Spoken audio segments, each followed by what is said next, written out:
Good evening, ladies and gentlemen, and welcome to another edition of The Game Designer Plays, here in the lab where we stream the niche games you might have loved, if you'd ever played them. I'm your host, CareLevelZero, and we are continuing with the 10th annual HoboCast today. And the growth is coming in strong and fast this year, I swear. A little bit more so, I think, than previous years. I didn't even pregame it much. We're just kind of taking off like a rocket this time. So, our schedule, we have Daemon X Machina, Titanic Scion on for tonight because it's finally time to play a game with some giant mechs. Given that I'm doing a mech builder, I need to take a look at some mechanical designs. Not mechanics designs, that is mechanical designs. Meaning robots, clunkers, things of that nature. And explosions. Because, you know, you can never go wrong with the explosions. And then on Friday we have the unreleased Rain 98 coming up for preview, which is a lo-fi 90s Tokyo psycho thriller romance, which is a hell of a mouthful, but I mean, I'm going to be honest, it caught my attention enough to put it in the docket despite just appearing out of nowhere, not having any relevance to anything else I was doing this month. Yes, explosions? Explosions. Mr. Tor would be happy. Some of your favorite things, party qualifications, and choosing Grand Hunt weapons. Ah, yes. Size and explosive capability. Are you a gun lance user? You must be a gun lance user. Or arguably hammer, just the raw explosive power there. I'm a greatsword user, though. It's got to be big, it's got to be heavy, and it's got a clonk while it cuts. That and a longsword user when I just want to show off, but really it's a lot of greatsword. So, man, the let's see, the current state. Oh, HoboCast. Let's get this thing. Go ahead and flip this thing over here. Deal. Where's my stuff? There's my stuff. Don't need the mute. There we go. So, the current state of HoboCast. We have Data Boy in the lead at 352, trailed by the Quadrant at 258, and the Chaos Spiral at 178. Those unfamiliar with the idea of the Quadrant, which is new this year and truly terrible, I will basically... Initially, the suggestion was that I shave half my face, vertically. I thought, wow, that's terrible. But what if... Thank you for the party parrot ban. Couldn't just go purple. Gotta make me dance. I thought, what if I not only shaved it vertically, I kept, like, the upper left and the lower right, and just made it truly terrible. And thus, the Quadrant was born. Alora put the AOK stamp on that one, despite... It's terrible enough that she's actually on board for it. So, it is now the most cursed offering, I think, in the entire history of HoboCast. Not really feeling the bleed purple right now. It's my favorite color.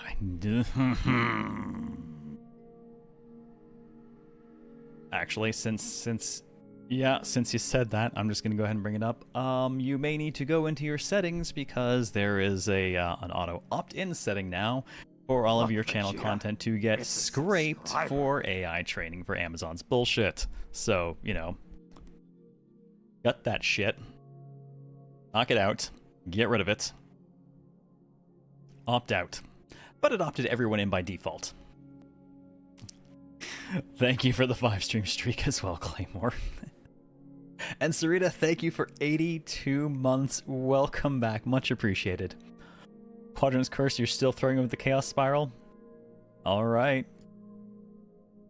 Alrighty, Chaos Spiral it is. You never know when it might catch up. What would they scrape from you other than how to do your best hobo impression?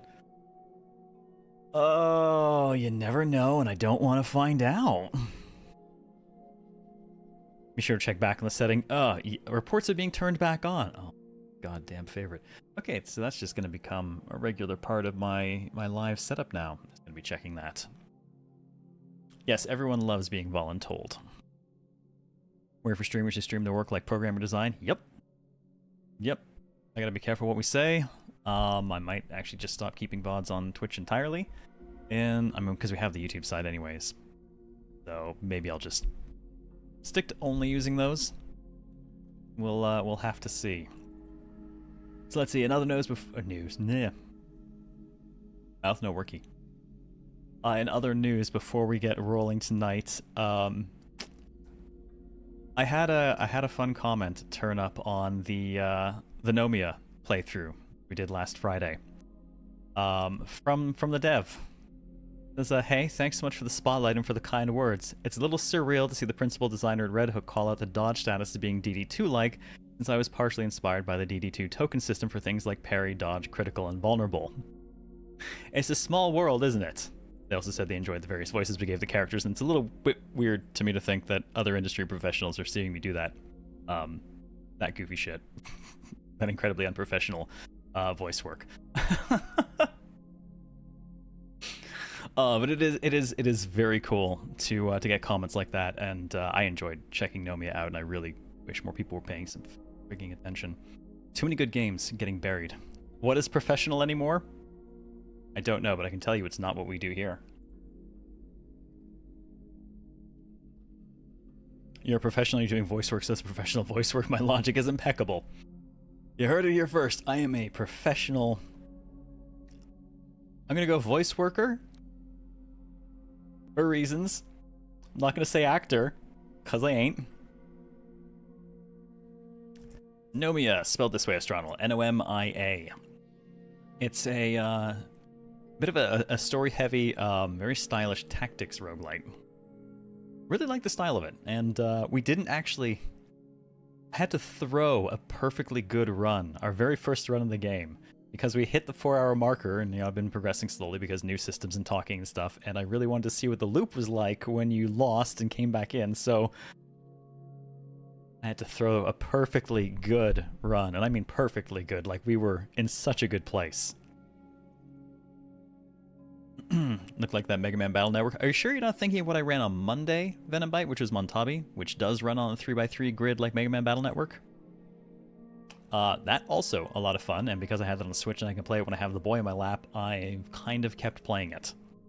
I unlocked the next trainer, who's basically all about damage. It's great. She starts off with like 3 free stickers to add burn to something, and then I got an attack that hits 5 times.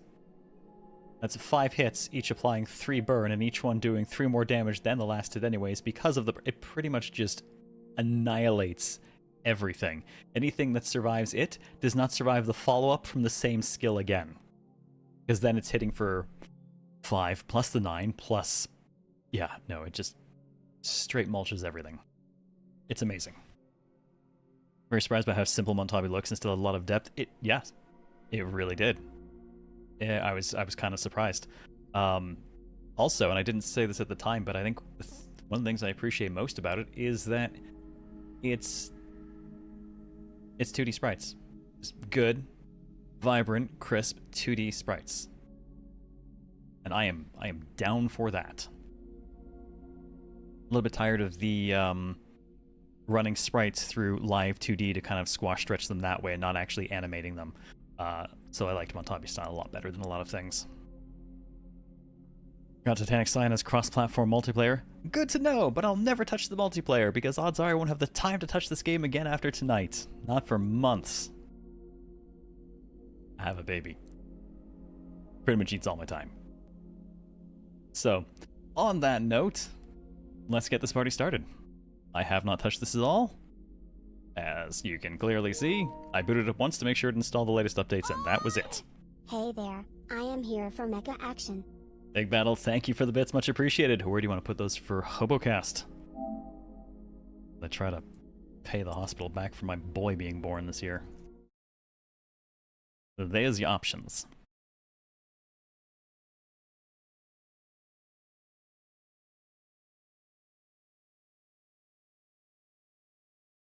Hey Ray Ray, how's it going?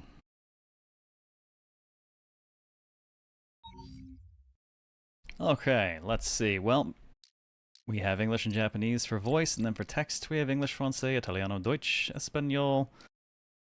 Probably simplified in traditional Chinese, I'm not sure which is which.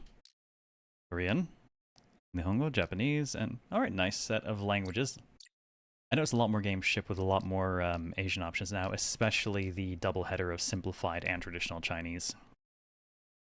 We're going to leave voices on English, just because I want to keep things easy for lurkers, especially since we've only got the 4-hour window for the game, so we'll keep it at that. Going playing Grand Blue Relink while poking fun at my kitten that wants to play with my controller cord. You poke fun until they unplug it at a critical time. Of course, having grown up with like the NES, short cords and pets and family, I'm well used to the sudden and explosive removal of a controller from my hands. I was so happy when I saw the 360 had the dongles that basically disconnected with force. Oh god, okay. Blah blah blah blah blah blah blah blah. We booted the game up. I'm gonna. Oh my god, there's gotta be. Can I just close it? Yeah, okay, there we go. All right, color correction. I do not have any issues here, but what do we got? Protanopia, Deuteranopia, and Tritanopia. Okay, well, we'll leave it as is. Descriptive subtitles. So basically closed captions as opposed to subtitles. I'm going to leave those off. Though I do find they often make things really funny when they start describing music and things. Alright. Oh, I like that. Adjust how they look so they're comfortable for you. Not adjust until you can barely see the one side or the other, which we then never do. Adjust until comfortable. I'm going to bump it up a little bit because I always do. Yes, footstep sounds. Breakaway cables from the Dreamcast on were the best fucking inventions. Yeah, anyone who's ever lived with pets or siblings. Especially, I mean, I came out of the NES era. Like, the cords were super short. It was very easy for people to just smash right through them in the middle of play. Vertical camera, horizontal, we'll leave as normal. Don't need to invert. We'll leave sensitivity as is. I was about to say, because we don't have frame of reference what it feels like anyways, but there is a test button.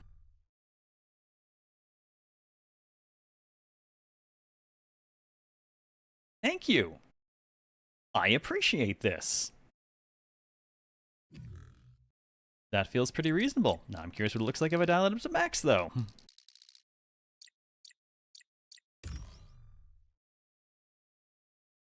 Whoop, whoop, whoop, whoop. Yep. Oh my god, thank you so much for this incredibly simple and yet extremely useful function That's great. It just immediately removes one of the first things I say every time we come to this screen starting a game up. We don't have the context, so we can't decide. And now we do.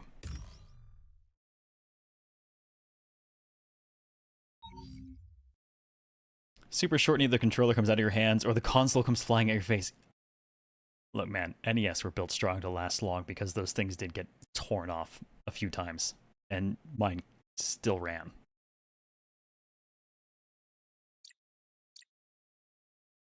Again? Good enough. Online features. Well, I'm just going to turn these off for now. Given what we're doing. And we have autosaves. Good for us. Like how it's basically combo monster hunter with 14 combat. I have heard a lot of good about it. Honestly, I bought it when it came out. And I haven't touched it. One day. One day I will. Admittedly, it's a bit higher up my list again with the recent DLC. But, you know, eventually. Stylish. I like it. NES and SNES engineering were an entire thing? Yes, they were. I remember seeing photographs of someone's Game Boy that had survived a fire. The screen was okay, the chassis was mostly a melted brick, and it still ran. Pull that volume down a little bit. I like that they stuck the Sizzler basically right into the menu. Nice way to show off some cool shit. Alright, what else we got in other options here? System settings, autosave on off. I'll leave mine on, thank you. Graphics, we already touched. Lens flares and chromatic aberration on off. Does anyone here have issues with chromatic aberration? Because some people it actually gives them a pretty bad headache, and if anyone here has an issue with that, I'll just turn it off now in advance. What's up, Ring Song? You do, Otter? Alright, well let's just knock that off for you then. We're gonna leave the lens flares though, because I want to see how J.J. Abrams they get. I'll leave sound output as is. I'm going to die. Yeah, let's push voice volume up. Interesting, that's a scale of 0 to 20. How is the actual volume level compared to me?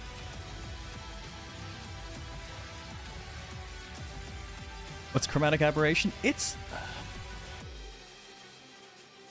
I don't have the technical definition on hand, and it's kind of hard to describe. It's almost like RGB distortion around the edges of things sometimes.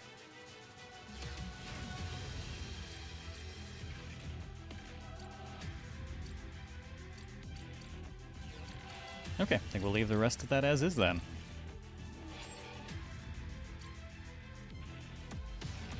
Fringes color around the edge knobs. Yeah, typically in the kind of straight RGB, it's almost like it separates the colors a bit. Is there at least one game where chromatic aberration actually makes picture better, not worse? I actually don't mind it in most things. Used sparingly, it's a little bit like a little bit of screen shake, a little bit of chromatic aberration. Use small amounts of these kinds of things, it can actually lend a little bit of impact to stuff. And then much like, say, motion blur, at the moment you turn it up even a tiny bit too high, it's all you see anymore.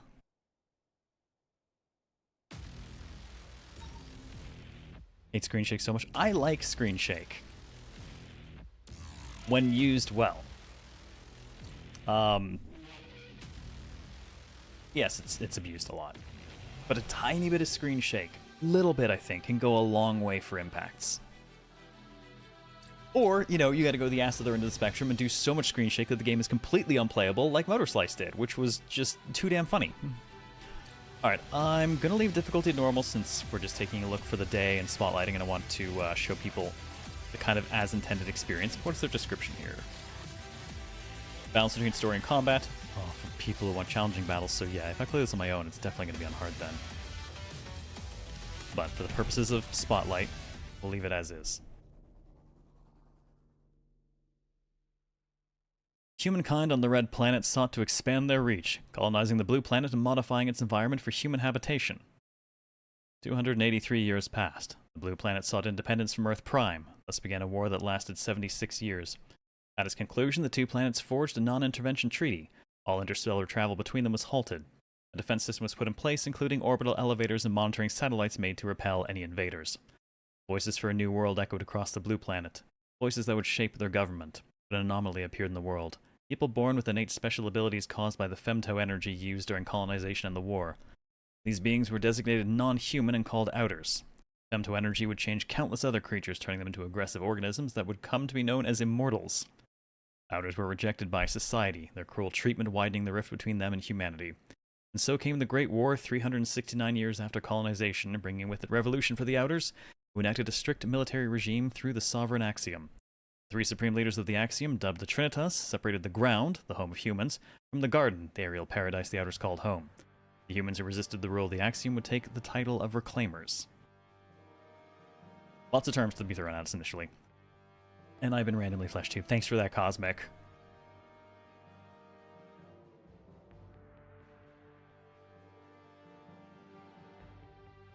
Nice. I kind of like the leaving the keywords.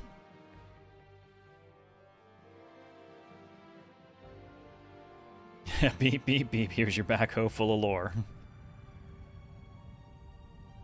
Step right up and get your story.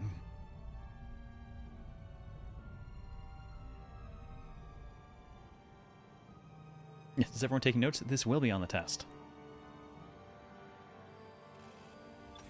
Commencing link procedure to the Garden Defense Terminal, Centurion.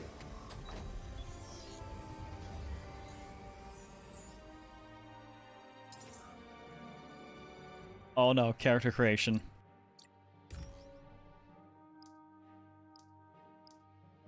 Well, we can be guy or girl. Well, let's run through pretty much everything we got. 1 hour of customization. Let's go with no. Shockingly robust. Let's just look at the one then. Alright, what do we got? We got body size. We got the bigs and we got the small, and we've got head size. Okie dokie. Let's see what else we got here. We have presets. Can I zoom in on the face? Got as far as I can zoom in. Oh, this one comes with clothing. Okay, Dreadlocks old lady. Nice.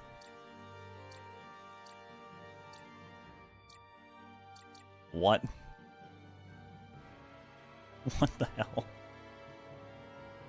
Well, you know, it takes all types, right?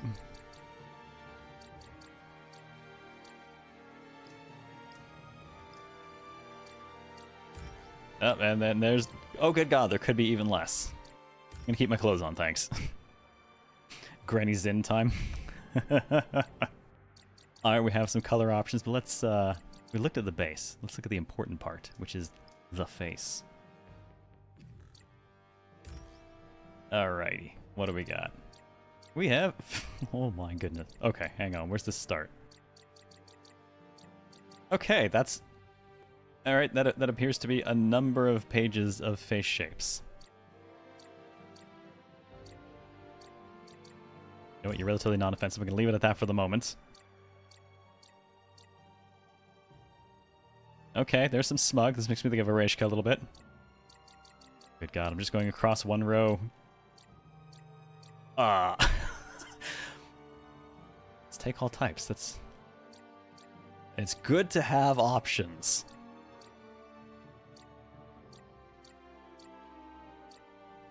Even if I don't know what to make of some of them.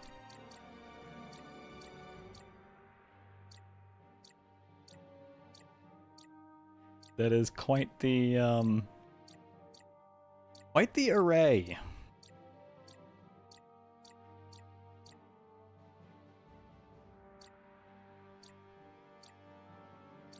Okay, and then what we got in this last row.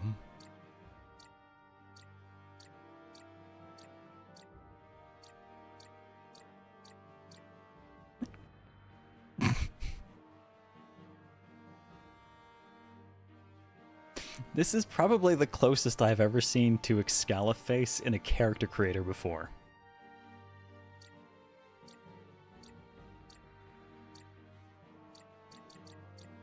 Man, that is... Anyone who's ever watched Soul Eater knows what I'm talking about.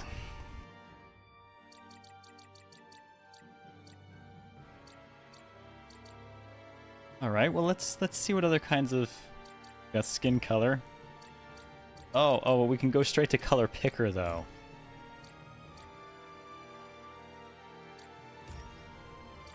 How? Oh, no. I was gonna say, how anime can we get? And the answer is very. Oh, wait, hey. We match! There we go. Now we gotta go with the Soul Eater face? Oh, God, no. I'm tempted to make her blue, though, like me. First, though, I gotta poke around and see, can we actually make anything like Zin? I'm gonna leave the weird colors to the moment. And we'll circle back. Alright, what do we got for hair options? This is the important stuff, right?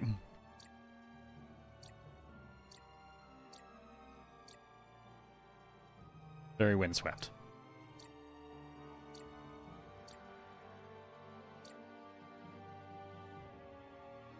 That is certainly a look.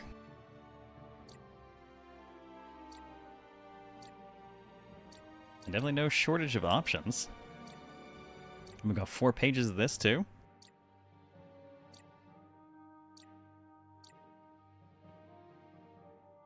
Oh, interesting. One comes with headgear. K-pop. We look very K-pop. Gino, is that you?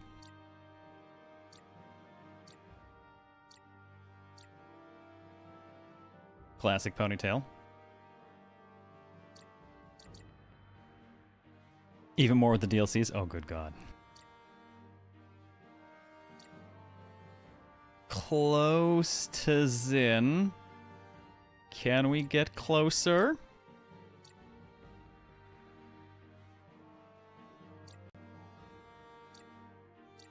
That one might be the closest we can get to Zin.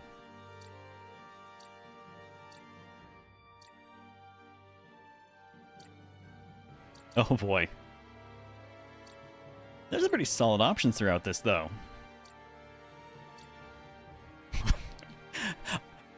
Okay, I love how this is catching... I love how it's catching the light. My afro has rim lighting.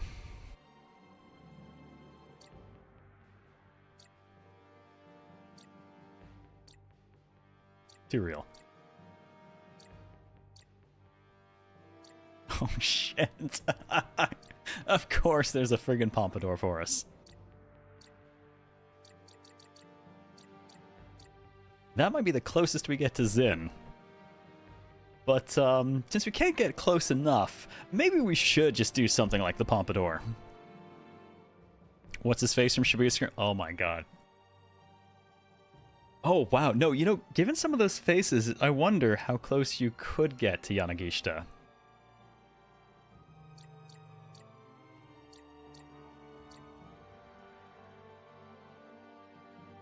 Oh, as far as short hair goes, actually, I don't like that one. Can we try? Okay. Let's, I'm gonna regret this, I'm sure. Okay, what would it take to get the face of Yanagishita? What is... I mean, I feel like... Not the hair. Well, we already know what hair we would be. Gotta grab that. Now, let's... What would be... Man... What would be proper Yanagishita face? Not, I mean, kind of, but not quite. It's too broad. It's too broad for him. In a weird way, this is like the right structure, but it's not quite there. This really does feel like someone ran Yanagishita through like the shoujo manga filter.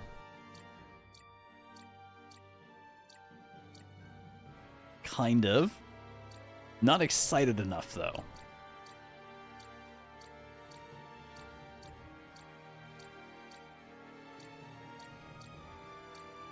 I don't think there's anything in here that quite captures the true insanity of that man and his face. I don't think we can do it.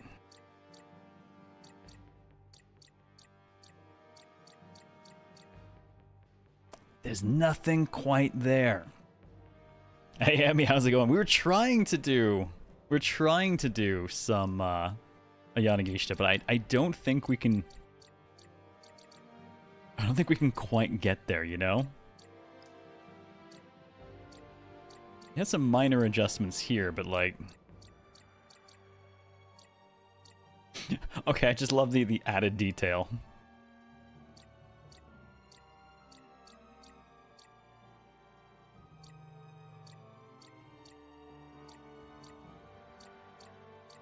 Nice, we get a bit of age on the face.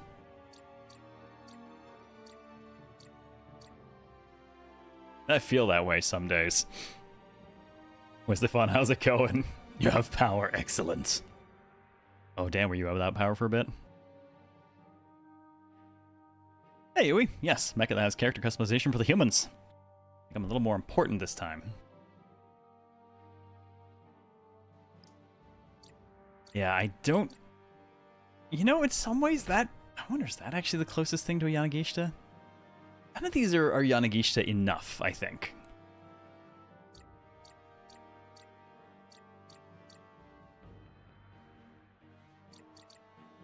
You know what it is? They're all just innately dour. And I don't think that works for them.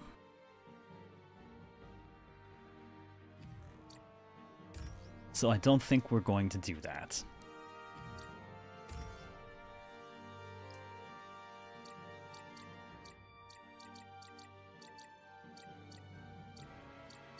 Pretty good options in here.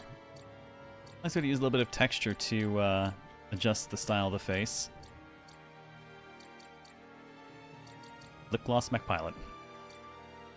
Reminds me I'm not caught up in Space Dandy, really to do this sometime.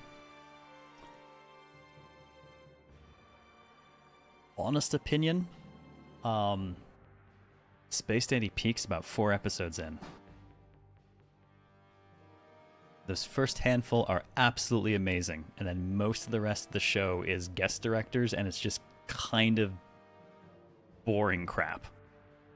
Occasionally the good episode, but like, it really, really peaks early on with the zombie life insurance episode, and it never gets nearly as good again.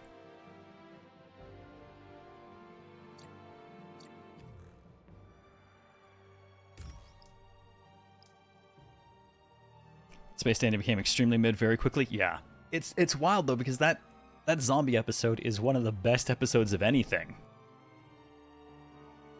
Oh, damn, where's the fun? Running a small portable generator, spend most of the time either having your router plugged in and playing 14 on Switch or switching the router out to charge the Switch. Oh my god. Well, I'm glad you have power again. Well, we can't make Zin, so we might as well at least be cute. And blue. Should we be blue? I feel like we should be blue. Ooh, though we can also color our hair. Wait, what is that actually coloring?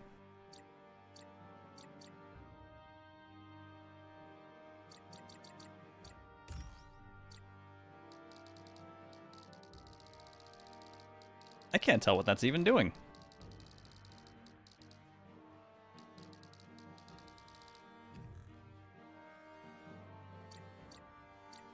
Not sure what that's meant to be affecting.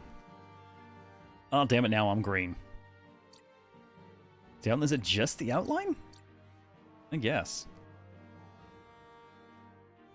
Not hard to tell with black hair anyways. Oh, that's nice. I always appreciate having asymmetrical with the option to swap. Oh, here we go. This is what it is. Oh man, the second I put a bit of blue in it like that, it just makes me think of that one dude from Code Geass. Damn it. I don't want to be associated with him.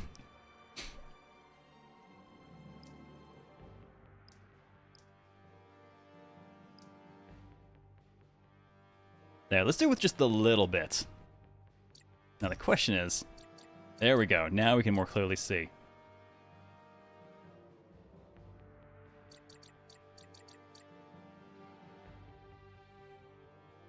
Okay, I dig it with the red. How about we do that? Makes me think of my 14 Lalafell. Look, Vegeta, it's a subscriber. Genie, thank you for 72 months, 6 freaking years. Welcome back. What do you want to put that to towards for HoboCast? And Big Battle, I don't know that I got your answer earlier for what you wanted to put your bits towards for HoboCast. What's wrong with Jeremiah from Code Geass? Hey Jeremiah, your namesake was an ass, that's what. Alright, let's go red. Just for the oh, nope, didn't actually keep it. There we go, let's go with that. Yeah, I like it for a change of pace. I'll keep the black hair, kinda like that. Alright, what other options? We have, oh good god, we have 3 pages of eyebrow shapes.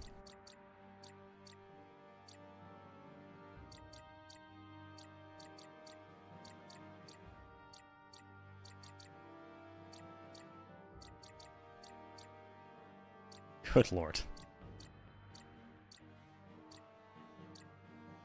Heavy as the brow.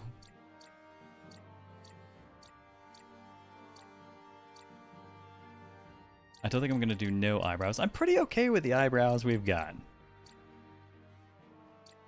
Except maybe slightly more disapproving.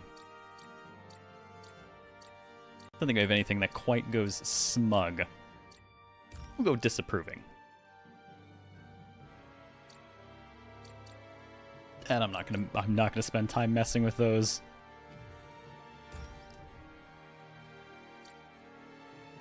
I appreciate that this does not care what gender you're playing as. Oh no! I was gonna say we're definitely not going to do any of them, but on the other hand, it's such a magnificent mustache! Oh, it's such a magnificent mustache, it's kind of tempting. Damn it. Well, just give me a moment here. We gotta, there we go. We gotta get the appropriate level of blonde going on. Okay, too blonde.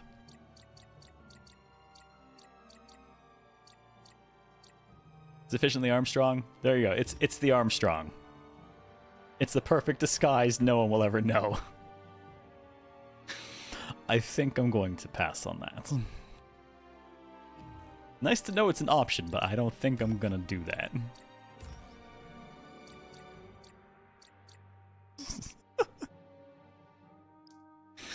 Oh, and we have eyelashes as an option.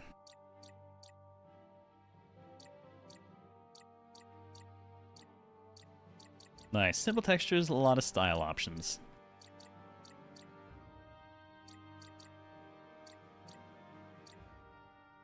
So pointy. Actually, I kind of like it. I'm not sure why. Maybe just because it's playing into the band look. A mustache of command. Oh, but she's actually reasonably good looking. I don't want to do that to her.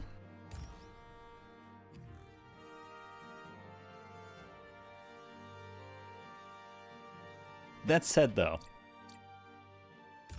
Oh, we still have eyes and other stuff to get through, too. Alright, what do we got for eyes?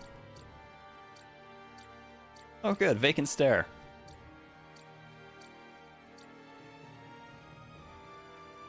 Ouch.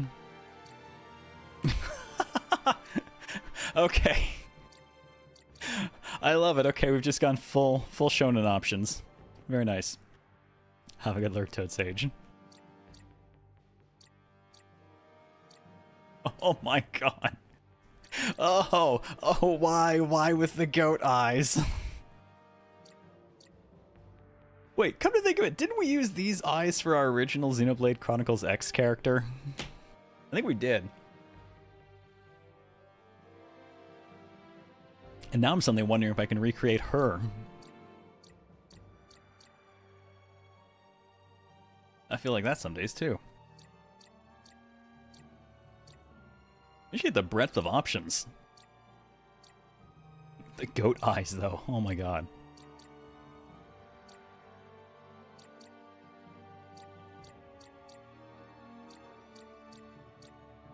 Yeah, it's great to see so many styles represented.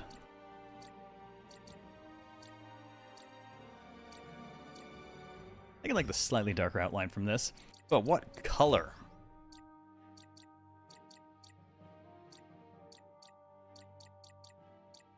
Also, I appreciate that we can do straight color pickers, so they're not trying to keep us in any specific realm of like natural skin tones or things like that. If you want to be a giant green person, you can. Well, the giant part, I guess, within reason. Shit, that's bright.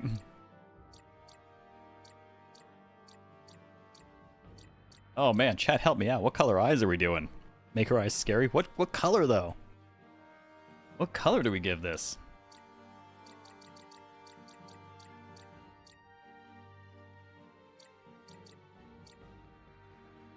Yellow makes me think reptilian. Small green person, make a goblin. Orange, red, yellow. Go full replicant. Yellow is solid. What? Orange looks reasonable. Man, that is some vibrant red.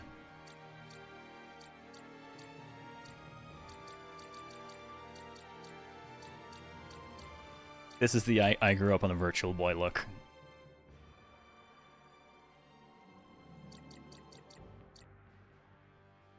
The orange looks... Yeah, this orange is a bit too natural. Let's... I wonder if I can get something a little bit less natural in the orange spectrum.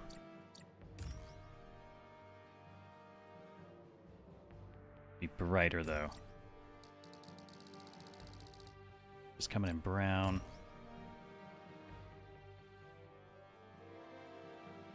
It's hard to catch a bright orange before it just starts tipping over into the red.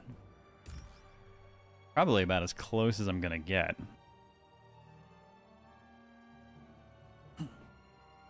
Black sclera, yellow iris. I'll pretty much never do black sclera. I hate the look of that in pretty much everything.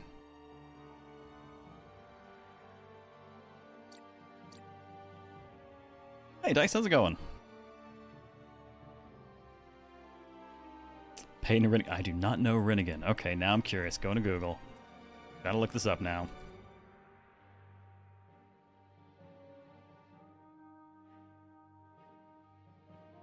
God damn it, you made me Google something related to Naruto. You motherfuckers.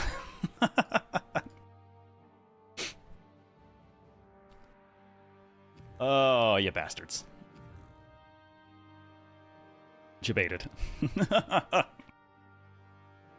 Data boy for your sub. Alright, Genie, I got you there. Dad, oh boy.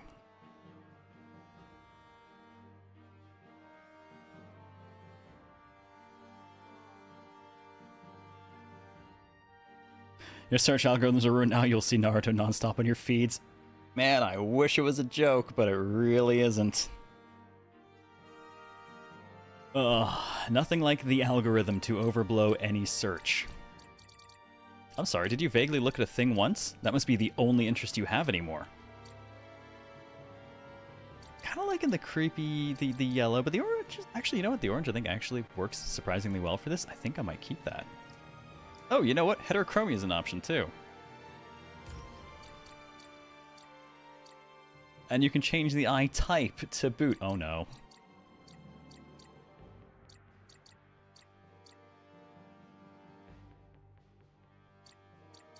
Now I'm getting the Code Geass vibe.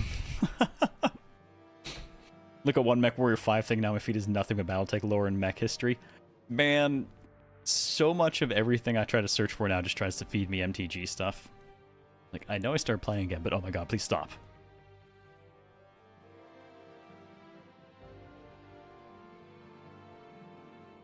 Somnium Iris? Oh. Which character, though? Somnium Falls was a good time. When I set up ads, I make it so frequency is 2 times max in 2 weeks, so it's not annoying. God, that reminds me. As a test to see what it would do with the YouTube algorithm, I decided to actually monetize one of my videos recently. I'm like, okay, if I let you run ads on it, will you push the video more? I'm like, okay, YouTube, you can turn on mid-roll ads. Oh my god. It's a 4-hour video. It spaced the ads 2.5 to 3 minutes apart. It's more ads than actual fucking video. So I turned that off immediately. Never mind. Fuck the experiment. Not worth it. Seriously, every 2.5 to 3 minutes, more ads, more ads, more ads. What? Why? In what world would that be acceptable?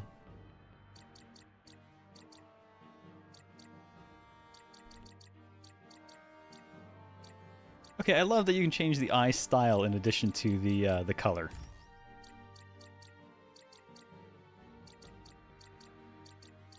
I'm going to leave us relatively alone, though. I don't think we need the heterochromia for this. I don't want to be stuck in character creation for an hour like usual. Yeah, you cannot watch anything like that. That's not... At that point, it's just commercials that are occasionally interspersed with content. That's YouTube these days. YouTube users aren't customers, their resources exploit. That's all customers, isn't it? These days.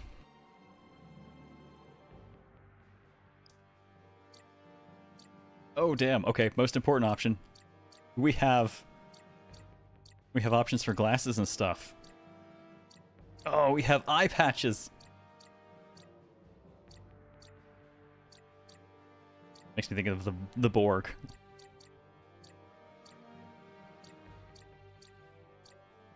All that time deciding on eyes, and then we can just get rid of them. We can have horns. Techno horns. And then, of course, various earrings. A lot of them. Oh, nice. That's asymmetrical, too. Okay, what's the last page, then? Ah, now we're playing Code Vein. Oh, my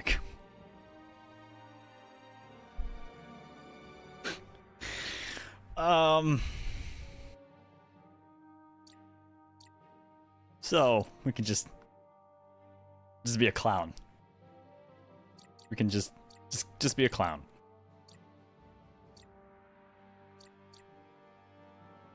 Well,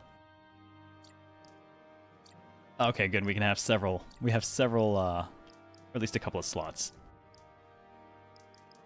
Well, do we have glasses? Are we that kind of person? Actually, not terrible on her.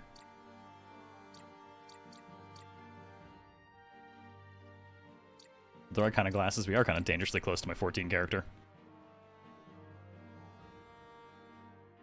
Really, usually people associate eye patch with Goro Majima. Honestly, I think of him before Pirates at this point. Pivoting your preference to clown nose. Alright, you know what? I said no to the weird eyes. I said no to the fro. I submit to the clown. What if I can pair it? Can I pair it with the mask? Maybe a fox mask with a clown nose? I feel like such a Sentai villain. So, this is happening, right? This is our life now. I'm the new and improved Tuxedo Mask. To be fair, that fucker was a clown anyways. Alright, well, let's pick the color of our clown nose. Do we want something traditional? Or do we want something a little bit different? I mean, we could match the red in my hair. Hang on. Isn't this one of the Harlequins from Reincarnated as a Slime? Damn it. All 40 minutes of character creation, then we clown around. I give. Yep, that's a Moogle.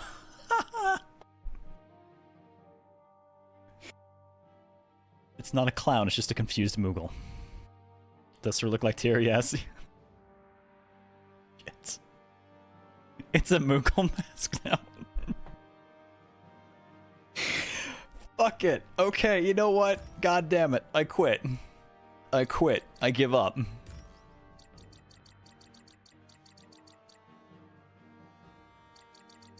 think I want to get slightly off-white. There we go. That's a goddamn Moogle mask. You win. You win. God damn, that really does look like her, too.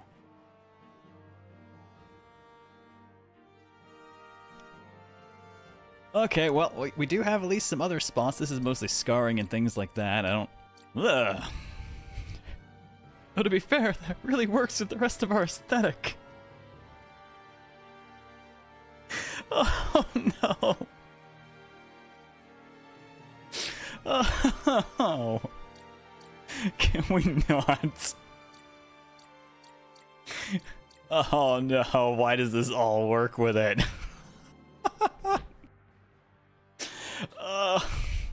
Okay, to be fair though, the Ravnica scar's puppet mouth. It's puppet mouth. Not often I see chat break you in character creation. Yep. Oh, I'm losing this one. Wings, how are you? Long time no see. How you been? You wanna know how I caught these scars, Kupo? Moogle soaring bat. God. Thank you for the bits, Otter. What do you got to put those towards? Oh, good right now? I'm glad to hear it.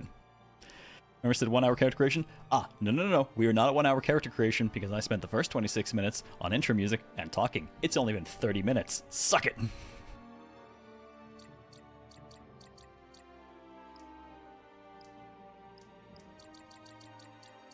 Do we? No, I shouldn't. No, there's no... I'm not... Oh. Oh my god, it's even worse.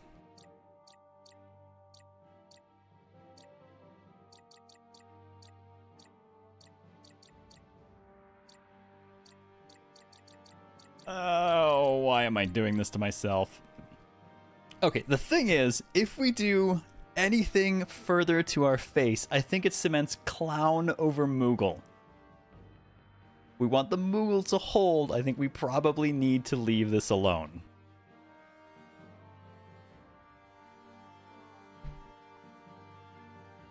Neon Genesis Moogle Eve. Oh my. It just mostly makes me think of using purples and greens. No tats? I think no tats too. Tier Moogle, we need the tier. I actually don't think you can see the tear because of the mask. Yeah, you just get kind of a tiny bit under the mask.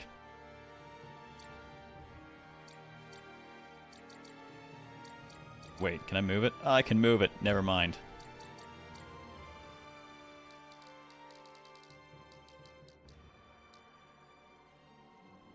God, this is so terrible. Gonna be honest, can't see Moogle between the mask and the coloration. All I see is P5 Joker. Fuck you, Reaper.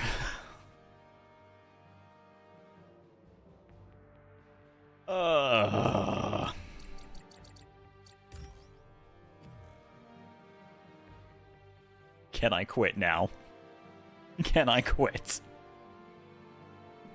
Can I please leave? Let me escape. Oh god. That's somehow even worse. What the hell? The man in the iron mask. Honk!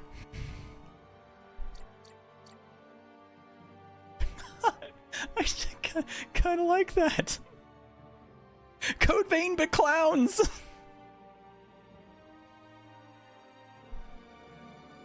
Alright, come on, help me finish this thing up before we ruin it even further. Cyber Clown Ninja? Pseudo Moogle? What are we doing? Straight serial killer? Clown Vein. Oh, I'm gonna cry. I'm laughing too hard. Oh. Kind of in the Moogle at this point. I kind of dig it too. Oh, but both of these work and we keep our Moogle coloration either way. Gotta keep the Moogle Clownvania. Oh, I mentioned tier earlier actually, yeah. And then, well, that's why we have that part now. Time to pull it? I think we have to. Alright, one moment. I'm gonna grab that pole.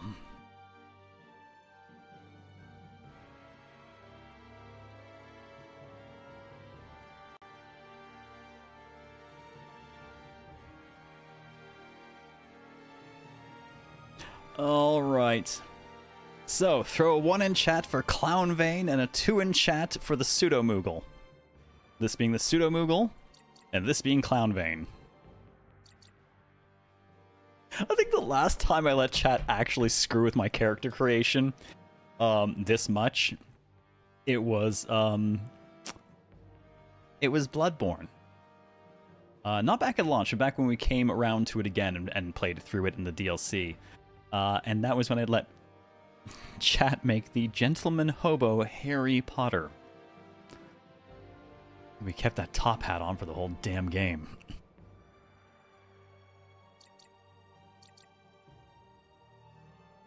Really, really underwhelming. It looks like Pseudo Moogle is just crushing it, so I'm just going to call that good. You go Pseudo Moogle.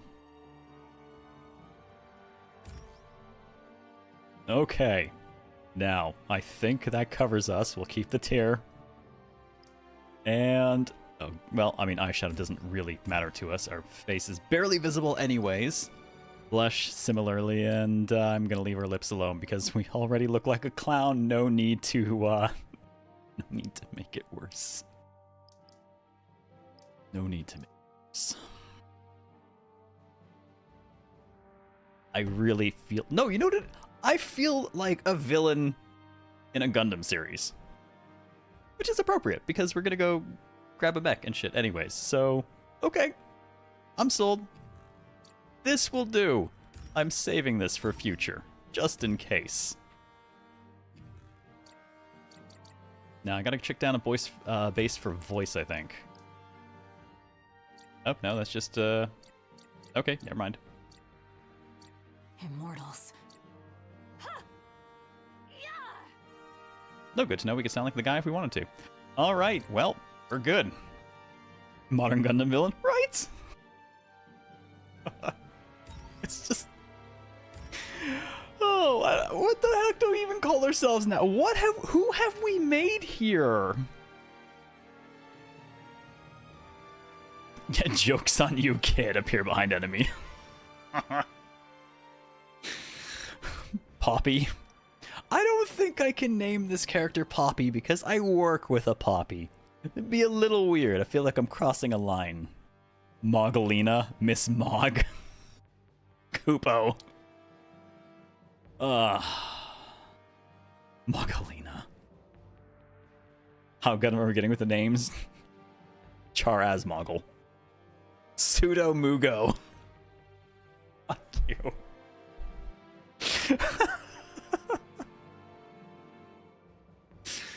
Oh, God help us.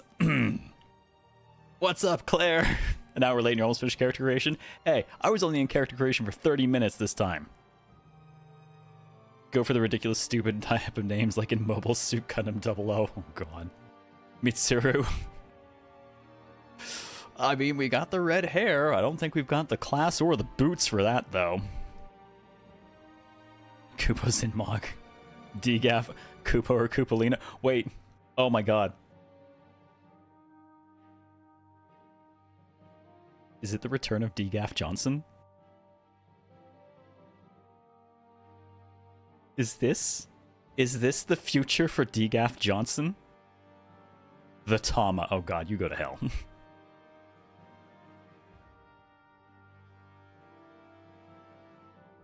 Post-traumatic syndrome.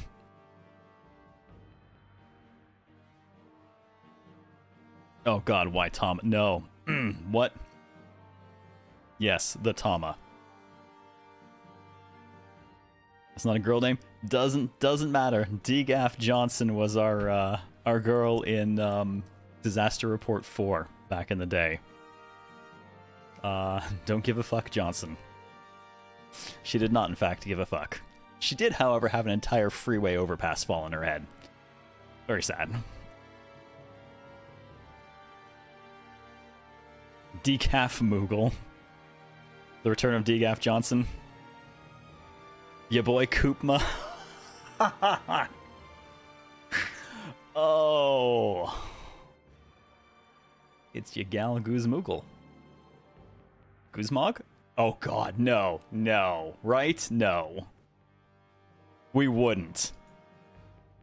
Guzmog is not a thing we would make. Right?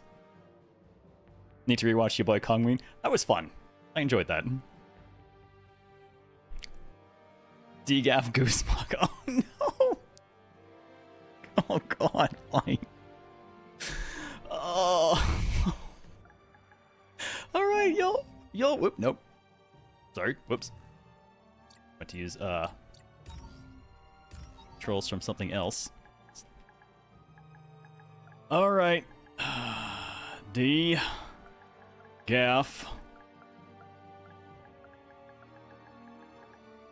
Guzmog. Because we can't be your boy Guzmog. Oh my God. Alright, well, if I have to voice my character manually at all, you know it's automatically Nappa by virtue of Guzma.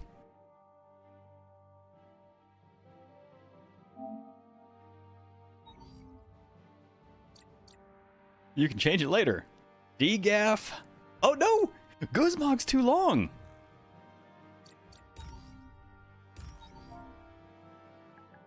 I'm gonna have to cram these together.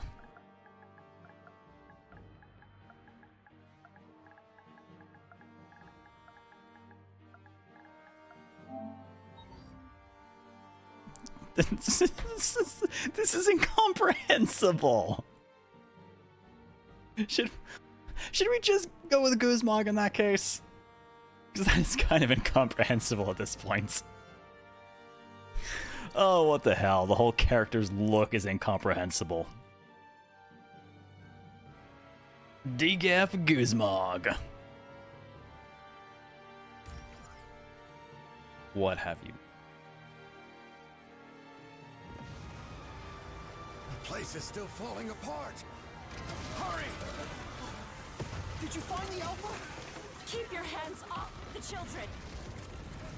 No one can survive this. Not here either.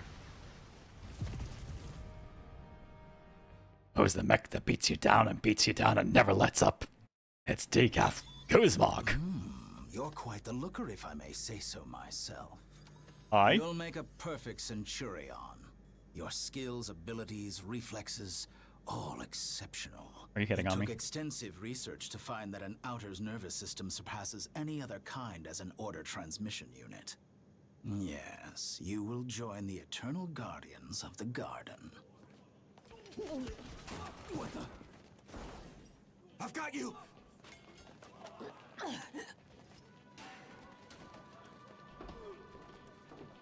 What do you think you're...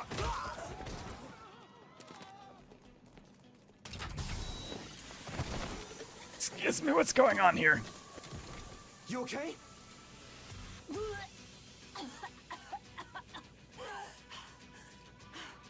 Nerve. What's happening? On your feet. You're catching up. Nerve? It is Neon Genesis. How do you think I am? What do you think I am? Don't think anyone knows what you That's more are. like it. Turns out Centurions are like computer terminals, and to them, we're nothing more than spare parts. They don't want you, just your brain and nervous system so they can connect directly to the suit. Your memories, agency, gone. Are you serious? Yeah. Then they extract genes and nerves from the best of the Centurions and implant them into others to beef them up. Our memories and feelings are just trash. You're kidding. Nope. You were this close to losing what makes you... I was this close to being a computer, damn it! We're headed for the ground. We can't stay here in the garden. Not now that we're traitors. You good? Maybe I wanted to be a supercomputer. You ever think of that? Typical man, making all my choices for me. I have a jump? Arsenals, outfitted with the standard equipment. Well, beggars can't be choosers. Take your pick and let's get out of here. Is there a difference?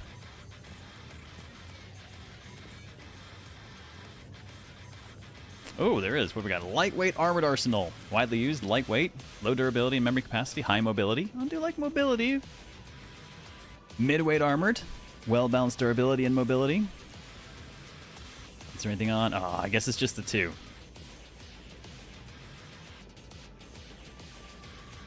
Well, in that case, let's start off mobile. Low defense, high movement performance, stamina defensive performance 4. This thing's pretty much, I mean, that's pretty much 3 stars across the board. Well, you know what? Let's start off medium then. That way it's less of a jump to go up to something heavy versus coming off of a mobile into something heavy and feeling like we're just molasses. Mount this arsenal. Okay, then. Initiating arsenal boot sequence. Energy limiter released. Weapon safety mechanism confirmed. All operating at normal levels. Testing data link with spine. Normal. Commencing launch. My clown nose! All my power! Better than nothing, huh? Let's go.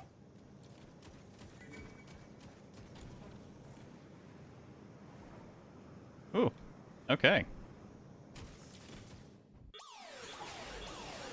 It did sound like him, right, Ben? Attempted escape in progress from the research facility. Prioritize immediate capture. I repeat, attempted escape in progress from the research facility. All units prioritize immediate capture. Damn it! Let's use the descent pods to escape from the hangar.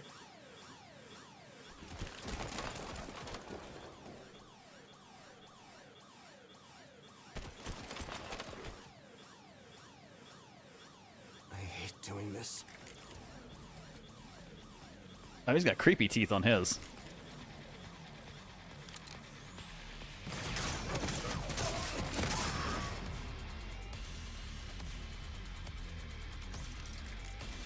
Loving the character creations fall by not seeing your character for the rest of the game. We'll see, right? Go ahead and take his equipment. Looting defeated arsenals. Approach a defeated arsenal and press square to obtain one piece of armor or a weapon. Give me your shit. Ooh. A one-handed blade. We have a touchy and a blade. Heavy Blade. It makes it easy to cause enemies to flinch. Short reach. Each hit reaps greater returns. Or Swordmaster skill unleashes full potential. High crit damage and weak point exploit. I heard the word heavy. So we're going to go with heavy.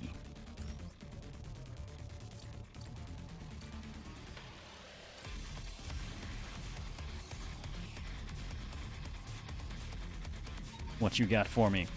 Repair spray. Slightly recovers VP. Down to use item. Hold down to change item to use. Alright.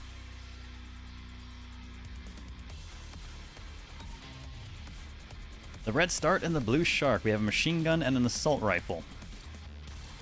Well. Stable machine gun, good range accuracy, low odds for critical damage, versatile and effective in many situations. Or an assault rifle with excellent range, accuracy, and bullet speed. Low fire but high critical damage. I do like a good assault rifle.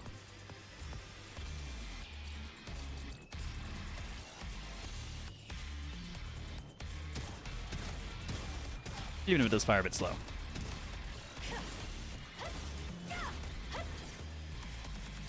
Spinny. I found you. Axe jackasses. Wanna go say hi? I'm taking too much damage. That's my partner for you. Give me your parts. Oh, no. Gotta finish looting you in a moment. We have emergency dodge on. There we go. Our dodge is on R1. Damage sustained.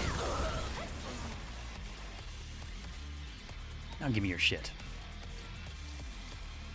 Now we got ammo, repair spray, and credits. That repair spray. Take more repair spray.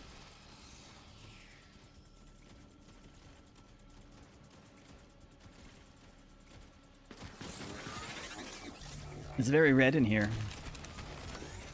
Murder then loot. Probably should, but In here! Hurry! give me a good shotgun in most games, Dice. I do like a good shotgun. They're everywhere. Blow them away! We'll shake them off! I'll take care of them. Woo!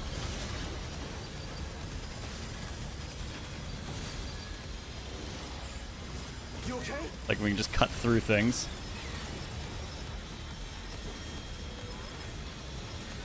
Though I seem to have lost my... Oh, no, can't access it from here. Nope, that's the map.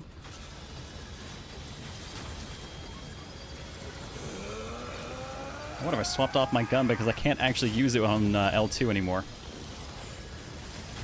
So I'm doing this with the sword only, apparently. Which I don't think is what they intended. But my gun is not shooting, so... We're just going to stab our way through everything. You okay?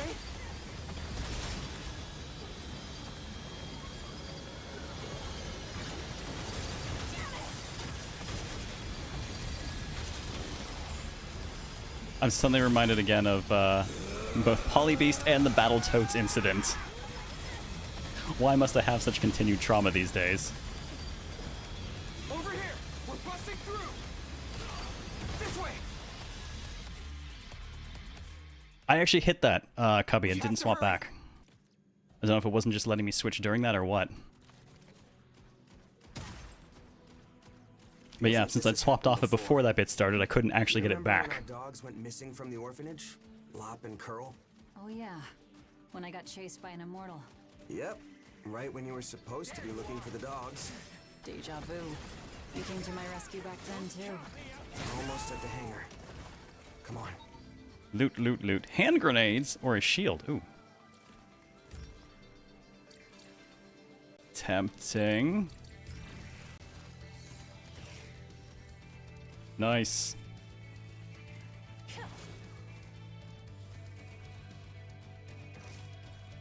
Sure, let's do shield and sword. Why not? All the guns, I have a shield and a sword. Melee range question is making me want to do another 2077 run. Full tech pistol. Shoot things through walls. Nice.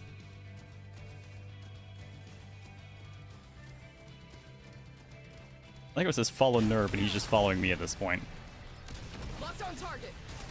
Axe jackasses. Wanna go say hi? Damage sustained. Still operational. Resuming combat.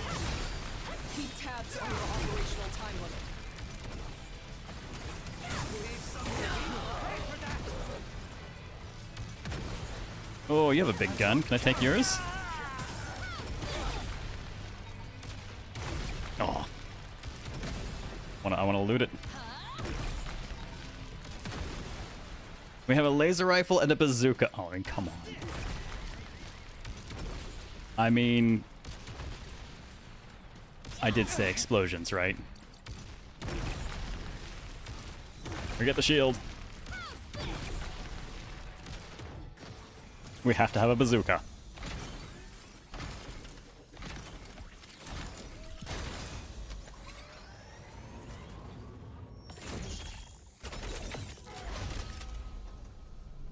See, he gets the idea. Hurry! They're gaining on us! Still in this. No! That's my partner for you.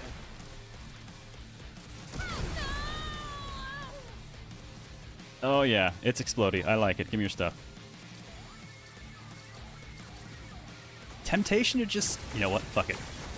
Excuse me a moment. It's all just bazookas. So they are two-handed. Oh, I feel like they took their run from Anthem. Has a bit of that launch vibe to it. Which is nice. That's probably one of the best things about Anthem. Light arsenals don't have enough memory to use heavy weapons. Can't use bazookas. I must. I must. The bigger the better. Are we running, guy?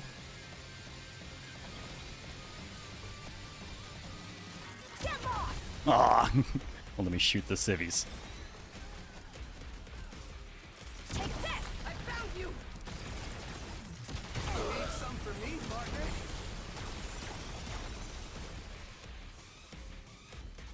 What do we got? Oh, Death Scream. A minigun! And a lance. Alright, you know what? I'll just stick to my couple of bazookas right now. Never mind, guys behind me. Good lord, that has some serious speed to it. Okay, gotta go. Vegeta, it's a subscriber. That's my partner for you.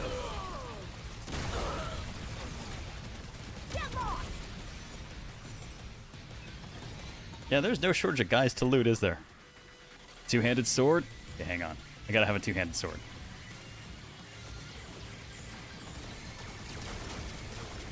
There we go, that'll do. Now I have bazookas and a two-handed sword.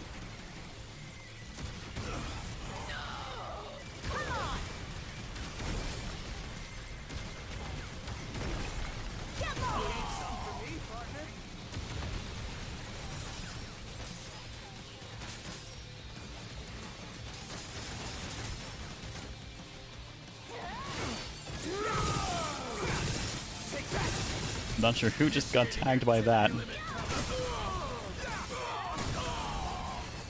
Oh, the heavy weapon feels appropriately large. Yep, nope. Other way.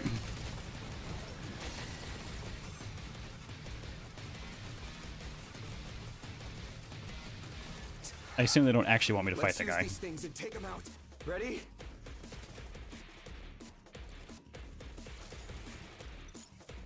Oh good, bigger boom. That's my partner for you.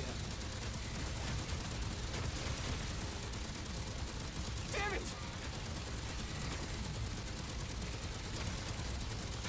I would see if I can adjust the smoothing on that a bit.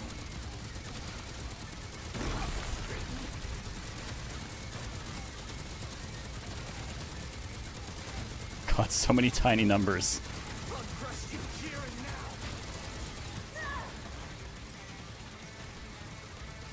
now. Oh, my ass just got ejected. Need some for me, partner?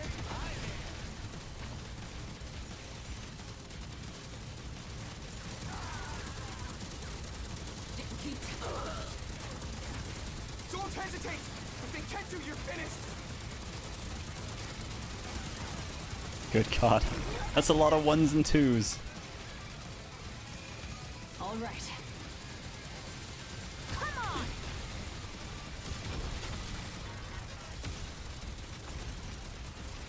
Take this! God damn you. Hold still, there we go.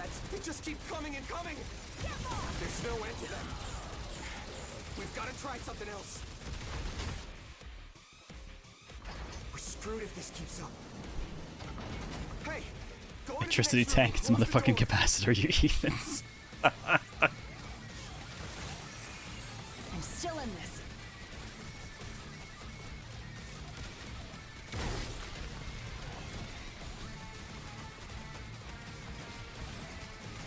Woof, the run does not like fine-tuned control. That'll take some getting used to. You coming through, guy? You're gonna die on the other side, aren't you? Is it gonna be the narrow last-minute escape? Come on.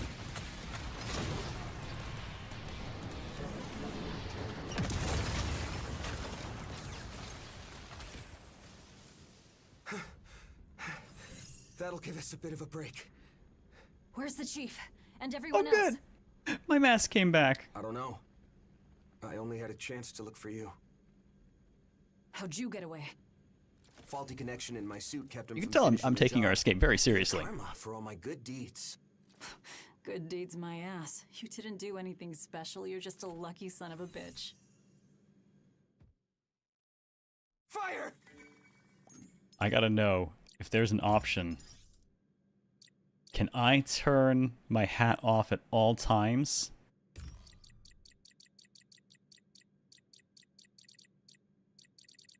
Oh, I got motion sensor controls. Cutscene settings, hide helm. Definitely want to hide the helm at least whenever we can. Whenever we can have our scary face instead, we'll keep that. And I want to turn it off in perpetuity. I don't think I can. That's a shame.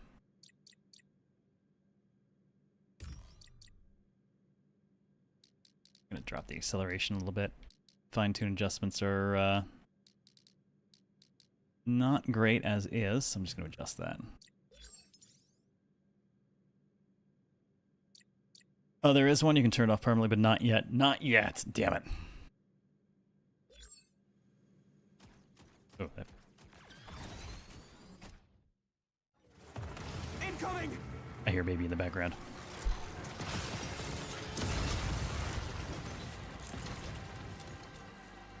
What now, partner?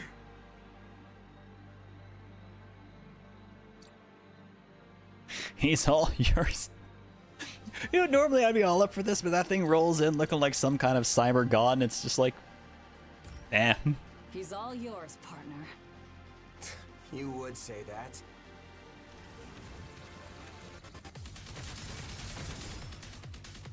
Come on!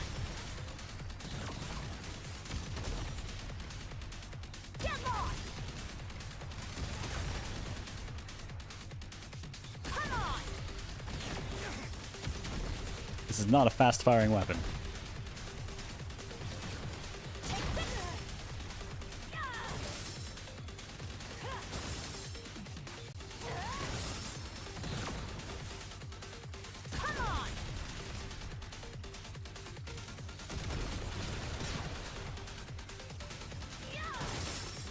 This is gloriously slow to swing.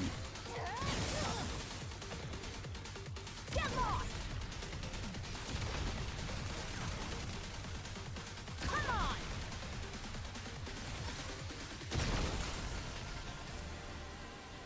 Take this!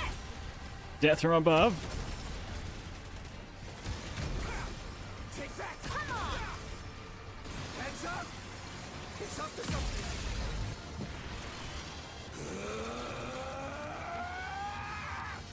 Never been hitting the red flags? Oh, absolutely. More!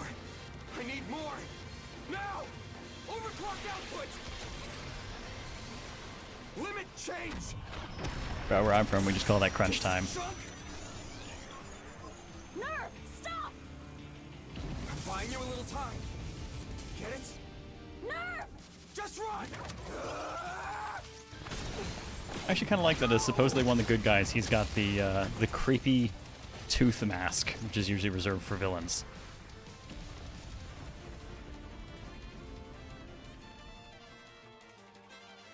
Music was your mainstay the whole game. Love the explosions.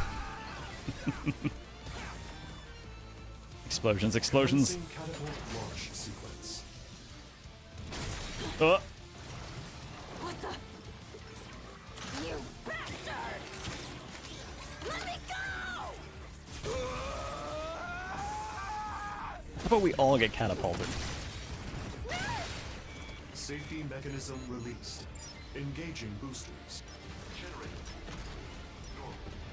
Energy limiter released. Wait! Abort! Weapon No! safety mechanism confirmed. I'll be right behind you after I beat this guy. Now go! Fine tuning with user. Get away! Nerf! All functions normal. Commencing ejection. And then the door doesn't open. Game over. Nerf! Damn it! I'm coming back! I'm not letting you die! I don't know, man. I think that dude, there's like half of a dude there right now.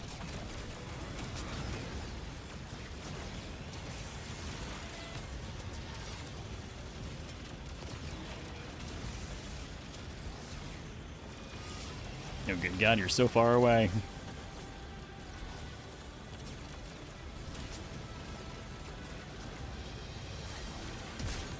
Yep, suddenly space.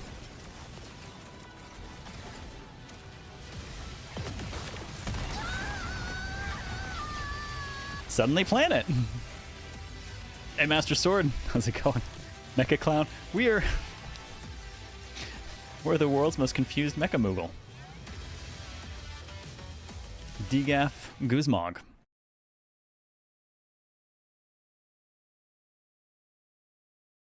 Suddenly gravity.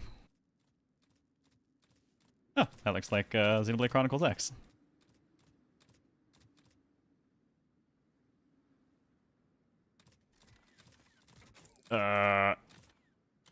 Clearly I stuck the landing.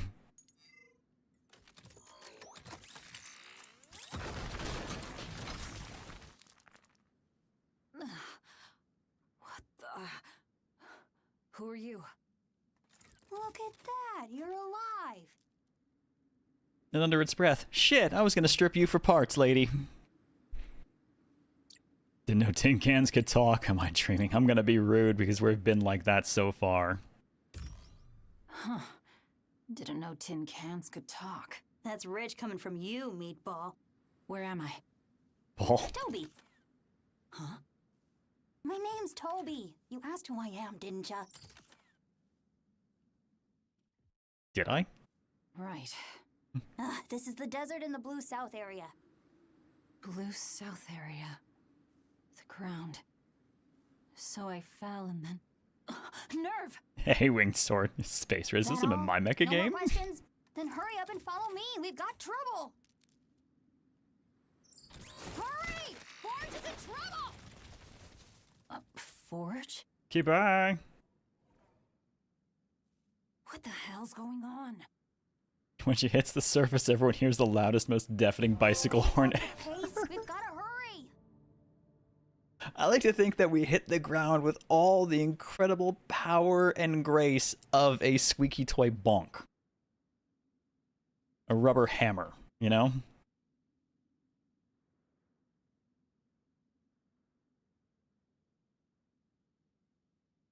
Bipedal mechs are impractical. Damn, they don't look cool though. What is this Nexus suit slightly less impractical? Yes, this one is a little bit more exosuit. How you doing, Phantom Work? All I heard was a clown nose. Squeak. Disappointed they didn't have the player in the Yamcha pose. Oh god. We've got to help Forge. I sure hope he's not dead.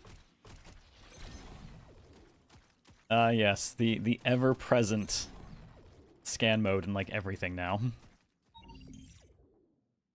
Oh, we got equipment parameters. Weapons and armor may have different parameters by unit, even if they're the same type. Acquire equipment, you can compare its parameters against your current equipment as well as what's in the hangar. The Grim Reaper Assault Rifle. Neat, I'll send it to the hangar, but I'm going to stick with my bazooka for now. Firearm capable of rapid-firing physical bullets, while balanced in terms of accuracy, rapid-fire capability, and damage. Wide critical range makes it an easy weapon to use. Yes, but explosions.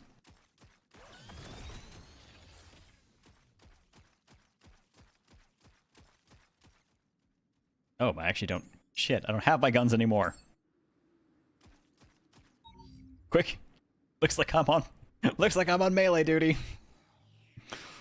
Blade, physical weapon. Deals up to 3 consecutive hits, easy to use with wide crit range.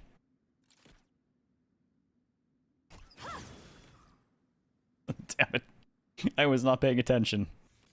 I'm surprised they actually let me do that, because now I have no gun. Well, I hope I don't need one.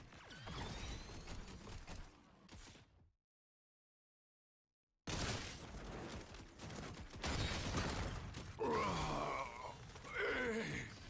he is! Forge! Are you okay? They're gonna eat me! What? Where'd they go? That suit of yours. Oh yes, your dinner. Oh, crap. Here they come. Immortals. Hey, you! Please, help me!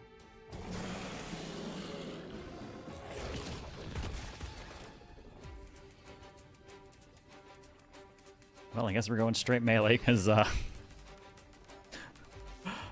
grab. You can make enemies flinch by attacking them and raising their flinch value up to a certain level when their VP gauge starts to blink. Approach a flinching enemy and press square to grab them. Interesting. Follow an attack on recoiling an enemy to make them flinch. Flinching enemy can be grabbed. Flinching will wear off for a certain amount of time. Okay. Additional actions from grab. L2 and R2 to attack with our equipped weapon. Oh! Square to throw it and R1 to release it. So, really just square. Lots of square. Alright, let's try punching. Those things are all flesh. Use live ammo. Aim from the side. Okay, the punches are a little weak.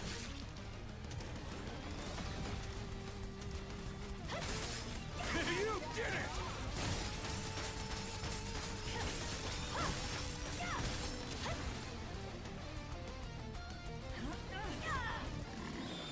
Just throw a motherfucker at another motherfucker.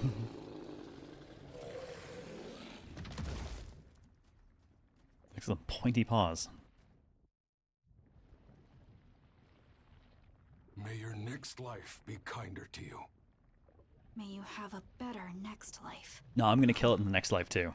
Okay, let's get cracking. Huh?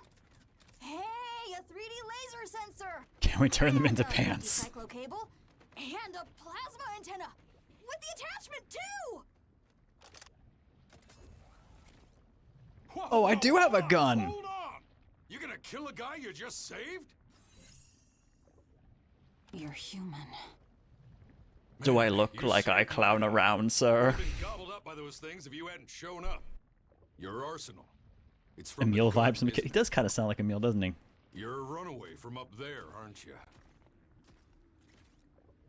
Easy now. I'm not gonna go reporting you to the Axiom or anything. Promise. With enough effort and courage, Wanna sit everything how the can be higher-ups run pants. the place? Mm-mm. I feel for you. Hey, Bowman, how's it Those going? bastards in the Axiom can be stuck in their ways, that's for sure. None of your business. Oh, don't be like that. Tell me, you got any connections down here? Hmm? Plot gun is fun. I'm on my own. I actually have a And I'm Mass Effect fine story with related to plot gun. No chance I'm relying on any humans.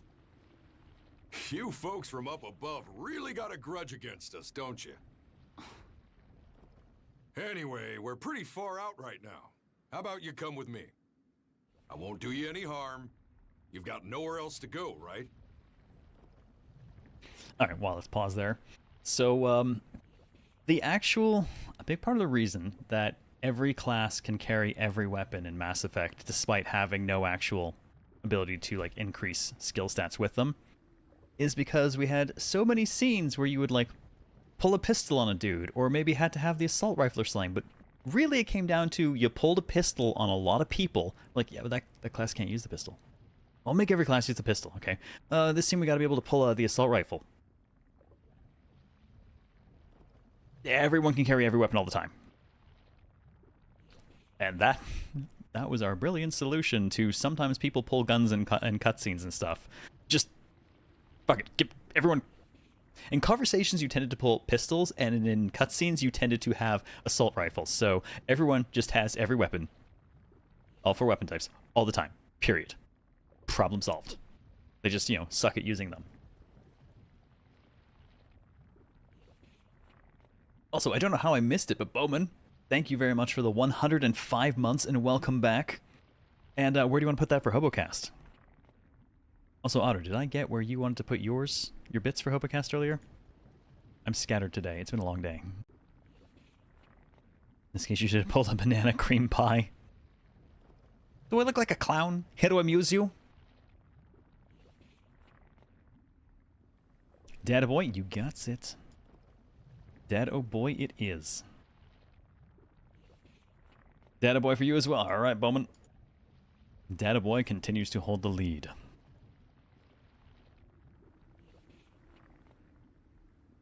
Still haven't seen a slime yet. Well, to be fair, I mean, you know, the Harlequins do a bunch of stuff behind the scenes before we show up, right? That's like a clever way to not have to make duplicates of every cutscene for different weapon models. Yep. Though, back on Jade, we did have to duplicate some cutscenes. Some because they were actually pre-rendered, so we had to do a recording of them with each different character. And some just had to have slightly alternate versions because Tiger Shen was too fucking tall. So you'd get camera shots that were fine for everyone else, and then he'd be in scene, you're like, nope, cuts his head off. That dude needs his own version of this scene. Needs higher cameras. Hey, King Rai, feeling the Kitsune clown look? Yeah, we went with a disturbed Moogle of sorts. It's weird, don't ask. What do you get out of helping me? Look, it's returning to the soil. It's despawning, boy. Here, you can have this. It's compatible with your suit. It should Hey, make it Levistica, a how little are you? better. Well, I can't just hand over some knickknacks and leave my savior here to rot. Let me tune up your arsenal. You fell through the atmosphere in that thing, didn't you? It needs an overhaul, or else it'll fall to pieces. On PC? Nope, Well, PS5 that Pro. settles it. Follow me. Yes, Moogle, that's definitely what it looks like. Like I said, don't ask. Attachments!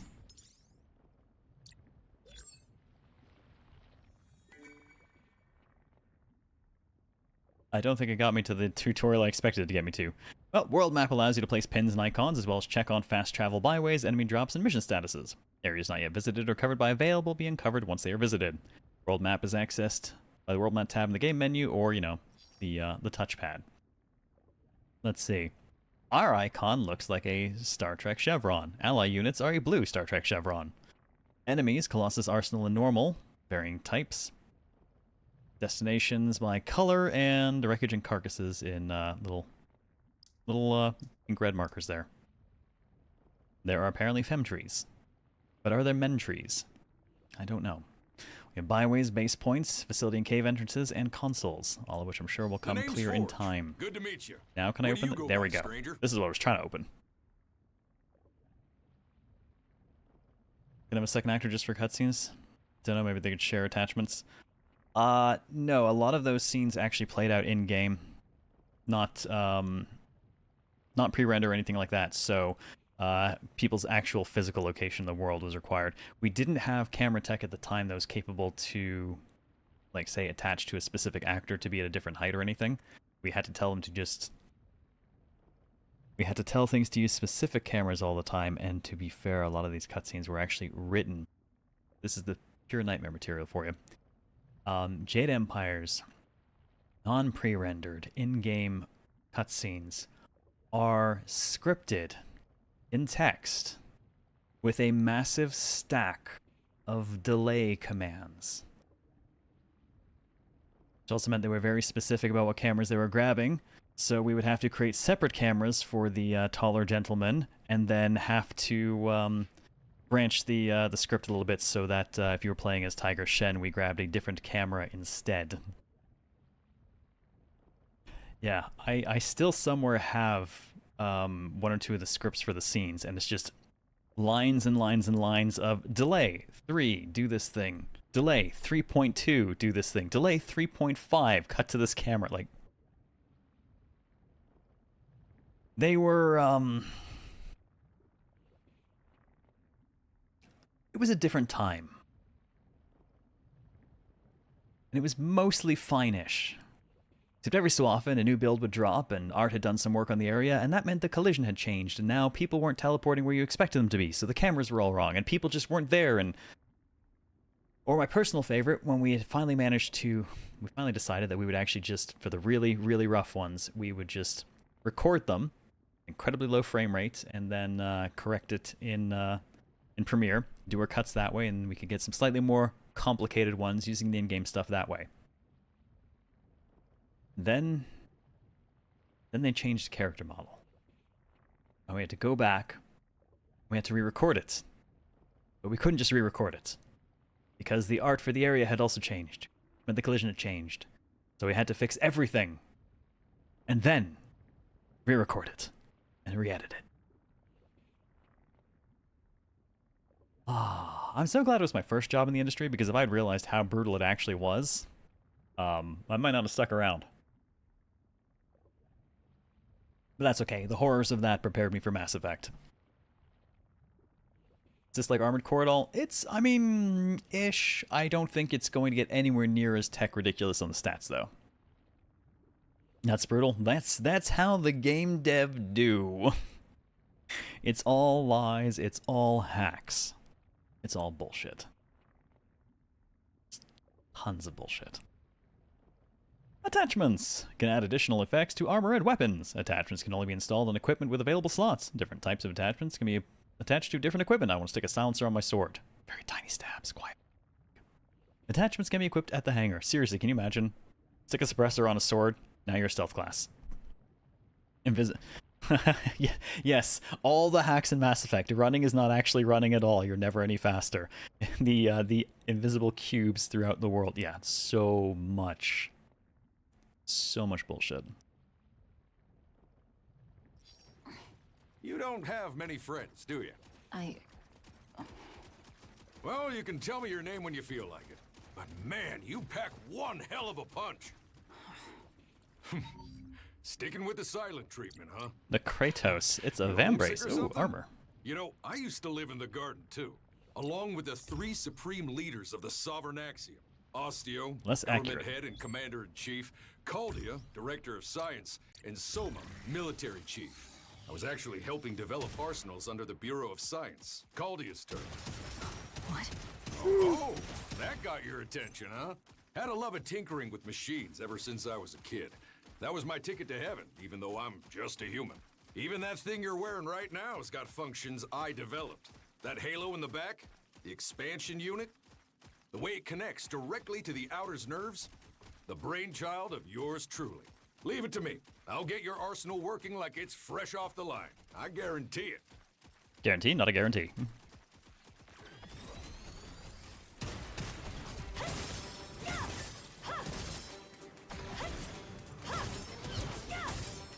Death from above? Melee style.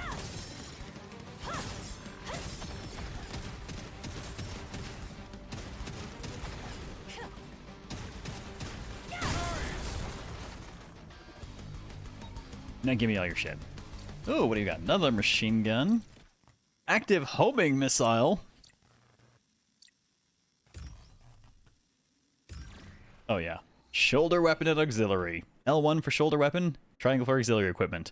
You can equip a variety of weapons besides your main weapons. See, that's when mechs start to get fun, is when the hands, that's just the start of your weapons.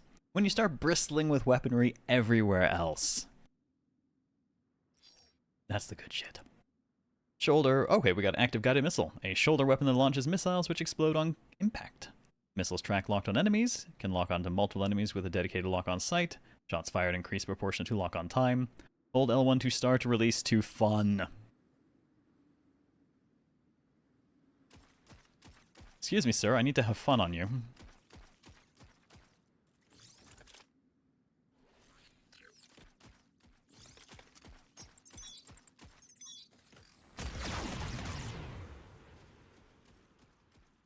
Very nice.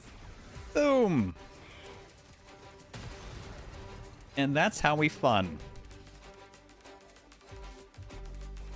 Obtaining items from a carcass. A defeated immortal may leave its carcass behind. Approach the immortal's carcass and press square to obtain an item or piece of development data, which I feel like we covered that at the start.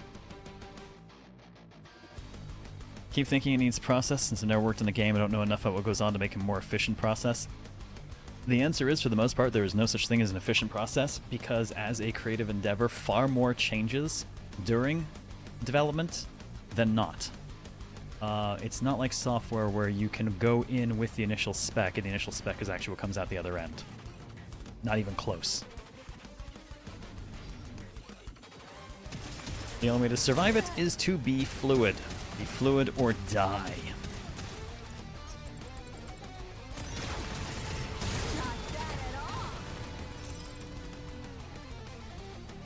Oh, where'd the bits land? No bits. Blown to bits.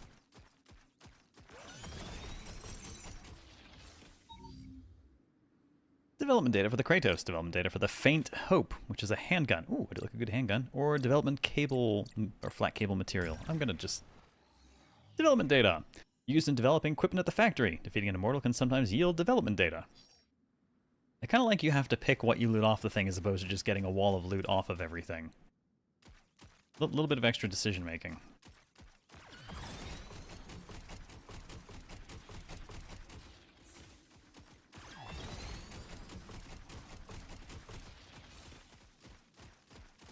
Also prevents me from just killing a bunch of stuff and getting quite as much loot quite as fast.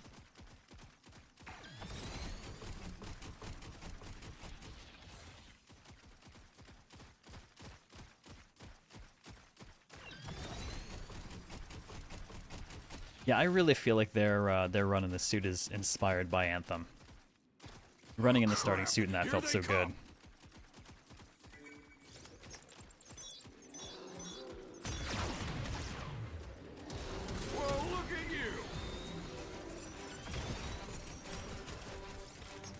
Would you like to die today?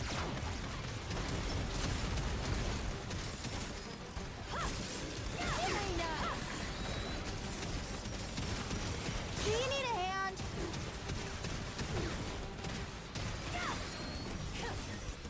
So, how'd you end up here? You know, guess you could say I had a little accident. Been down here in hell ever since. But at least Aces I'm are an having fun. option? Would you know how to modify my suit? Modify? Like customizing it? Sure, long as I've got the parts for it. What kind of mod are you thinking? Nothing Oh, item extravagant. sets. Just I'm gonna need it interrupt up you to guys. G5 level at the very least. Seems very Anthem-esque. Still said the game failed. I had some fun in it. That one was such a weird one because it's like the first time. It's some of the best combat the BioWare's ever made, but then they completely fucked it on the story instead. And I have a lot of behind the scenes on that one that I can't talk about just by virtue of still knowing people back there during all of that. But suffice it to say, a lot of bad communication led to a lot of stuff not being there, a lot of things being rewritten and not accounted for, and then, yeah, it just narratively fell the fuck apart. My favorite one, though, it's a third-person action game, action RPG, right? Did you ever stop and wonder why the hub was first-person? It's because when the game started early on, the game was first-person, and the hub team went off to do their thing, and the game became third-person, and nobody ever fucking told them that it became third-person. So the hub team came back with a first-person thing. Quality communication right there. On top of that, came back too late to change it. So the hub is weirdly first person, and the rest of the game is not. Broken loot system narratively fell apart, no clear vision or direction. But I will say this. Flying around felt good, running felt good, fighting felt good. Setting up and detonating combos felt good. Played through that thing co-op with Daimyo years ago. Item sets. Items must be set at the hangar for use in the field. You can use up to 4 types of items. How many you can take depends on the type of items. Flying around in mech games is always fun. It felt pretty damn good in that. But I think my favorite feeling in that whole game was running as the starting suit, because it just had so much kick when you took off, and it felt fast and weighty at the same time. Really great feeling. And what you gonna do with that? Go back up to the garden, crush those bastards, and rescue my friend. You wanna take them on all by yourself? You're joking, right? Serious as a heart attack. Some piece of work you tripped over today, Forge. Oh boy. Fine. Then you got no choice but to work with me. Forge. Right. And I Even the okay, yeah, even the flying feels pretty Anthem.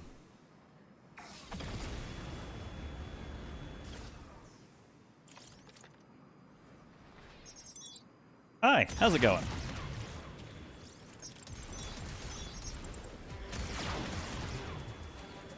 This just feels unfair. That's just cruelty. Oop.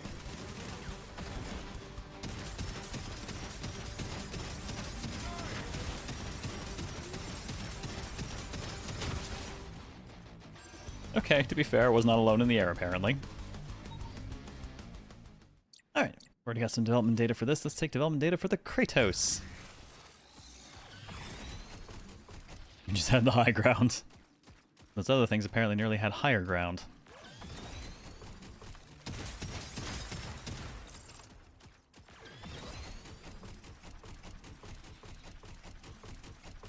Actually, I want a tiny bit of controller vibration for this, the run, those foot stomps hitting. They have it as I start the run, but they don't have it on the footfalls, and I feel like that would really kick a little bit. Just a tiny thud. Speaking of Bioware, I came across another post that said the Origins is the only good Dragon Age game. What say you all?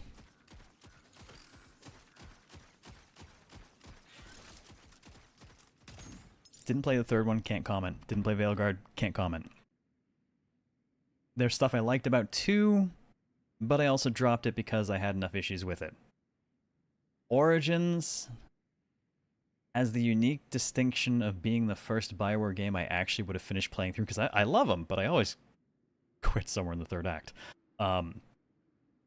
Origins has the distinction of what would have been the first time I'd ever actually played one the whole way through, except right near the end of the game, my hard drive corrupted and I lost everything. And I did not have the heart to pick up and play it again, because I'd been doing the whole thing on Nightmare difficulty. I just did not have it in me to go again. But I enjoyed Origins quite a bit. 2 had its things, but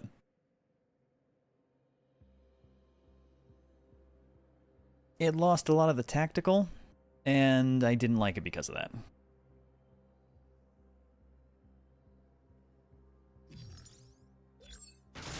Oh, hello, that's my ass.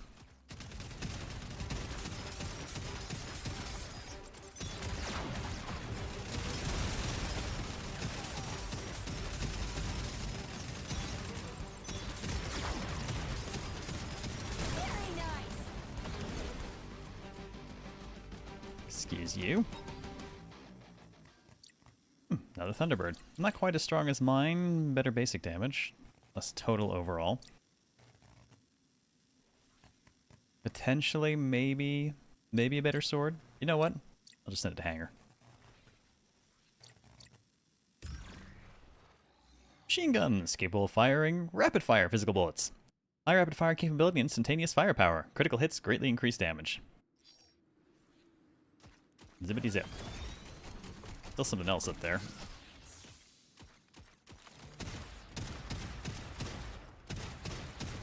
Oh my god, screw. What are you doing? Well, look at you. It's just circling. I must kill it accordingly. Definitely getting some Xenoblade Chronicles X vibes running around here. And now I have an itch to play that game again.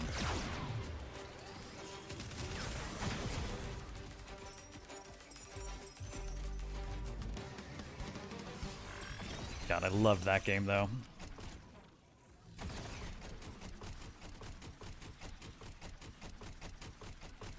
I'm just gonna book it to where I'm supposed to go for a bit instead of getting distracted. Xenoblade X, my beloved, so good.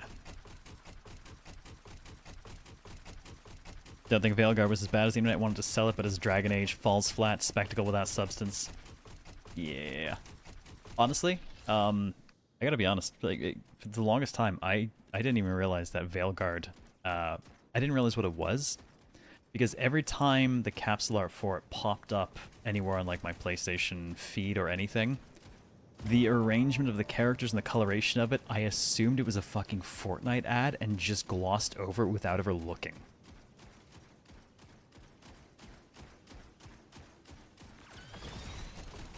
There. That's my place up ahead. We don't want the axe to see us, though. So we're taking the secret way through the back. How goes the...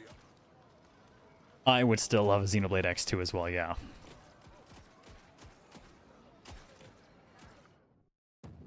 This is the Colosseum. We hold all kinds of show fights here. Bare-handed fist fights, arsenal matches, even fights against immortals. You name it, it flies here. It's home to the hot-blooded. Outers, humans, whatever. It technically belongs to the Axiom, but it's being managed by Old Fort, so security's pretty lax. Hey, coming That's my through. future, I guess. Hey, Forge. What? Whoa, whoa, whoa. What's that? Isn't that an Axiom suit? Just some junk I nabbed. Nothing special. Gotta work fast before it falls apart. So scoot. Hard at work as always. Good for you. No rest for the poverty-stricken. Details on the machines is incredible. that? Wonder how long it Easy took to model all peasy. this. A small process, that's for sure. Yeah, depending on production line, a single model can go through quite a few hands at this point. That they do with their models with as few like character artists as they have. I'm gonna tell it's an Axiom suit is because it's black. It's the telltale clown nose. It gives us away every time. Axiom's the edgy mecha developers. The Axiom are the they're the government of a sort. Of a sort. What does the helmet look like? Someone whacked a T-45 in the head with a rocket sledge.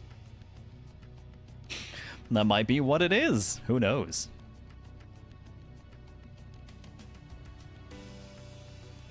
Alright, base. There are various facilities inside the base, including the console, which allows you to change your equipment and customize your arsenal. Shops, where you can buy and sell equipment and items. The lab, where you can customize the look of your router. And the ice cream parlor, where you can eat ice cream to buff your abilities. Okay. I mean, it's technically no goofier than Monster Hunter going to eat food before you go out to fight thing, but something about it being ice cream in particular. I kind of love it, but also really funny. Advancing through the game adds more facilities and functions, but does it add 30 wonderful flavors? You can take off your arsenal there. I'll take a look at it a bit later. Come over when you've changed. You mean we'll actually see me? That was... I've been disrobed very quickly. Well, that's okay. You can't keep the clown down. This terminal here is for receiving orders. More often than not, Coliseum fighters are also registered mercenaries. Need an ice cream van to drive around the battlefield. Gotta rig up a couple bazookas on it. It's hard to make a living on fight money alone, so I make a little on the side from taking outside requests. Hate to say it, but none of the fighters from my gym have been money makers so far. So your gym might suck. So I gotta work for chump change, fixing up arsenals here and there. Seems like my luck's taking a turn for the better, though. I am not your payday. Yes, like Twisted Metal. The console has many functions, such as changing the equipment of your arsenal and accepting missions. The console is the center of the base. Walk up to it to access the menu. Grim Reaper AT card. Oh good god, these cards are used... These are cards for Overbullet, a card game played in this world. Oh no. You can combine multiple cards to create a deck and play against an opponent. There are Overbullet enthusiasts at the fort. Talk to them when you have a deck to start a match. No. No. No.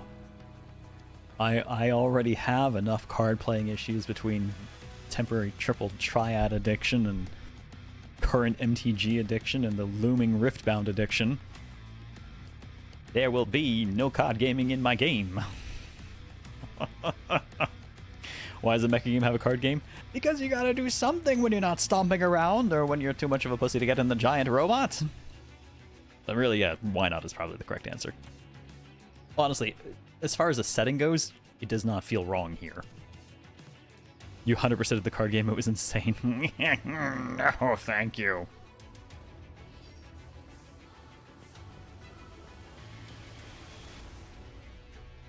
This here's my I will play gym the card site. game at least once on Might stream be if I in the can. Dumps where the rent is cheap, but hey, home's in the heart, not the place. Jim? Oh, gyms are where you train your Coliseum fighters. Not that it's seen much use, since I don't have any fighters as of now. But my dream is to raise a champion right here in this humble little gym. No, we definitely we will try the card game. I'm curious, and I am a fan of card games, and I play a lot of card games. And I'm working on a card game, so yeah, I will play the card game. This will be done. I'd better take a look at your broken down gear. Feel free to take a look around in the meantime, all right? Sabak. Now I'm thinking of Pazak back in old KOTOR.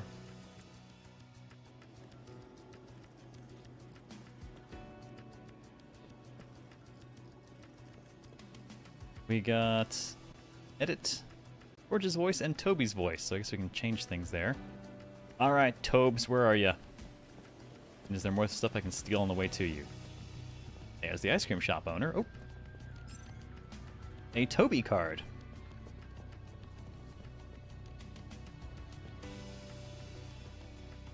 Welcome to our humble dump of a gym. He's got enthusiasm. What? Cat got your tongue? Broken manners, broken mouth. Is your body a piece of too? Enthusiasm and spunk. Toby, watch your language. Sorry, please don't mind him. He gets his foul mouth from his father. Oh, have a good one, Luna. Take care. We'll catch you next time. That you? Yep, he's my little boy. And proud of it. Does he have a mom or is he homemade? The kid's got a bit of a homebrewed vibe to him. You know, if you're serious about going up against the Axiom, you've got to get your equipment in order. Wait.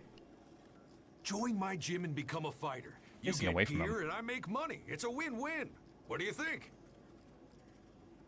I don't have time for that. Look, I get you're itching to get back, but you just gotta grin and bear it. Go now, and you'll just die trying. You feel me? You gotta grind to fight the higher levels. Hey, old man. Well, if it isn't Ash, what brings you in today? I was just... Hold up. That suit's an axe. Who the hell is that? Hold on. Don't go flying off the handle right off the bat. Let's hear it, Forge. Hey, Angel. She's a refugee from up above. I know what you're thinking, but I would have been in Immortal's lunch if it weren't for this lifesaver. I don't know the details, but they're trying to crush the Axiom. Something about a friend still up there. That dude's in pieces at this point. Big savior complex. Don't be rude, Toby. Whatever's going on, there's more to them than meets the eye. I can tell you that.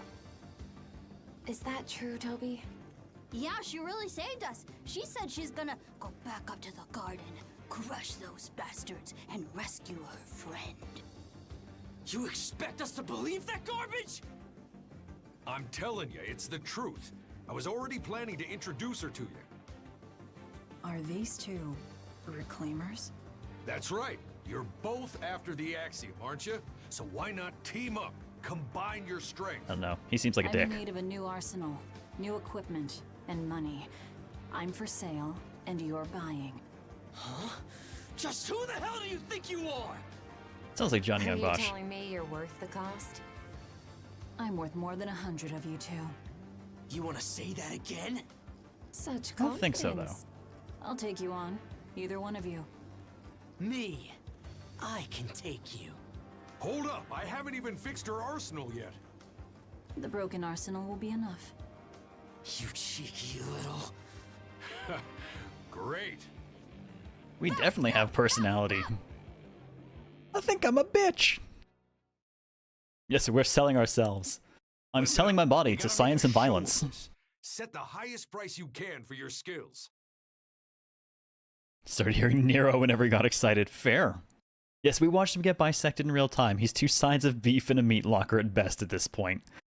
Yeah, I don't think there's going to be much left by the time we go up there. Oh, is that what it was, Master Sword? A custom icon set in the channel to make it appear as not having audio. Huh. I'm sure you won't have any problem with that. And here, I thought you were just tired of listening to my shit.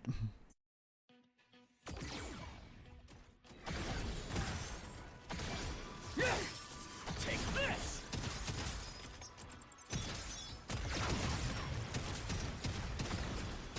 He's just...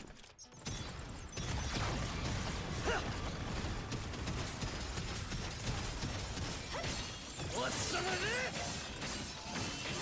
Damn it! What am I doing? Damn it! What am I doing? Anime stabs! Am I supposed to be impressed?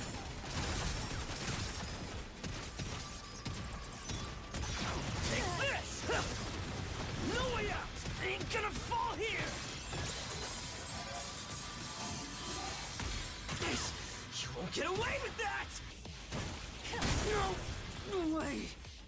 Okay, the grab is fun. That was awesome! Yeah, the man outsped my missiles. I outsped his, to be fair. Good job! A perfect bout! Ash's Paul Castro Jr. is playing Yosuke in P4. Okay, I can hear that. I'm gonna miss Yuri Lowenthal though. I kind of managed to get over the voices in 3 because I didn't play 3 as much as I played 4, but my god, I played a lot of 4. Here we go!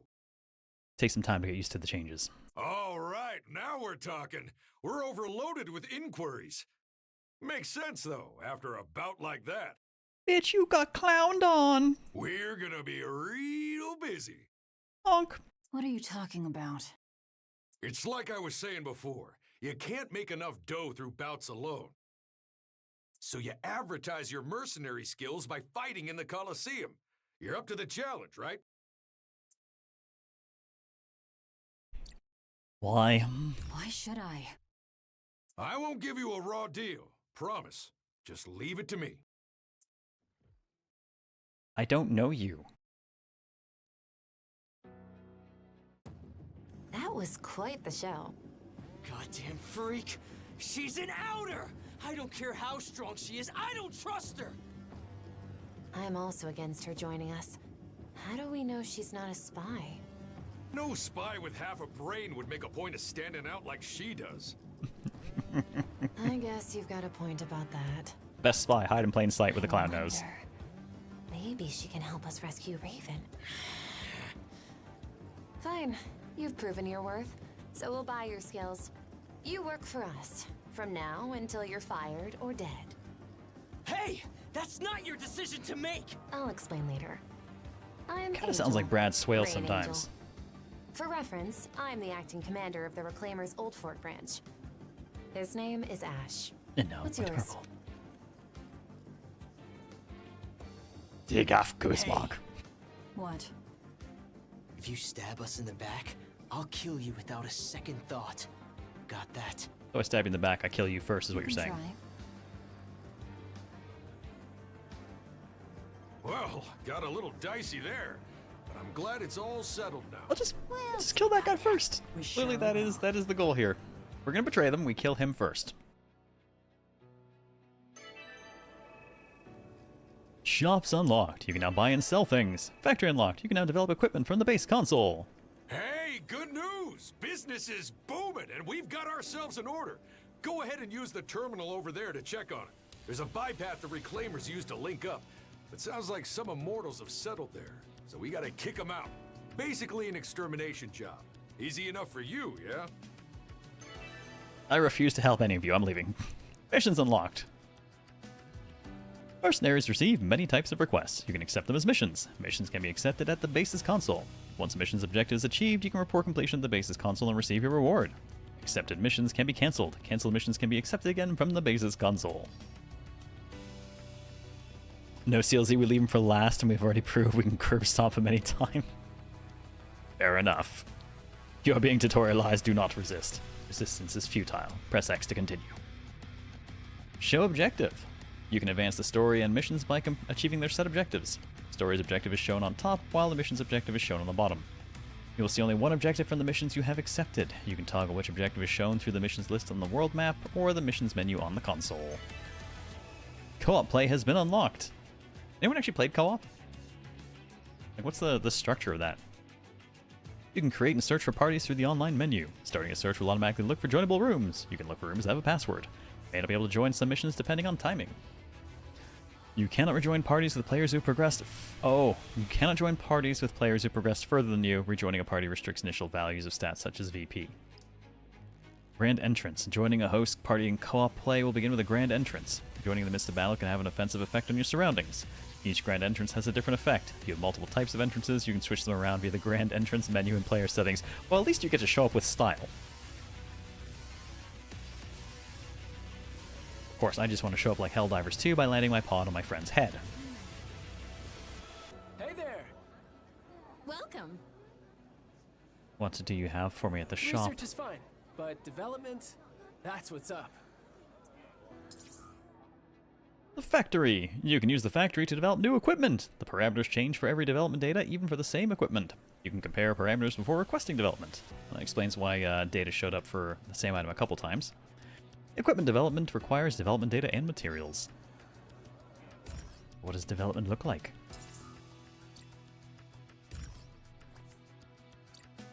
It looks like I have no money. Okay. I like the big beat stick though. Look at okay. Look at all the properties on this one. And then just this one. Blow away. Just big, hit hard. EDF greater than Helldiver, so many fun ways to kill teammates. I will partially agree with you on that. I will say that EDF was definitely better than Helldivers 2 for spectacularly killing your friends. Helldivers 1, on the other hand, wow.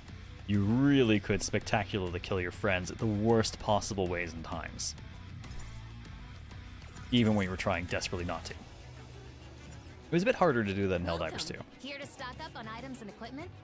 Feel free to browse.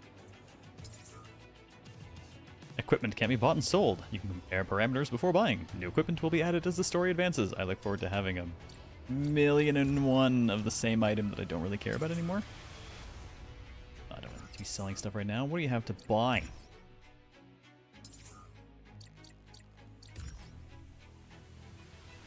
Again, I'm poor. But I like the look of your weapons. Getting very Cerberus vibes from that one. Reminds me of the Matek assault rifle in... Actually, no. You know what? It looks like more than one of the shotguns in Mass 3.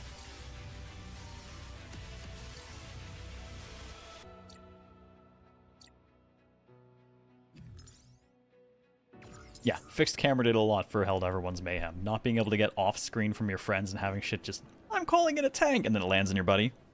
Well, I guess he's not driving it now. Then his pod comes back down and he lands on the tank that you just got in. So everyone loses.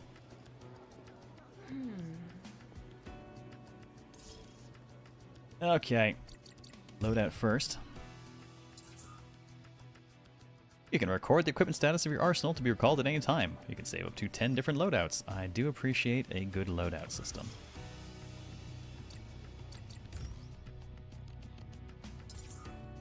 Customize! You can customize the exterior of your arsenal to your liking. Decals and patterns used for customization can be obtained by meeting certain conditions. You can also create your... Oh my god, create your own. What kind of options do we have right now?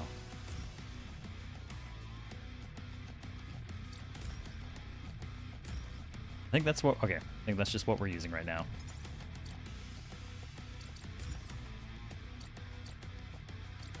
We're so very red. I feel like we need something else in there.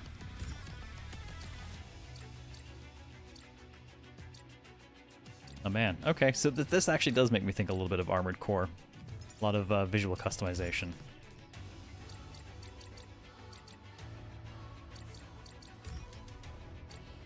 Oh, good God.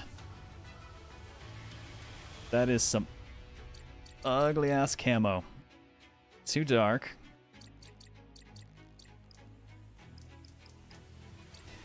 No, sir. I think we need a color change here. We need to stand out a little bit more. Get bright and white.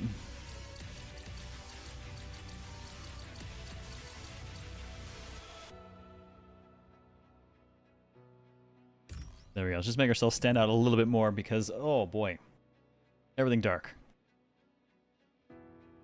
Have a good one, baby guy. Enjoy your evening.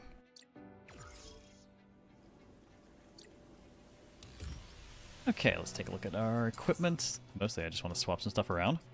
Hanger allows you to equip armor, weapons, and attachments. Hanger also allows you to set items to take on the field. You can also customize equipment, placement, and whether to show or hide armor.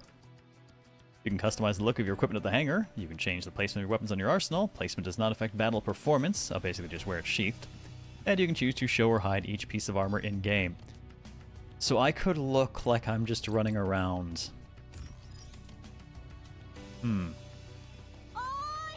Sir, I've brought the crayons. Let the feast begin, CLZ Quad. Thank you for the bits, Soul Survivor. How are you doing tonight? What do you want to put that towards for HoboCast? Back from sleeving, opening a few Hobbit packs. RNG God's been most generous. Very nice. What's your top 2 standout cards on that? Alright, how do I invisible things? Armor display. Yes. So I could just keep the giant boots.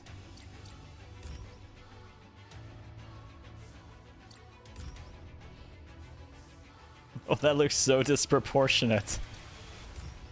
Alright, we can turn the helmet off though, and now we have... well, we will always have the joy of our face. I have nothing for auxiliary yet. I'm going to go ahead and keep the Thunderbird we got going on.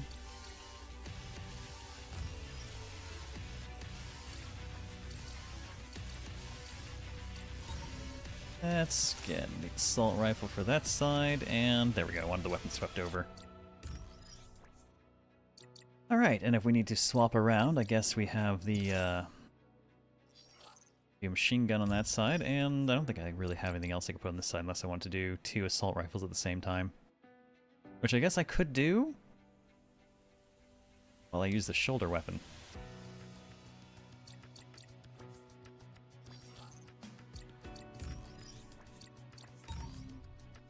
Okay, so that is the already equipped one. Yeah, there we go. Okay, now we're armed. And appropriately faced. And we have repair sprays. Okay, good enough.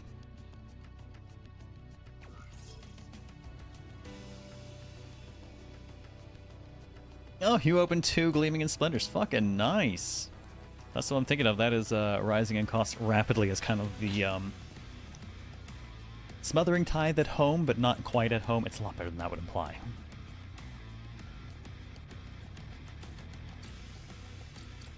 Like the armor has a clown mask theme too now? Yes, it must. Alright, mission menu. Mission menu allows you to check, accept, or cancel missions. You can toggle which mission objective is displayed. There'll be more missions as you advance through the story. Some requests will come directly from conversations with characters. Request for byway entrance security.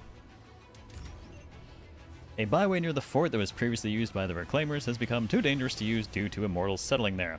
Said immortals must be exterminated in order for us to secure the byway's safety and carry out future missions. Time is of the essence. It pays $5,000, so I mean, I'll take your bucks. Right. Since it's your first time doing this, I'll be tagging along as a chaperone. Help give you the lay of the land and all that. Can you even fight? Hey, be nice. I won't get underfoot, promise. You won't even know I'm there.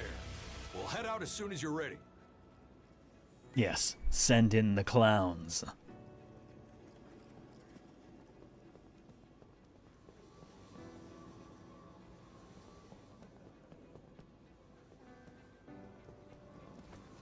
Oh, I can't jump over that.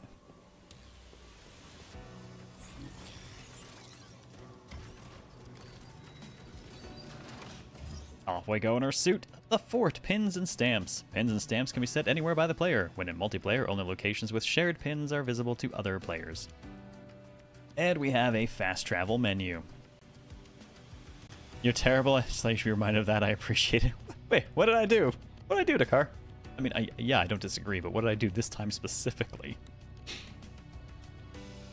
That menu. Fast travel allows travel through byways that have been unlocked. Fast travel may become temporarily unavailable depending on your progress. Sorry, no teleportations for story.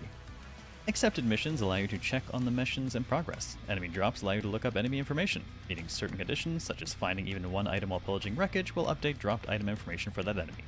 The beacons list shows restored beacons. You can also use this list to pin the location of beacons you wish to explore.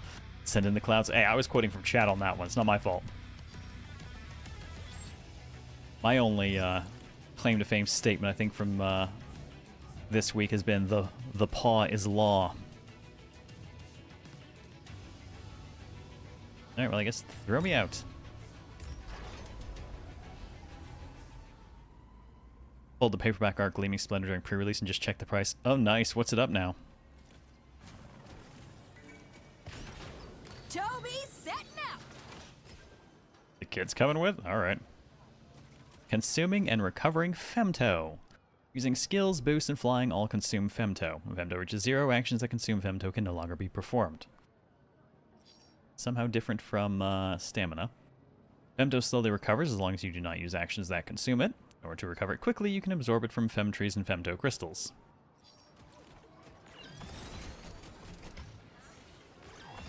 No fly zone.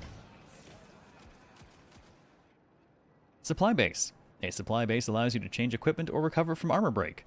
You can also recover VP and HP by paying credits because, you know, even in the far-flung future, healthcare sucks. 70-ish? Nice! Not bad at all. Supply bases are built at the base points in every region. Use an item to build a supply base at an empty base point that you can then pay to use. Any base can be strengthened using scrap.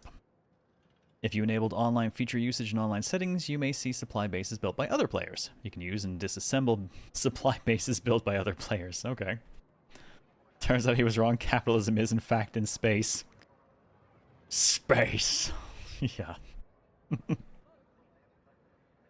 Oh, man. Speaking of ridiculous magic prices, Soul Survivor, because of the release of the Miku Commander deck earlier this week, the Miku Command Tower, that is not part of that deck, it's from one of the older SLDs, is now over $100, and the Sol Ring is around $140.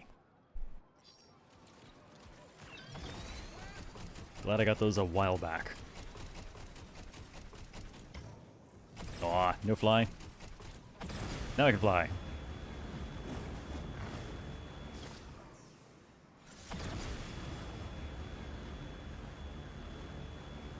Away we go! We've got company.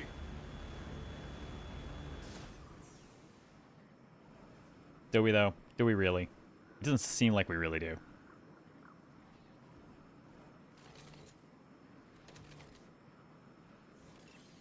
Alright, let's try a couple of... Oh, that's just swapping stuff all over the place. Guns, guns, guns.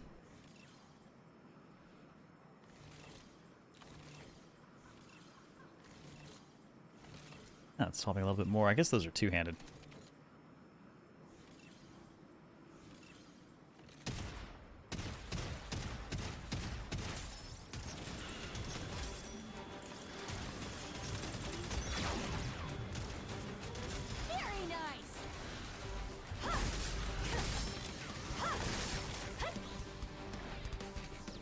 Oh, start at the ground.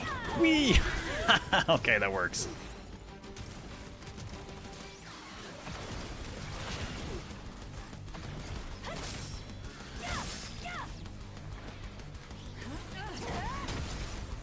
Okay. Okay, I like that I can just slam them into the ground. I will take. Yeah, I'll take a flat cable.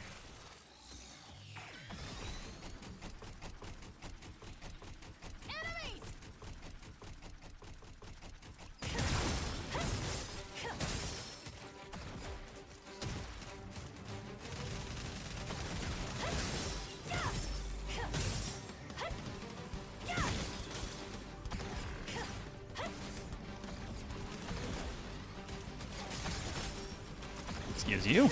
Don't be rude. Die and leave me goods.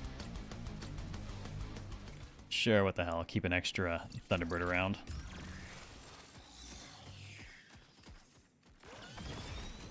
Let's try and get there without getting distracted by too much. Yes, you can also shoot in the back while grabbing the various weapons. I look forward to doing that with a bazooka. Though I feel like the best thing for a good backstab would be a pile bunker.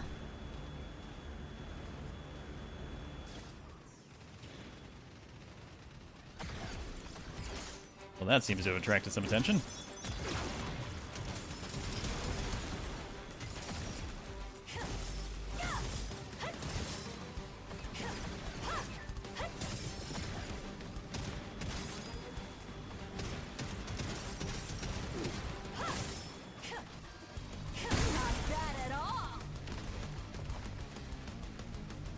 Excuse you, give me things. Ooh, hello, armor. On the other hand, a longbow. Okay, I gotta try this. Longbow, a special two-handed firearm that shoots arrows. Firearm's a strong word for a longbow. Using the longbow to defeat enemies yields more loot. The sight will employ its unique mode when in use. L2 and R2 to rapid fire. Hold down L2, R2 to start charging. Release L2, R2 to launch. While in sight mode, right stick to control the sight. A little bit more specifically aimed. Consecutive uses allows you to shoot multiple arrows at the same time. Charging can grant the following benefits: more damage, narrow spread, increased loot. Alright.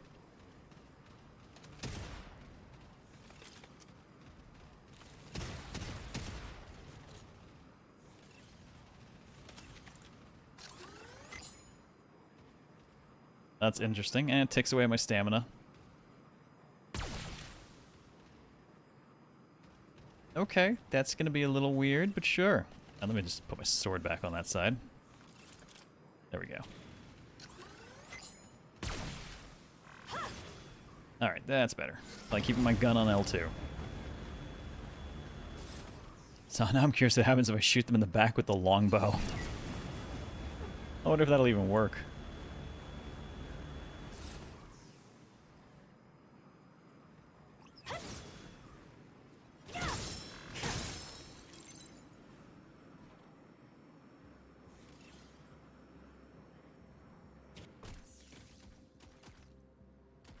Is this using... Oh my... Oh no. Anyone who's ever been around in this show's history knows that I should not be allowed in vehicles. Every time we played Saints Row proved this. Oh my god, that Ghost Recon time proved it a lot. Well, approach a vehicle and press square to enter the vehicle. Hold square to dismount, left stick to steer, R2 forward, L2 reverse, R1 for handbrake, X to jump or shake the vehicle, and triangle to change seats. And there is a turret. Okay. Well, not in this one there isn't, but... Aw, no animation for me moving between the seats.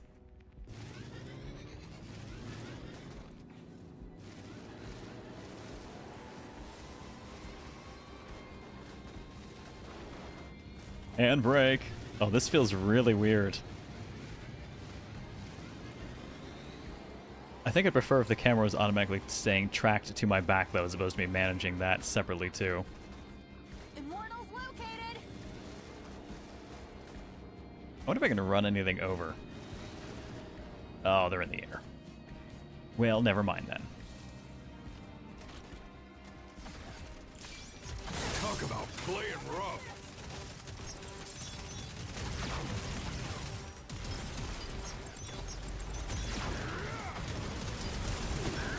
Oh, someone's got a shotgun.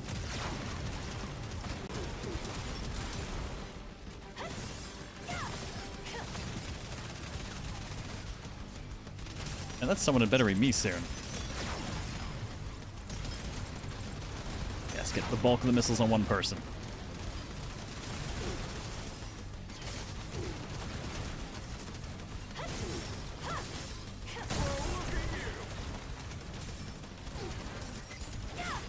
Nope. Oh, I gotta... Right. I'm used to holding L2 for aiming stuff and then R2 to fire, but it's actually just, it's all on L2 with this.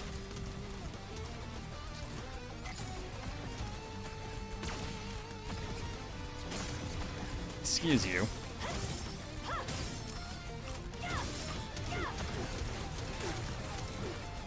Damn it, lost the chance to grab that one.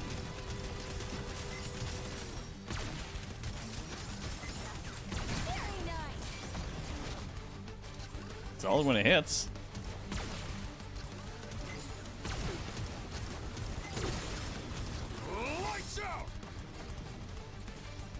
I'll need to tweak my my controls so to make good use of that. Okay, all wrapped up here. A little finicky right now. Let's get back to base and report the results. Nope, and fast travel. Well, not sure Daimyo has any improvement over your driving. What? No. What happened? He was a perfectly fine driver. The problem was that my favorite pastime while he drove was trying to gauge the angle and time to cook a grenade to throw it out the window ahead of the car so that it would land on us as we drove forward. It's not a healthy pastime for his driving. Fast travel. There are entrances to old byways scattered in the field. Unlocked entrances to byways enable fast travel to these byways. Byways, byways, byways. Entrances to byways are unlocked as you find them, but you may have to defeat enemies in the surrounding area. You can fast travel by accessing the entrance of the base, byways in the field, or via the world map. More importantly, though, this man has a lance. I would like a lance. I think I would like a lance over my sword. Physical weapon. Physical melee weapon of few imperfections. Can string up to 5 hits, can pierce through enemy guard, can be used while holding a shield. If discarded by throwing, it will remain stuck in the ground where it lands. You can later retrieve and equip it again. I must see my stabs.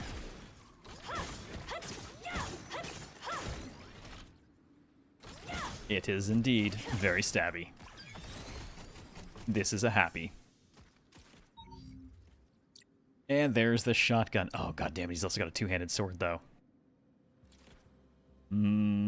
Oh, memory overload. But I can probably get rid of some other stuff, right? Yes, yes, probably. But a shotgun.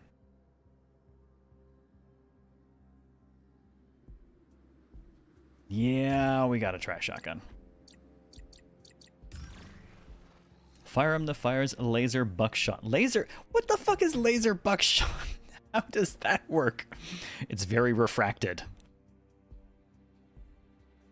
Employs a special reload method. Reloading starts loading 1 round into the magazine at a time. Standard shotgun. Resume shooting at any time while reloading.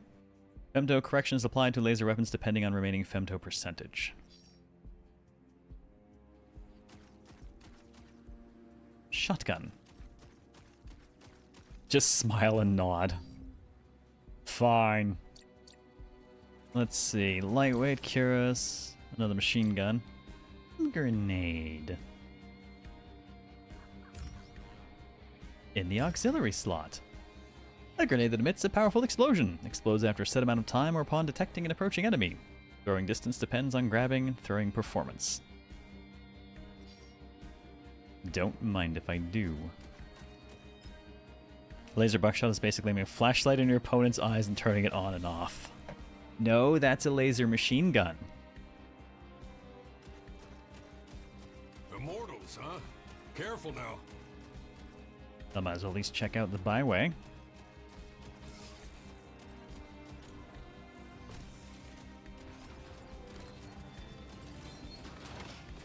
I like that her jump has a lot of forward momentum.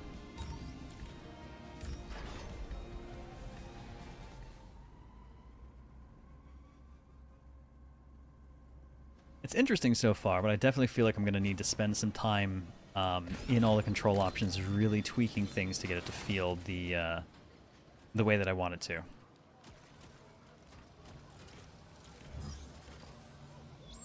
Oh, should have just gone to base.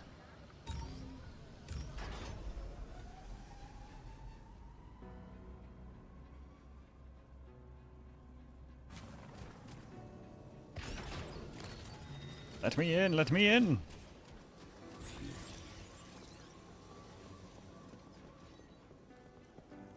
Alright, report mission completion. We shall do so.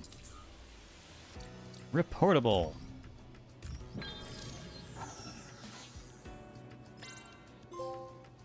The first job. 5,000 bucks in the supply base unit.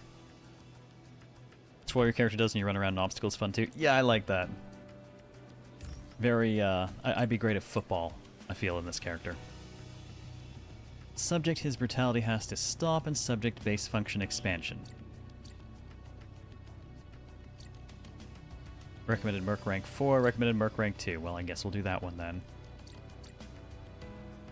This is Savetta, head of engineering with the Reclaimers. Apologies for the abrupt request, but may I ask you to collect some scrap for me. We'll be using it to expand the base's functionality, and we will, of course, pay for the collected material. Thank you in advance. Scrap.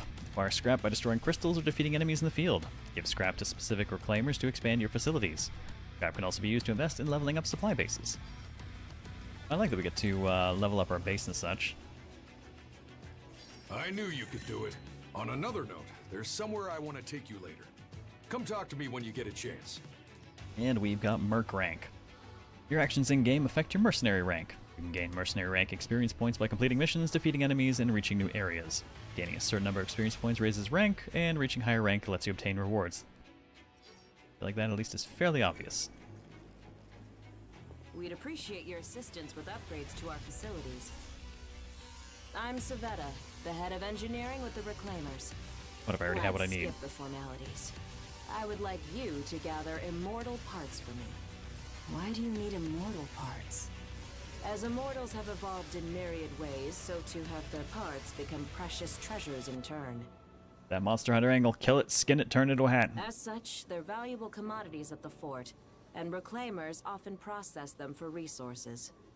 Got it. I'll see what I can do. Once you've gathered a sufficient amount, come talk to me. I need 500 scrap.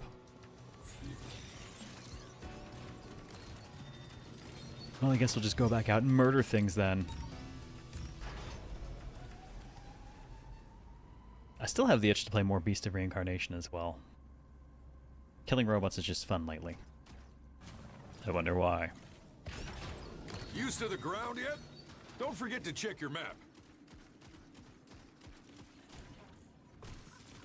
Why fly when I could drive there terribly?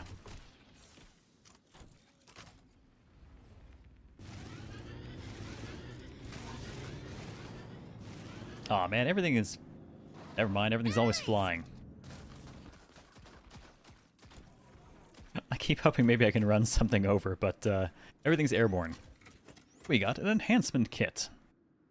Enhancement kits can be used to power you up during battles. Using a kit can boost your attack and defense for a period of time. Enhancement kits must be set at the hangar for use in the field. You got into Blue Lock manga? Love your yaoi sports. At least you know what you like, right?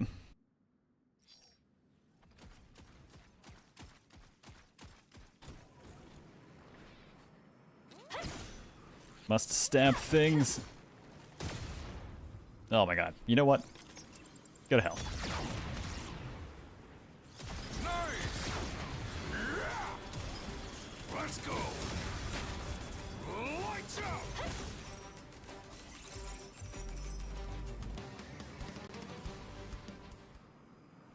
No scrap. Actually, how do I see how much scrap I have? That's the better question.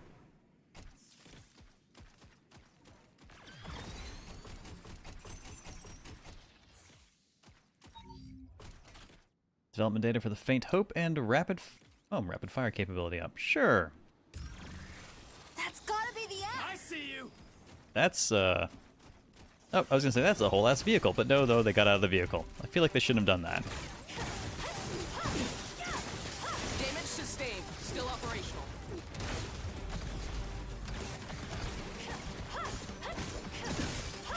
No. Resuming combat. That's barely a scratch. Let's go! Shot in the back with a shotgun. I'm taking a beating here. I'm not done with Nice to be them, I guess. Ooh, new assault rifle, laser blade. I'm just gonna keep replacing my weapons. Now I'll try the laser blade.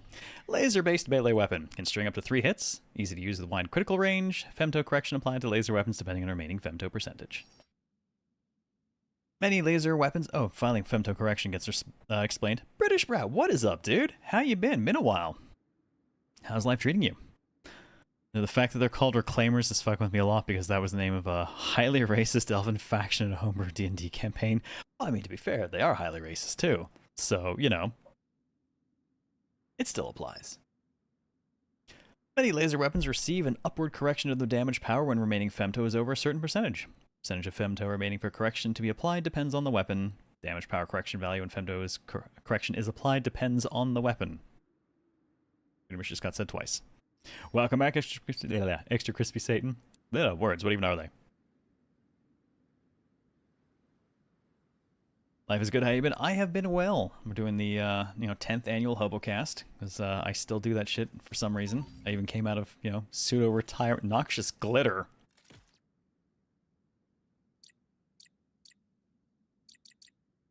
I have to buy it or take it for the name, don't I? It's got glitter. Yeah, doing the 10th annual HoboCast, busy with work. My son was born just under 4 months ago. Life is busy. Firearm capable of rapid firing laser-based bullets, well balanced in terms of accuracy, rapid fire capability, and damage. Okay, noxious glitter. Pew pew. Congrats on the little one. Thank you. He seems to be doing well so far.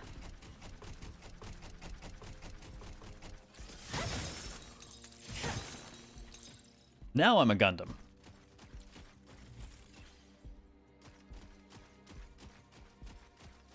Noxious glitter should have been the laser shotgun. Yes. Wholeheartedly agree. Immortals, huh? Careful now. Pew pew. Laser.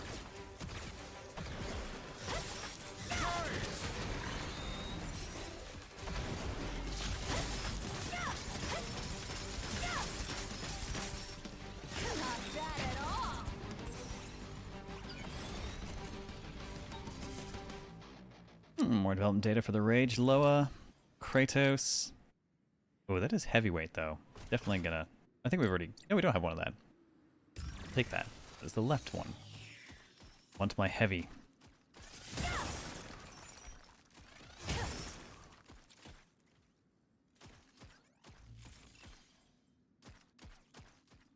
Surprised there isn't a weapon name in Borderlands. Or there isn't a weapon name in Borderlands. Noxious Glitter. Such a good name.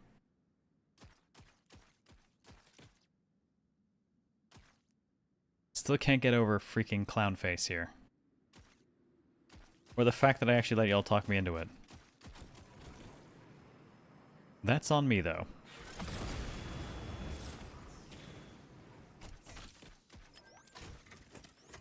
A damaged beacon. Restored to the factory to receive signals from wreckages.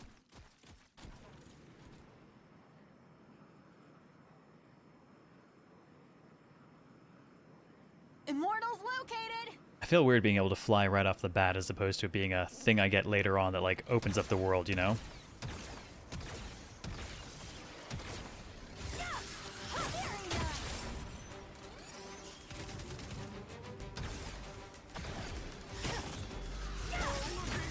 Oh, shoot, should have grabbed that one. Oh.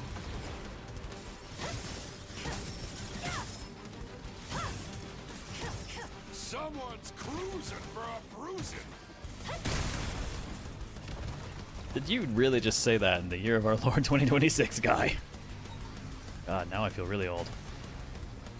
Midway Greaves. Yeah, what the hell. I'll send it back to Anger. He's not running around in bike shorts and sports bra. Yeah, no, oh my god, yeah. The fact that that was an option. I appreciate that the option exists. Definitely not doing it. Another Kratos piece. We're towards that big heavy armor.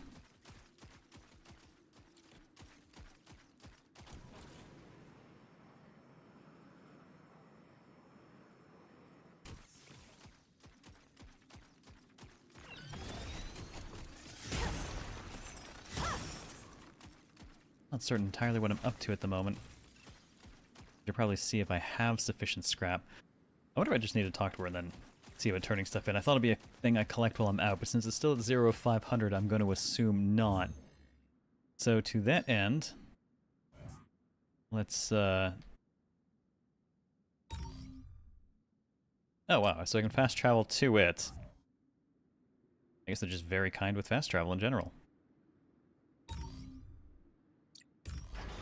That's nice. Out we go. Didn't realize someone's grandpa could pilot a mech. Yes. Oh, I haven't heard that saying in a long time.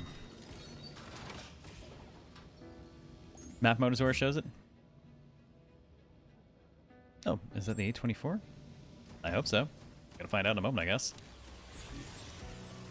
We'd appreciate your assist. Oh, yep, it's the 824. Halves. I just... Oh my god. Okay, good, it speeds up. I was gonna say, take your damn scrap. This is everything. I appreciate all your hard work. Let me know if you gather any more parts in the future. I know we don't help directly on the battlefield, but we'd like to do whatever we can to make your lives easier. I hope to see you again soon.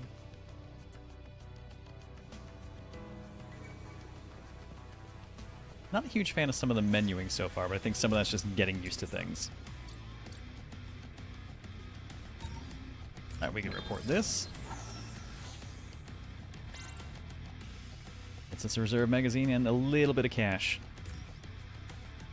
Auxiliary equipment increases total ammo for your firearms when equipped. That's the reserve magazine, but you know what? We have a grenade for our auxiliary, and I'm keeping it. The DGAF part of her name does suit Guzmog with how she talks sometimes. Yeah, she's definitely not giving any fucks. We now expand facility functions. Expand facility at the base by handing scrap over to specific individuals. Expand the facility to add and enhance functions within the base. Only the host can do this during multiplayer. I'm curious, if that's the case, how... Can you do story missions in multiplayer? Could you basically start up and actually run a co-op campaign with someone the whole way through? What do we got? Immortal Extermination. Oh, rank 8.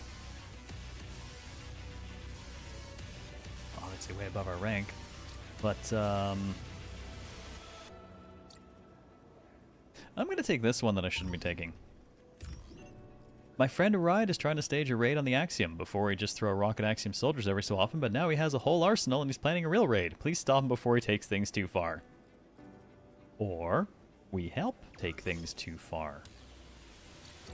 Right?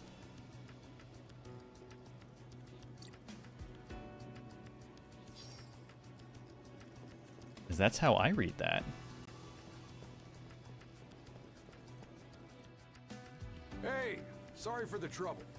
Double trouble. What? I'll get right to it. There's something I want you to get rid of for me. An immortal? We're gonna nab lots of good parts from it. He's got a bit of a serial killer vibe. Oh, gotta check on the, haven't checked on the ice cream yet. Welcome! How does some cold, delicious ice cream sound? Oh my god. The ice cream parlor. You could buy ice cream at the ice cream parlor. Eating ice cream can grant a bonus to your abilities. Each flavor has a different effect. You can earn stamps by buying ice cream. Fill your stamp card to win a prize. Alright, let's do a single. Let's see, we got yogurt, ground speed up. Matcha gives us ground emergency dodge initial speed. Aerial speed for strawberry. Ground dash speed for apple. Stamina recovery speed for mango. Bananas ground boost speed. Jumping power on orange. And aerial elevation speed on peach. Well, I'm just going to go with let's fly faster. Ooh, we have a cone. Okay, I guess these affect the percentage. Sure, I will have a waffle cone. It's a 2% boost, I guess, to my aerial speed.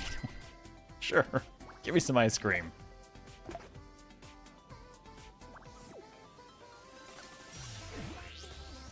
Why not? Reminds me of this game I played a few years ago that had the Cold Stone Creamery in it. Really? What the Monokuma is that monster? Just the friendly ice cream bear.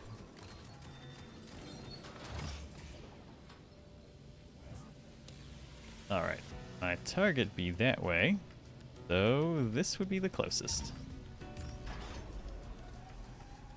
Let's go do something dumb.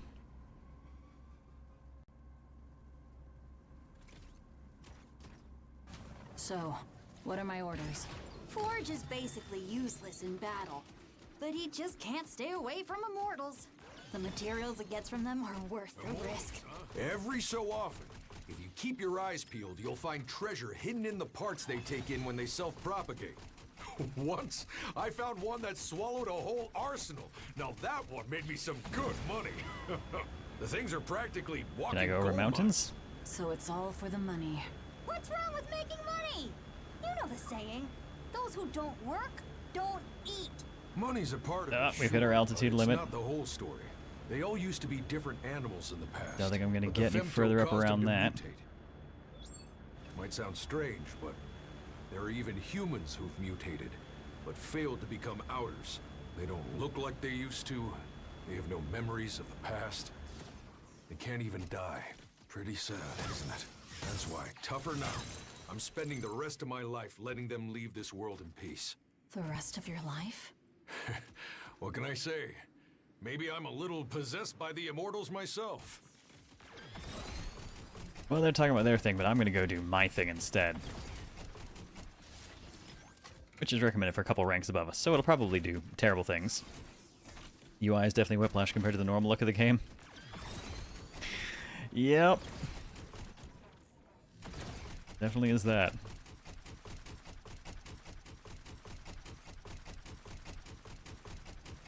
Man, I'm not gonna lie, all the little one-shots I've been doing so far for August, pretty much all of them have been things where I'm like, yep, I would like to play more of this.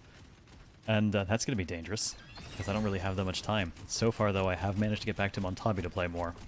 Because it's on the Switch too, and I can do that fairly easily with the boy in my lap.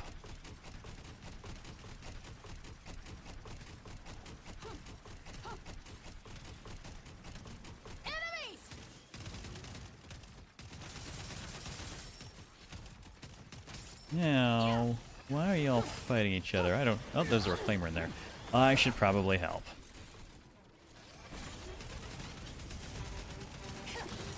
Alright, let's grab you and... Oh, knocked it out of my hands. How rude.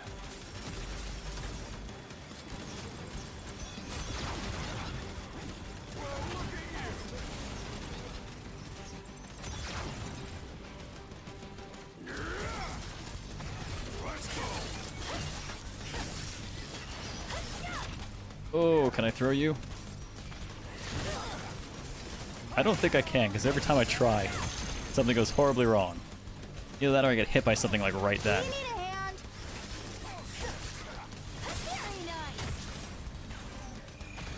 All right. Where the hell did you come from?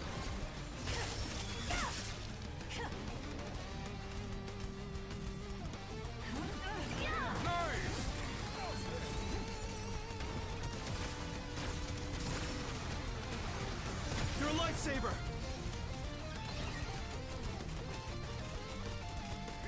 Alright, let's be rude and just, you know, loot during combat. Jade sounds good, but oh, nope, that's I've got one of those. Okay, we'll take the Jade. More Kratos data, but we've got that. Shooting performance up. More Jade. I'll take more Jade. Turn-based games, the best ones for dealing with the boy. Absolutely. Absolutely. And he kind of leaves the Switch alone when I play. So I've been able to play that one sort of around him. Makes Montabi a big win at the moment. I gotta see if Nomi will work on... Talk about playing. Gotta see if Nomi will work on the Steam Deck, because if it will, I'd like to play that some more.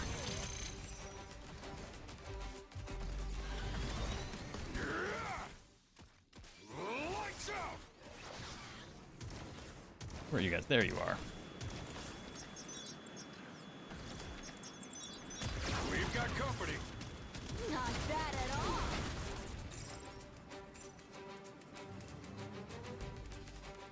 Alright, are we done with everyone?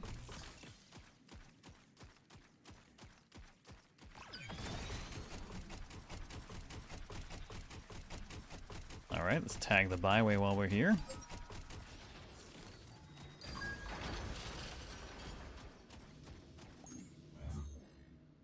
Still a fair distance away from our target.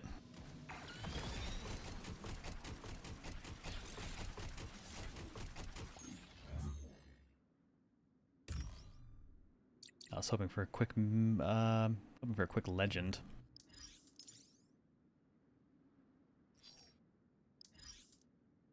Oh, we have player data. What do we? Oh, nice. Okay, missions, enemies, etc. Number of foes grabbed 5. Really, only 5? Felt like more. And our status, so at least we can see all our stuff here. I'm liking the laser blade so far. This game also plays pretty well on the Steam Deck. Yeah, but I'm not going to play this on the Steam Deck. 1, I have a PS5 Pro for this, and 2, I'm not going to play anything that's not turn-based while I'm juggling the boy on my lap. Am I going to stream Fireteam Elite 2? I'm not sure what to make of that one yet. I really enjoyed the hell out of the original, but I think a lot of those developers are not there anymore. So I don't know. In terms of helping a maiden HD2, see we've gone the full energy weapon route. Just coincidentally, as I'm picking stuff up, every time I pick up new things, I replace the old.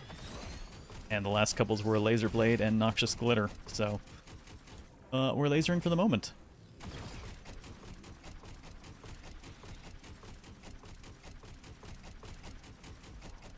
I'm sorry, that is a horse. Is that a horse? Is that a horse?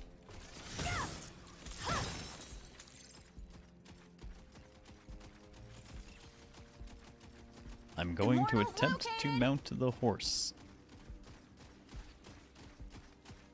Let's go. Sorry, I gotta see the tutorial for that. Yep, okay, it's a horse. I am a clown in a mech suit on a mutant horse with lasers.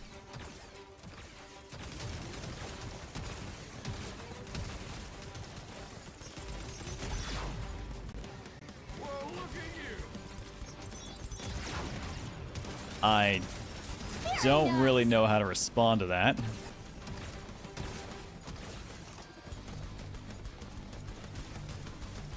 Oh my god, I can try to ride it. Alright, horse, run me closer so I can run it down with my sword. Oh my god, that is so hard to aim. I think I'm gonna stick to using my guns from horse. Oh my god. Oh, the camera's getting very confused. I don't think I can successfully ride this man down.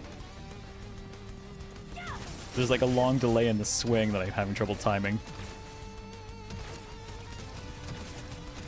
On the other hand, shooting from horseback seems easy.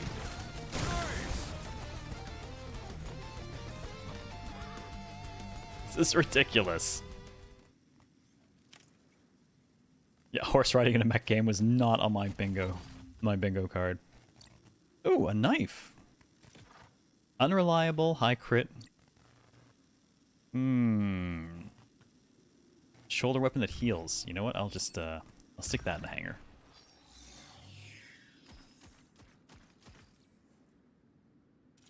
Let's go. All right, horsey. We stick together for now.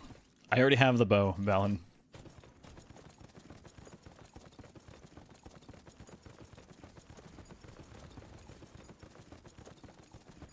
Now, can I interact while I'm still on the horse? Oh, good God. Stopping the horse. Stopping the horse.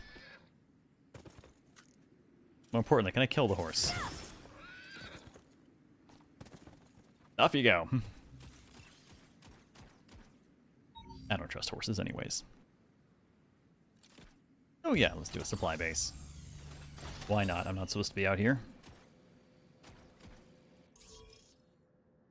Installing and disassembling a supply base. You can use certain item to build a supply base at base points in every region. Supply base can be disassembled by selecting exactly what you expect, and you can disassemble bases built by other players. I mean, why not steal their shit? Why you slay the horse? I didn't slay the horse. I gave it the equivalent of a just laser ass slap to off you go. The fact that the horse hasn't collapsed under the weight of what is likely a very heavy mech suit implies the thing's strength is beyond absurd. Yeah, that was my first thought when I got it too. Its back did not break.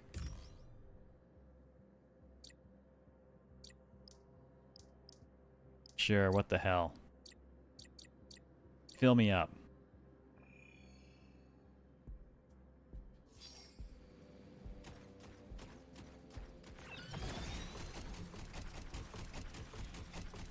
Immortals, huh? Careful now.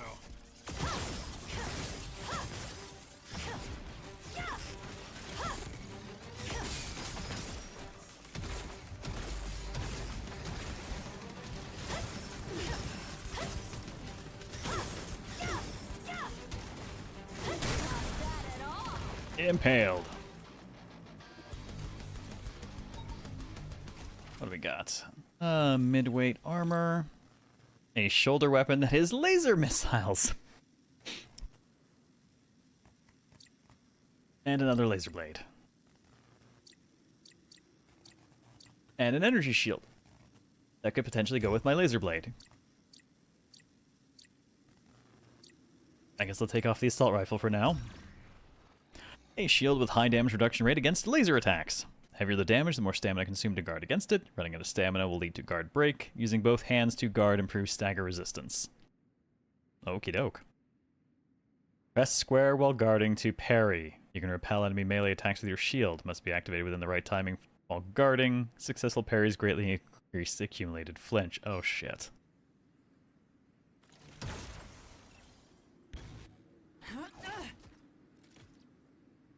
Oh, that is... okay.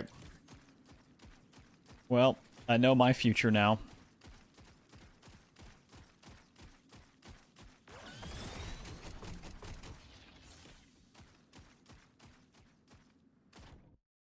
Right. What? I'm here to stop you. Sorry, double click. What are you talking about? A worried friend of yours sent me. Port. Always sticking his nose where it doesn't belong. That's a familiar voice.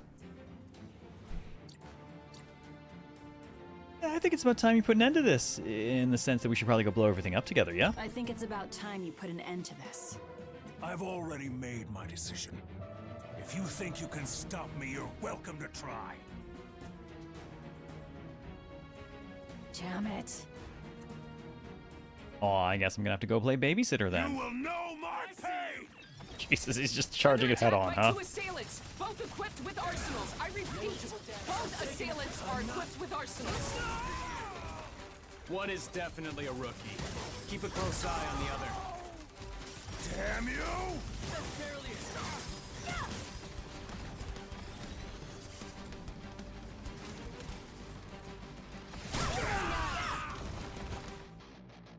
Get it out of your system yet? That was less of a fight than I expected for supposedly Merc 4. This is cooler than any Armored Core game I've ever played. Armored Core can be a lot to get into. It can get very, very spreadsheety with the stats and stuff in it, but I think 6 was pretty cool. I need to play a lot more of that one. Do you see now? You don't stand a chance against them alone. I've been a fighter every damn day of my life!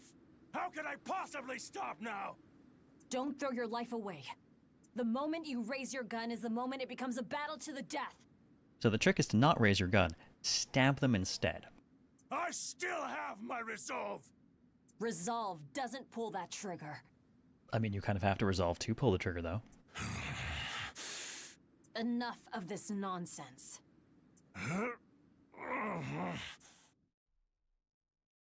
I feel like I'm just going to drag him back by the collar, you know? Well, I'm just going to loot you guys some midweight gear. Let's go ahead and swipe that. Some more midweight gear. Ooh, and a machine gun. Just collecting bits and pieces of armor. And the helmet. I'll also steal that. Excuse me, there appears to be someone still alive over here. We've got company.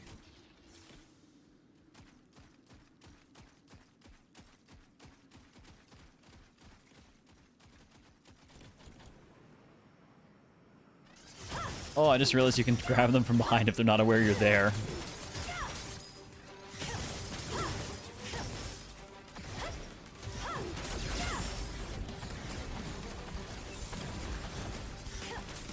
Talk about playing rough.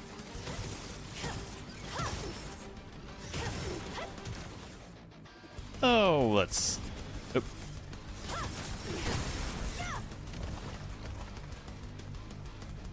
I let him go to give him a fighting chance. By accident.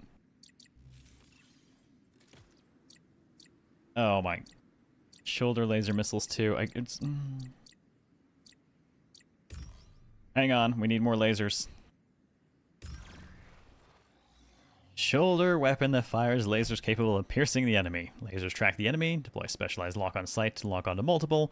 Fired shots increase in proportion to lock-on time, same as the other one, but now they're just lasers. So lasers, lasers, lasers, lasers. Yes, we are a full-on laser boat at this rate.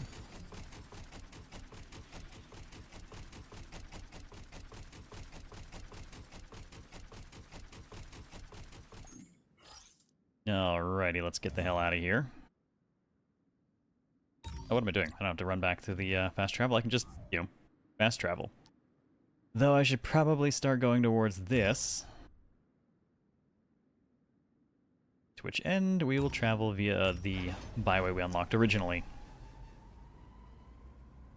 Laser buckshot, homing laser, missiles, laser, bullets. Just not beams, those are too weird. No. Beams are for swords. Obviously.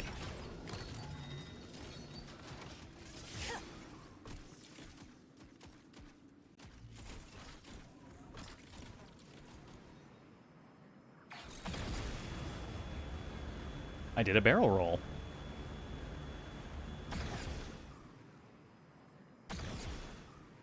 Of course I can do barrel rolls.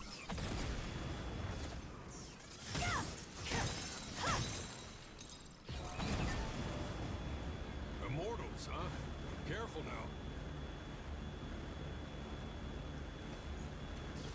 now. Ooh, weird shit to fight. Alright, let's see what our laser shoulder weapon looks like. Definitely not as damaging.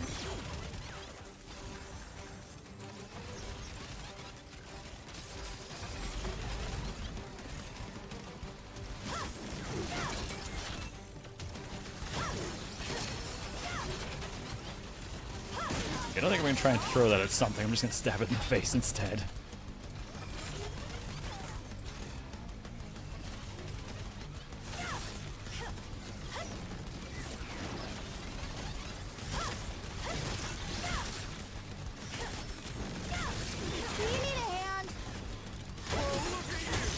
Kinda stuck on that guy.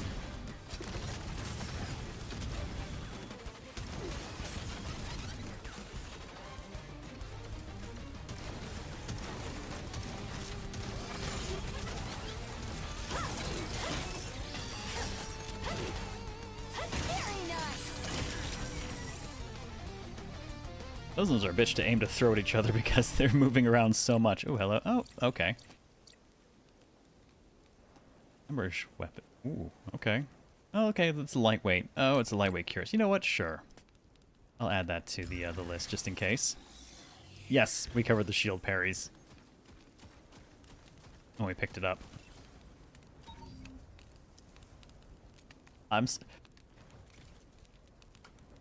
Cannon.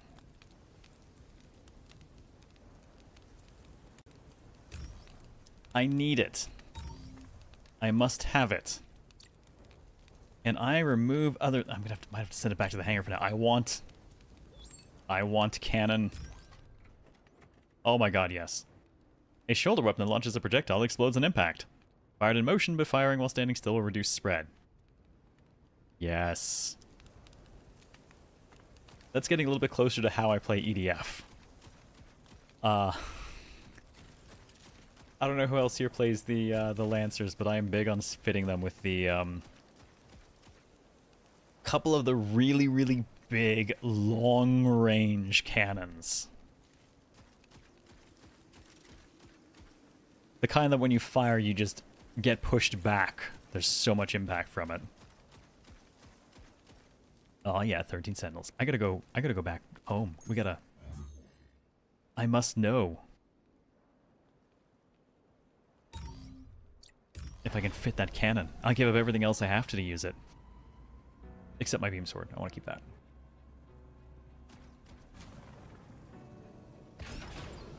A lot of load hiccups for tutorials and places I've noticed.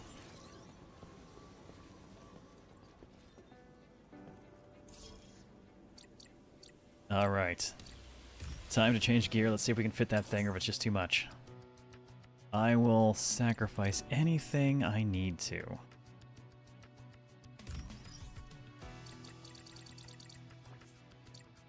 How do I just remove?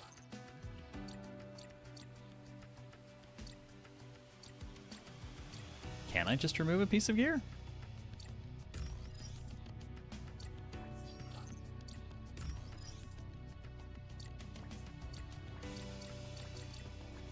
I want it. Game has its own mile length stat sheets. Oh, goody. Oh, now they're legitimately good mile long stat sheets, or are they Neo's 1 and 2% or 1.2% modifiers?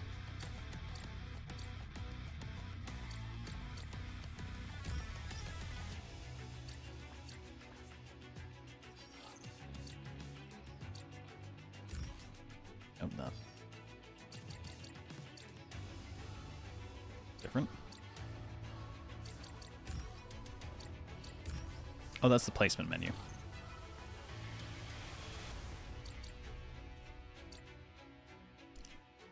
Press X on the right. Not sure what you mean. Not sure what is right, and if you're referring to the correct control for my scheme.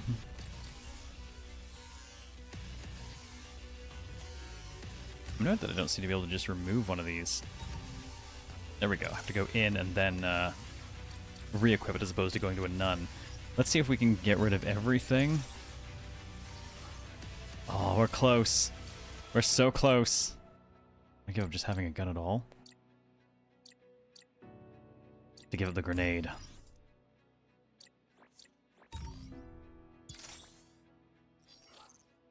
Oh, okay. We get to keep the shotgun. Alright, looks like we can manage this if we just keep like the shotgun. Oh, actually the longbow's quite light. Shotgun, laser, shoulder cannon. That will do. Oh my god, yeah, okay, that really does make me think of Neo. Oh god, especially that. If that's gonna get long. I like meaningful changes in my stats. 1 or 2% points is kinda not super interesting.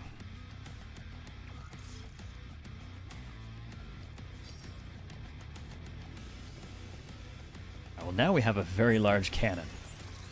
Oh god, yes! Please let me fire this indoors.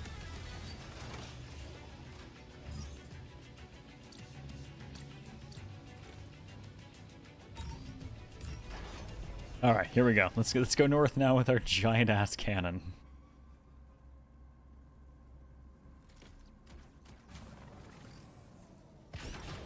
Used to the ground yet? Hear Helsinger Bridge quote, bitches love cannons. I need to point this as something to test it. Not the flying things, I want something on the ground. Something unsuspecting. Immortals located! Oh, I see some loot.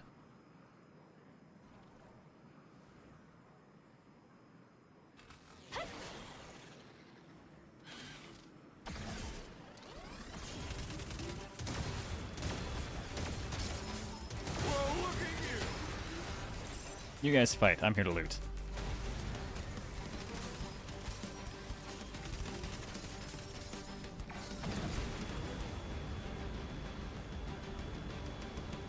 that will do as a test. Come on! Yep, alright. Oh yeah, we are down to clown with this. Take this!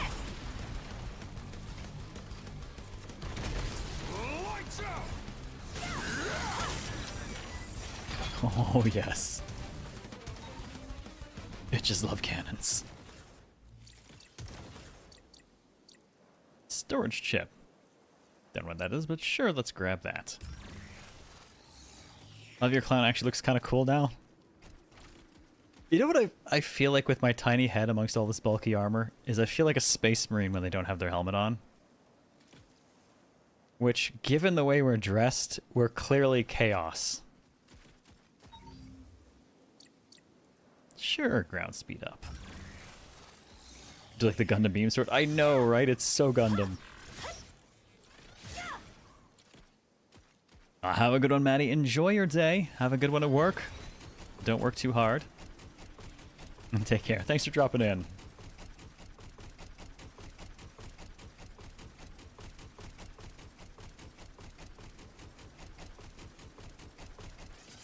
Cannon doesn't have a ton of ammo, but oh, I like the explodey.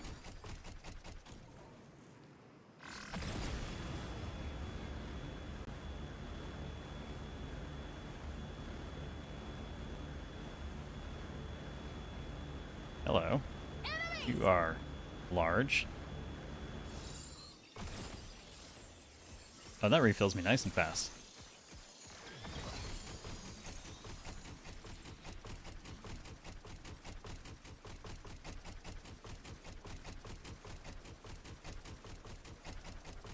Yeah, I'm not going to point this at any of the weak-ass little flyers, but there we go. Get lost!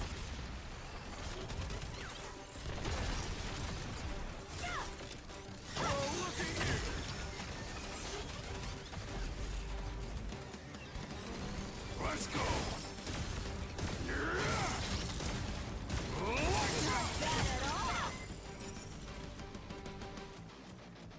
Yeah, I'm not shooting at those little things flying around. That seems like a waste.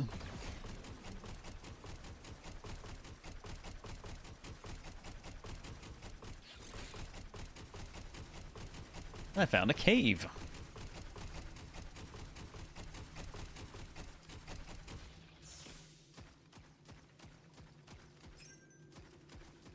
Archstone, I think that was one of the things we were needed for some of the heavy gear.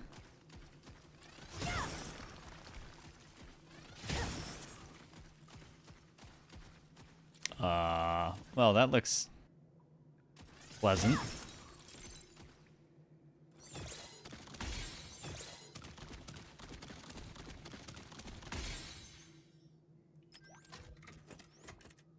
Nice, okay. That's vaguely disgusting. Did I ever play the first Daemon X Machina? I did, and I gotta tell you, it did nothing for me. Actually, more specifically, the demo did so nothing for me that not only did I not buy the game, when I was writing the schedule for this week's show and I put this on it, I actually forgot to put Titanic Scion after the name because I forgot the first one existed. And I had to make the specification of which one I was playing.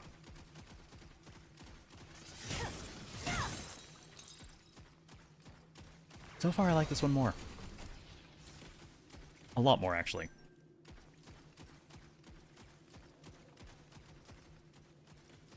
Where are we going? Well, that's a big-ass room.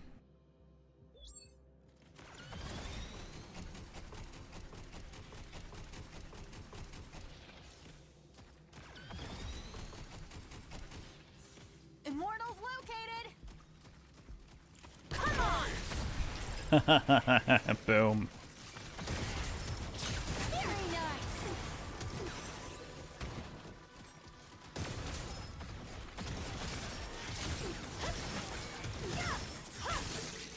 Even the dogs fly in this world.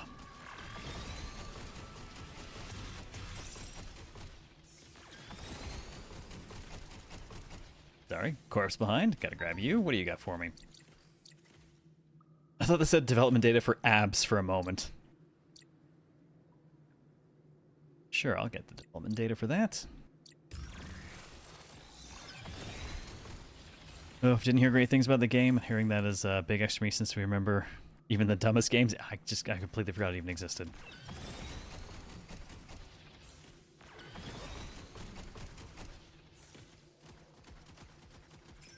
This is already far more interesting to me than the demo for the original one was.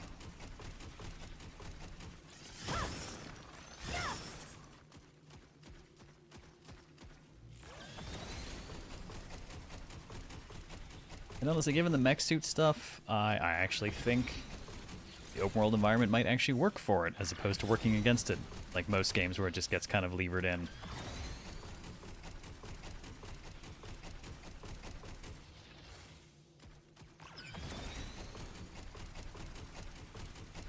Immortals, huh?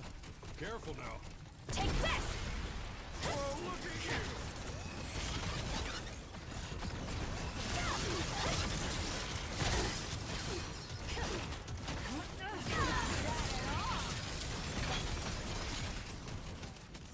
Now just throw it into the ground.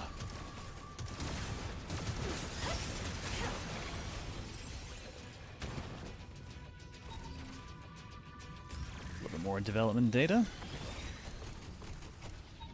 Interesting way to kind of unlock stuff. Data for the Fang, sure. Ooh. Or big, whatever you used to be.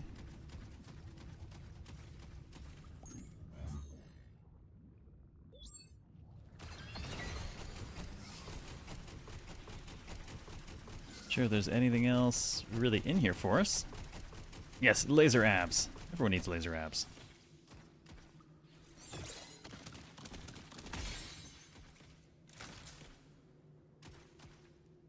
Wait. What do I do with this?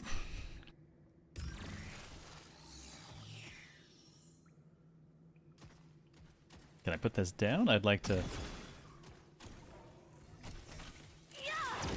Oh, shit. Oops. All right. I was just trying to put it down. Oh, and another Valkyrie spear. Can we disassemble gear for parts as well? Given the sheer amount it seems like we'll wind up with over time.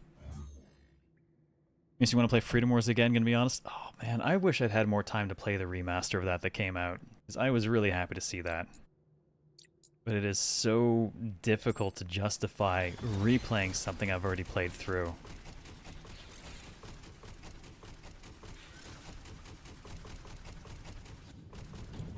We've got company.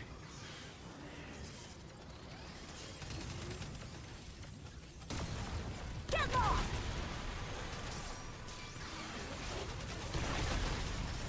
Boom! Come on!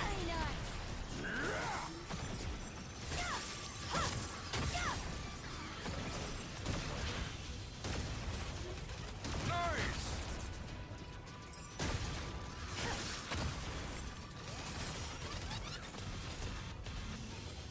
Excuse you, Ichthys.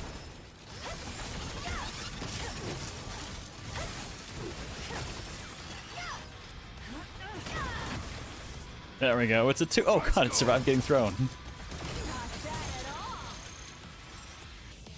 Admittedly, I did not expect that.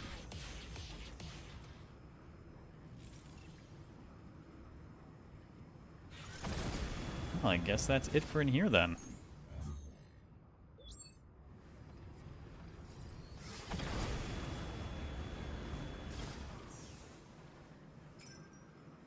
And some more repair spray.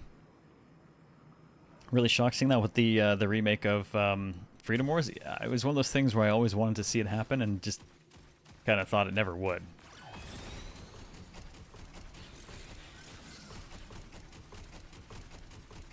I was hoping this would be a tunnel like through the mountain, but just kind of dead-ended instead, so... Interesting version, at least, to blow some stuff up. Alright, now how do we get to where I'm going then?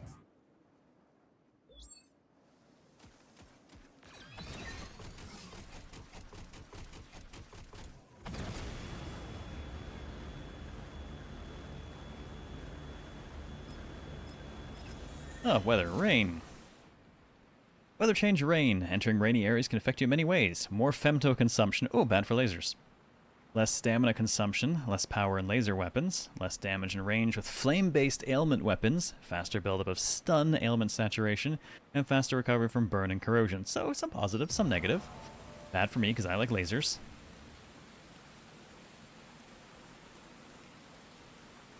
Oh, I wonder if it just always rains here.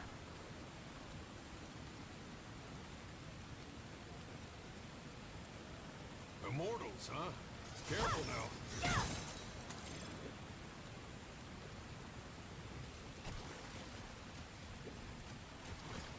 Hello, Stray.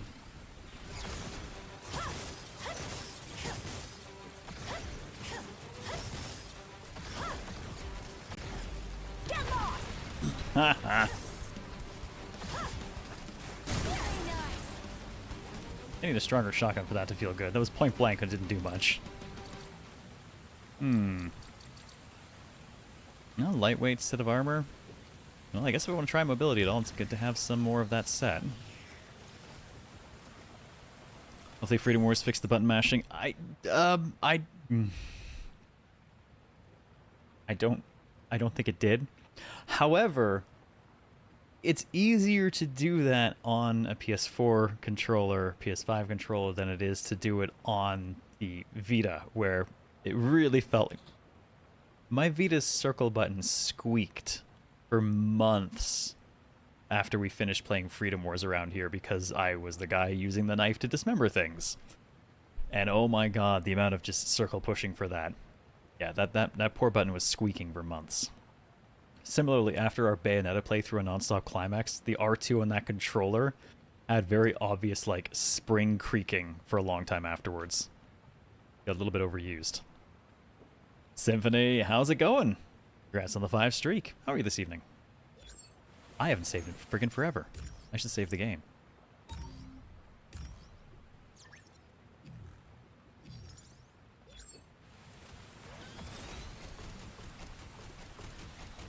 Most of the button mashing was never actually meta. You can dismember with other weapon types just as effectively. Ugh, I know. But there was something nice about just trying to hang on and, like, ripping the limb off from while you're on it. It was a style point thing, I think, more than anything. Even if it practically broke the poor Vita. Using the chainsaw was so fun. Exactly. I liked being on doing that. But yeah, there were, I want to say one of the Weber setups was like way more effective for limb destruction. But to be fair, I think that Weber setup was way more effective for like literally everything in the game. I'm sorry, did that? The dog flew at me.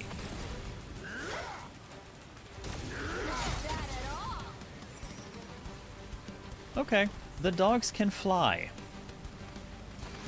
I thought their lunges were a bit weird, but I didn't realize they could literally fly up.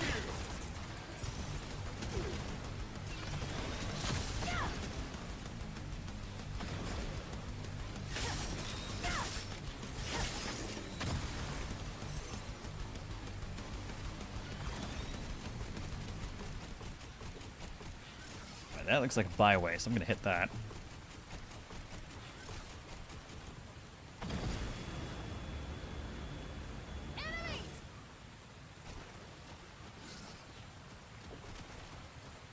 Enemy where? Can't tell how far up I have to look for that. Oh, there we go.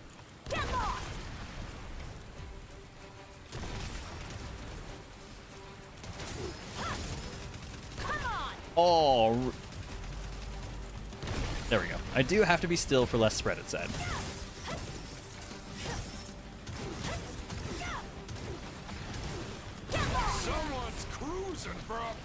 That's admittedly a little bit rude, but oh, I like the shoulder cannon. I want so many of these.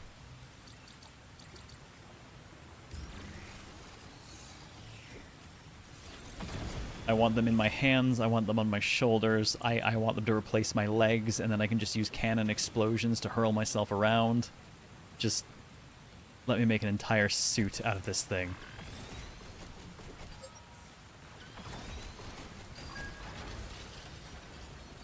Go back and top up.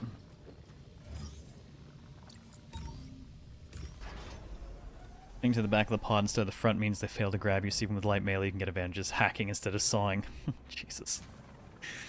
Oh, man. That was such a weird game. There's so much I liked about it. And it was so unclear how a bunch of stuff worked in it, but it was still fun to play. Man, I hated some of the encounter design. I liked fighting the creatures, but I did not like fighting 3 of them in a tiny room. It broke down so painfully.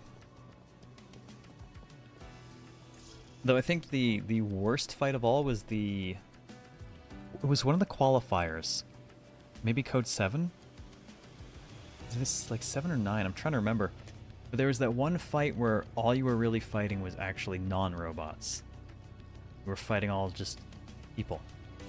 And my god, the systems were so not really built for you to be fighting that many people.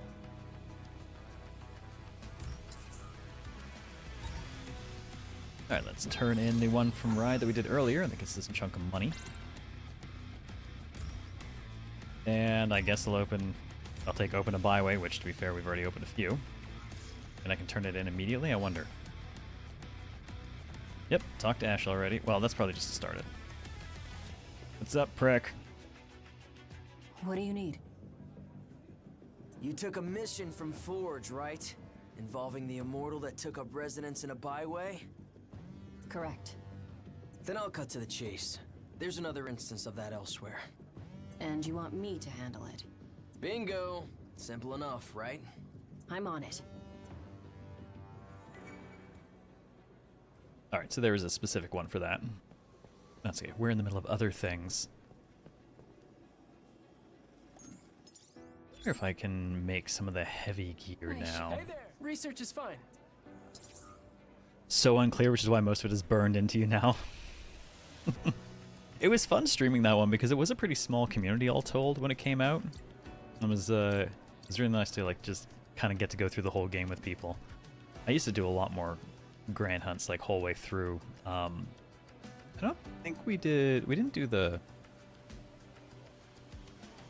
Yeah, we didn't do like the story campaign for Tokiden 1 or 2, but I think we did all of the multiplayer missions on stream. Playing Tokiden instead, that was also a really fun one. And to date, I think the Mitama system is still one of the best build sets I have seen in a Grand Hunt game. I loved that system.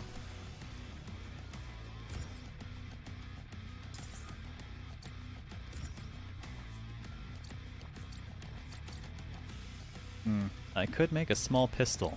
Small pistol, big cannon. Not quite what I'm looking for.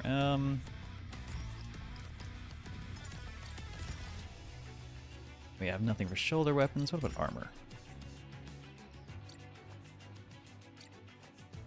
Could do the heavyweight helm.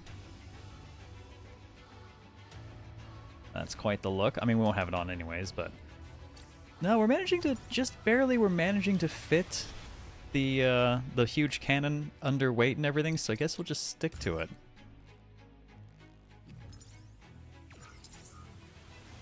Tokyo was fun times. That was great. Yeah, we did some AOT2 on stream. That was a lot of fun as well. I did eventually end up going back and I know I played multiplayer more of that with a few people, and then eventually I did go back and finish that myself as well. Man, it's still one of my favorite characters we have made on stream for a game. Just the unbelievable don't give a fuck look on the girl we made. Couple it with the dead mom hair and we're just asking to die. Code 7 exam, and it feels absurdly unfair on first playthroughs. It was quite fun to crush in the remaster with PvP understanding. I never would have done PvP in that anyways, but yeah, that fight was not built for those systems. Doing good overall, working through some health issues and doing good overall. Well, I hope you get better soon. Stay on top of it, whatever you gotta do. Got this game from Humble, haven't played yet. Curious what you gotta say, especially after watching, especially enjoying watching Montabi. I've enjoyed this a fair bit so far. I think there's a lot of tweaking and finagling I need to do with controls to make it feel a little bit better for aiming in fights, because otherwise I'm dealing with a lot of swinging camera. That's on me, but honestly it'll take more time than I really kind of want to do on stream. Character creation was surprisingly robust. Even if it did ultimately leave us with a clown of sorts. I don't know why I agreed to it, but whatever. It works in its own way. Oh, restoring broken beacons. Now the base is factory, materials and credits are needed as resources, and once restored, beacons will start receiving signals from wreckage. Okay, but we don't have enough to do that yet. I wonder if that's the equivalent of hunting down buried treasure.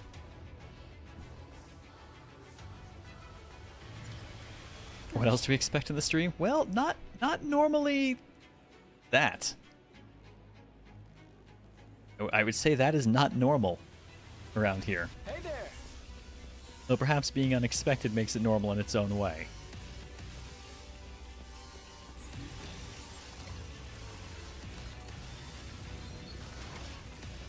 This does give me a wicked itch, though, to play Xenoblade Chronicles X again. Yep, weird kitsune clown. We're a very confused Moogle. It's good to take Which this is why we stuff went up with the name seriously, Guzmog. But a little detour ain't gonna hurt anybody.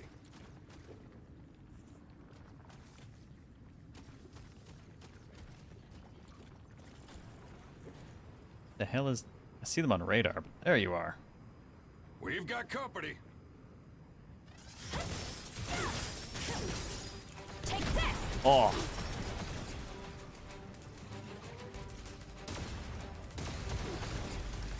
Like this! Oh wow, that dude actually hit pretty hard. Get lost! Talk about playing rough.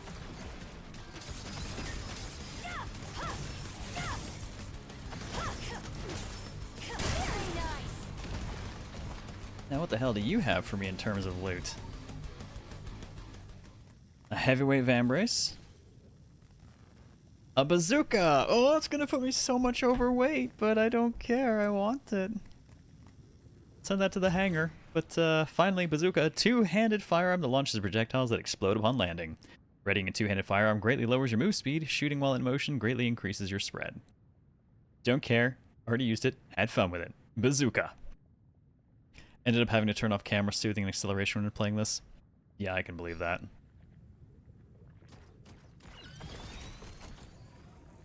I assume you mean smoothing. But yeah, I hear you.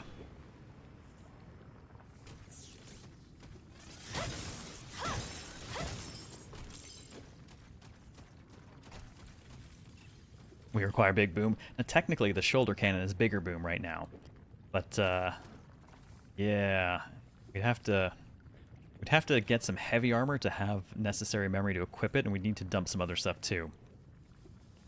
But I think the helmet's the only heavy piece we've had turn up so far.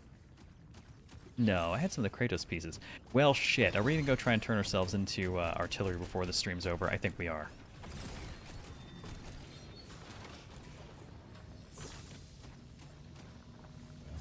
Be slow, be mean.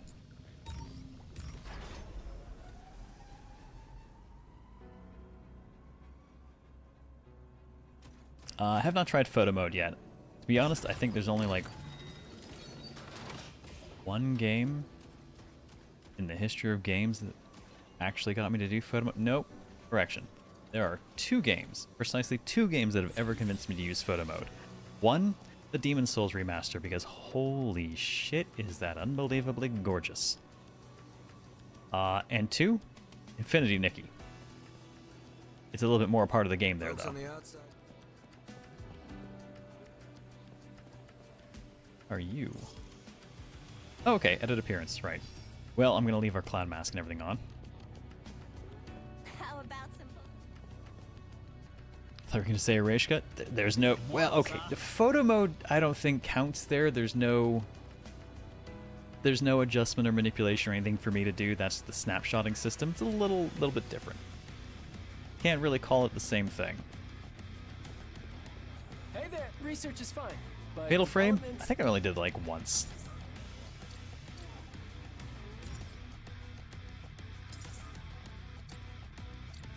Alright. In pursuit of heavy armor, we could do the headpiece, which gets us a little bit more, but that's only like 60 more. That's light. Those are midweight. That's heavyweight. That adds a bit more. Oh no, it uses the same material as the other one though. Same with this.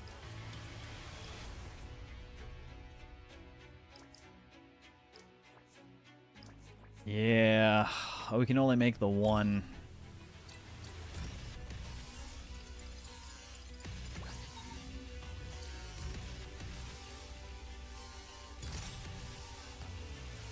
And it's not going to give us enough to do the job. See, now we don't have any material to make the other one, so let's see what we can manage.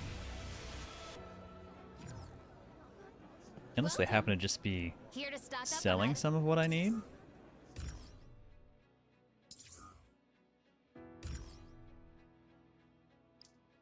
Maybe they actually just sell the armor?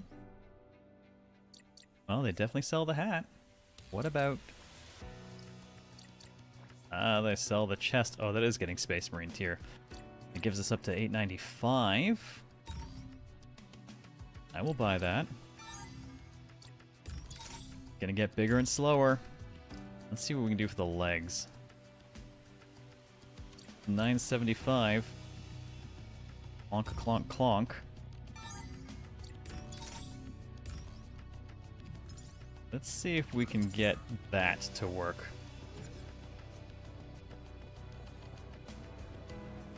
It must be big and heavy.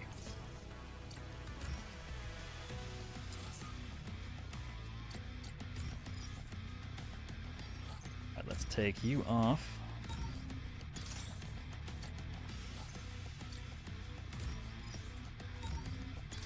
Taking my melee off for the moment, and let's see, can we fit?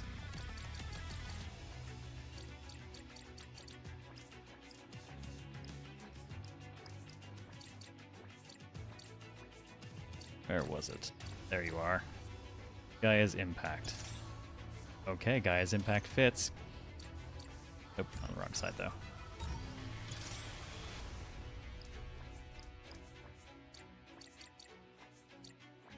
Keep you on the left. And can we still fit our beam sword on the... Oh, come on, so close. I suppose if we have big explodey, does it matter if we don't have laser sword? God, I want two of those. But it's a two-handed thing, so it doesn't really matter. Okay. We're not beaten yet. Keeping laser sword. We only need to get 19 more. Let's go buy another part.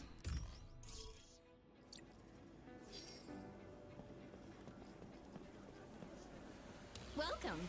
What do I care if I blow all my money to do this, right?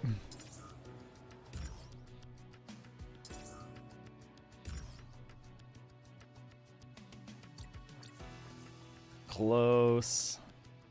Okay, we just need to get 19 more.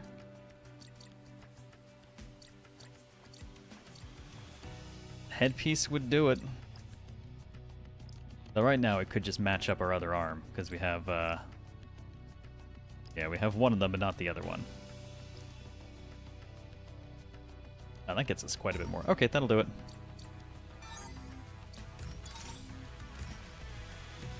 Alright, all of the boom is now within parameter.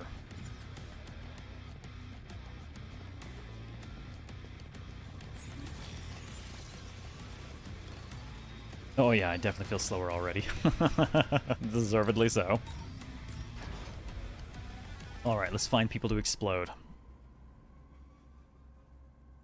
Now I know, much to the name of the game, there are very, very large robots in the game as Got well. your stuff in order?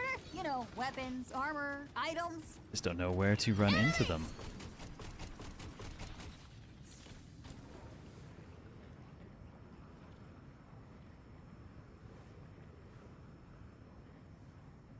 See if I can just quietly sneak up.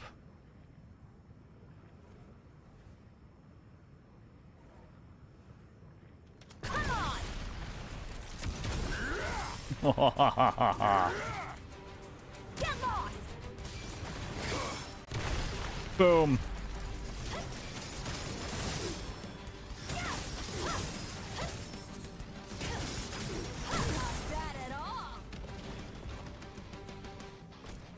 Yes, we like the explosions. And now I have another bazooka, but instead, oh, he's got a two-handed sword, which I'm not going to put on because it would put me overweight right now, but, you know, for the future.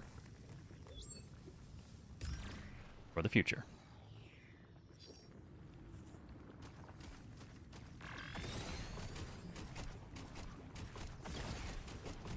Have a good night, Otter. Take care and rest well.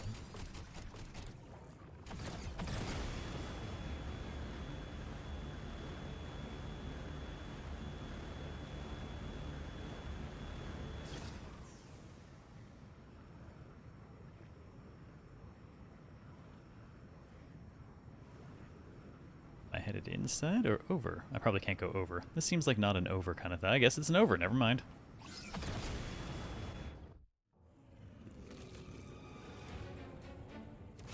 Oh, goody. That's the one. It's a troop class. Just in time for all our new explodey. It's not him, though. Not who?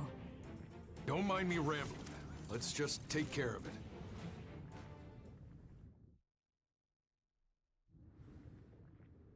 Immortal Flesh. Flesh hardness is an attribute given to different parts of an enemy. You can efficiently deal damage and flinch value by choosing weapons based on the flesh type. Soft flesh, weak against physical, strong against laser. Hard flesh, weak against laser, strong against physical. Hardness of an enemy's flesh can be checked using search mode. Some enemies cover their weak points with armor. You can deal damage to armor to destroy it, or grab it and rip it off to expose the weak point. Grab and repeatedly press square to remove armor. Okay. And weak points. Some enemies have weak points. You can efficiently deal damage to weak points. Some weapons are effective against certain weak points.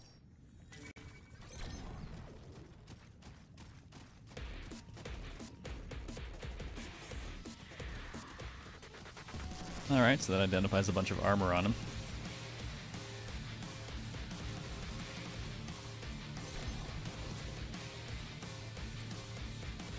I'm gonna shoot him in the ass to start.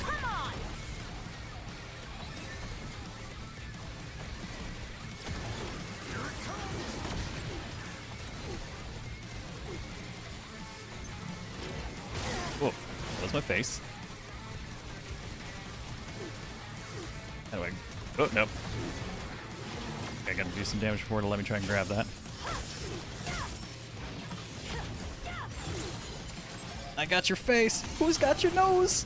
The clown's got your nose.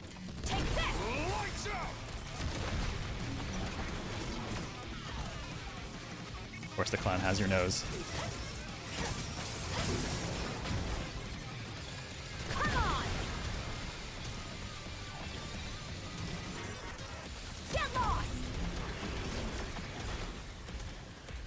Ooh, this thing definitely eats my stamina more. Talk about playing rough. Take this.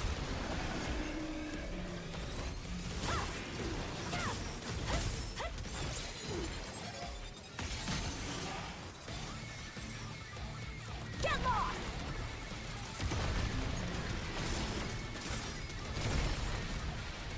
Take this. It's just all explosions all the time.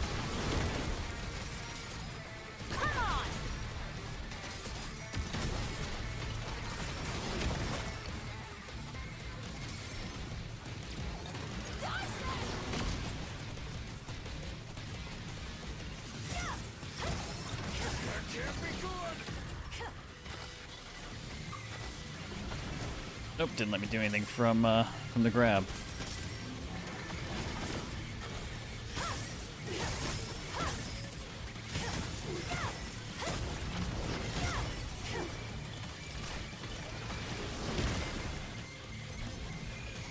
I'm still in this. Get lost.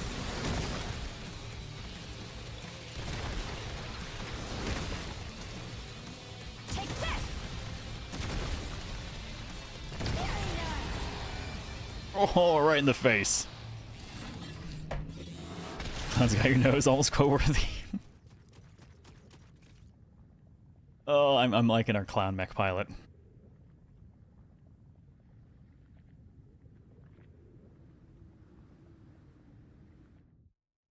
Rest now. May your next life be kinder to you.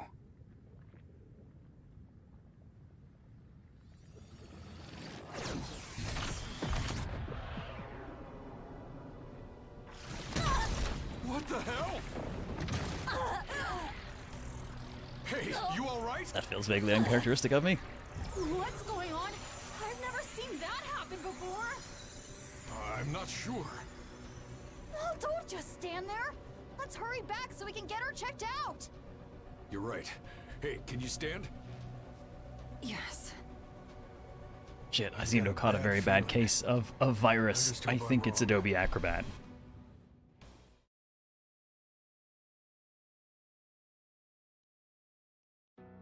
Wasn't sure about the final design, but it's turning out beautifully.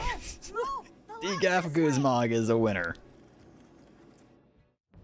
The results are in. Looks like what you just experienced was a fusion. Forced download of Acrobat, gotcha. So my hunch was right. Could be Google AI, it's a virus too, right? Certainly malicious. What is it? Fusion is when one immortal absorbs another. I'd heard this could happen with Outers too, in theory, since both of them are femto variants, but just what does that mean?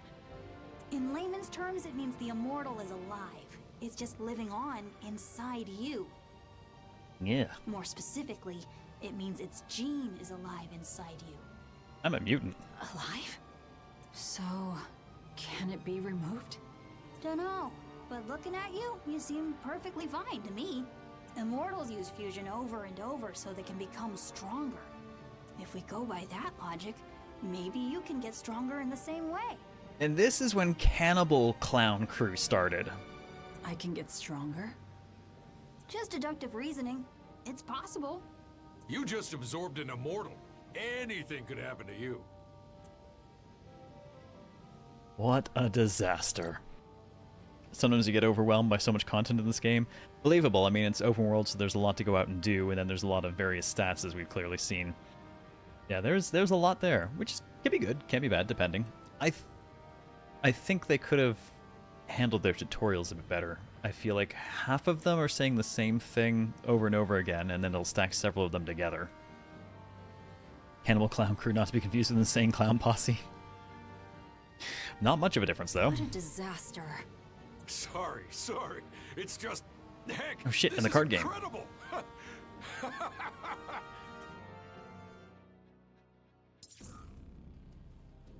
If you have a factor, you can take it to the lab to activate it. You can obtain fusion skills based on genetic combination inside the factor. Activating factors may lead to physical mutation, and you can reset your body by paying credits. Okay, Gene and Factor Compendium. Immortal factors contain genetic information. Genes can be categorized to skeleton, might, and shell, the different combinations of which affect the type of skill you can obtain. Discovered factors are registered to the compendium, where the genetic information can be checked at any time. Sure, activate during tutorial, I guess. Like, what to activate?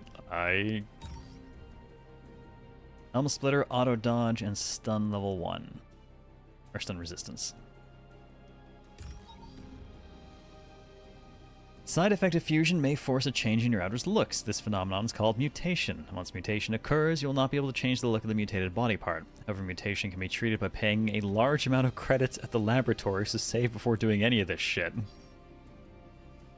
Eye mutation. Oh god. Alright.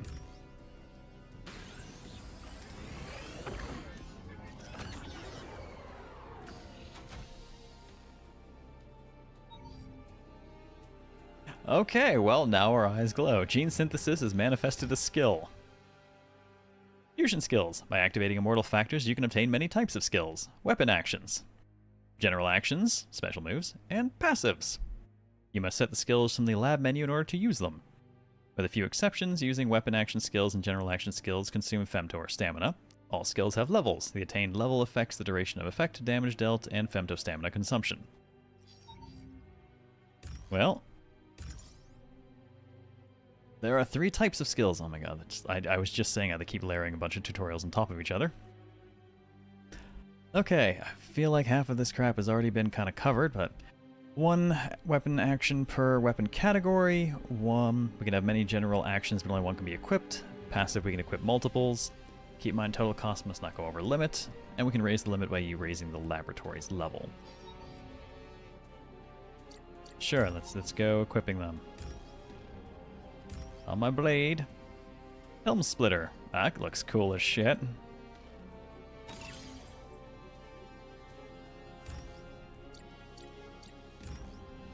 For our general actions, we've got auto dodge.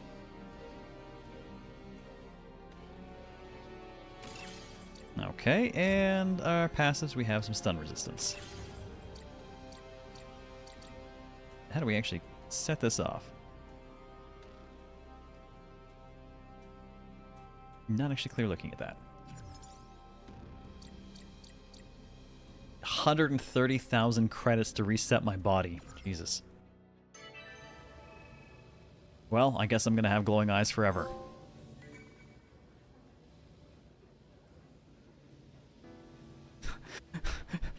Made all the worse by the goddamn outfit we already have.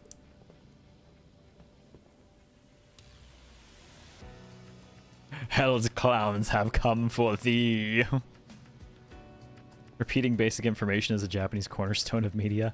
I wonder sometimes how much of that is the Japanese and how much of that is the localization.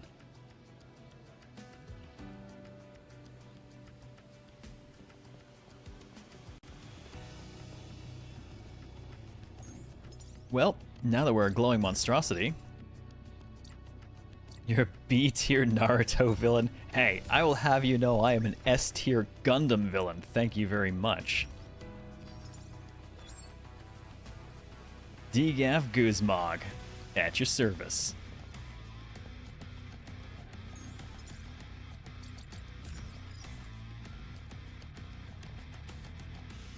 Where's our zoom?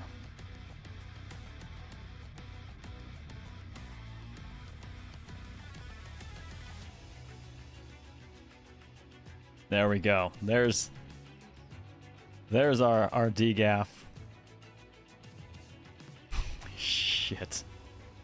I'm just gonna go ahead and keep that for posterity. So you're an A-tier Bleach villain. I refuse to acknowledge that show exists. Oh man. This frankly, that almost looks cool. I did find a dark corner to stand in for this shot because you gotta emphasize the eyes, right? Oh my god. What have we done? This is what I am. This is who you deserve. A clown. Oh. Joke character creation, the accidental best part of the game so far. Oh no, though, actually I like it.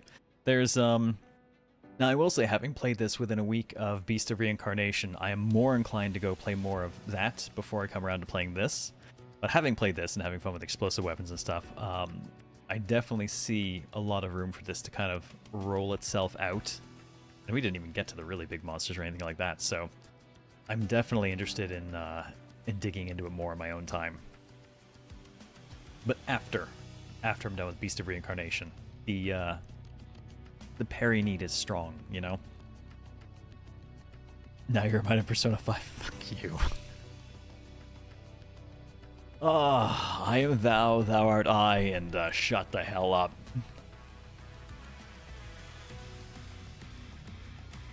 Do we know if Wu-Chang has a chance of being on the docket for HoboCast? For HoboCast, no.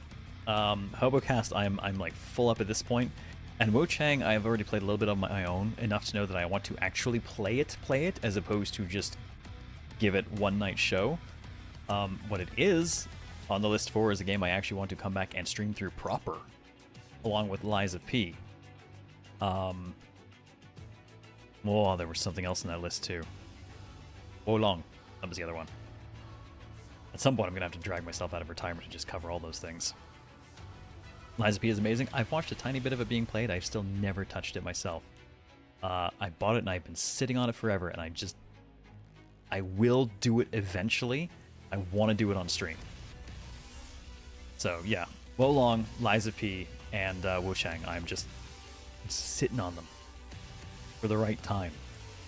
Now, I do have to stick around for a bit in September after we get through the HoboCast one-shots. However, I have a feeling I already know what I'm going to be rolling into in September, and that is Zero Company. I kind of think I'm going to have to. I think I got to do that. Though that also crashes it right into the new Fire Emblem, so I'm going to have to at least cover that during September too. Maybe there's a chance we try to play through it, but I don't know. I mean, Fire Emblem feels like it's burned a lot of my goodwill over the last couple of entries. So I can definitely see at least covering it for a look, but I don't know if I want to risk investing real time into actually streaming through it. You do a massacast for Liza P. I'd like to know the game before I go massacasting myself on the game, though. You know, like, you gotta remember, the original Butter Knife Run and, like, XCOM Iron Man, all the massacasts of old, I knew the game. So I at least knew what the hell I was getting myself into when I decided to do massacast.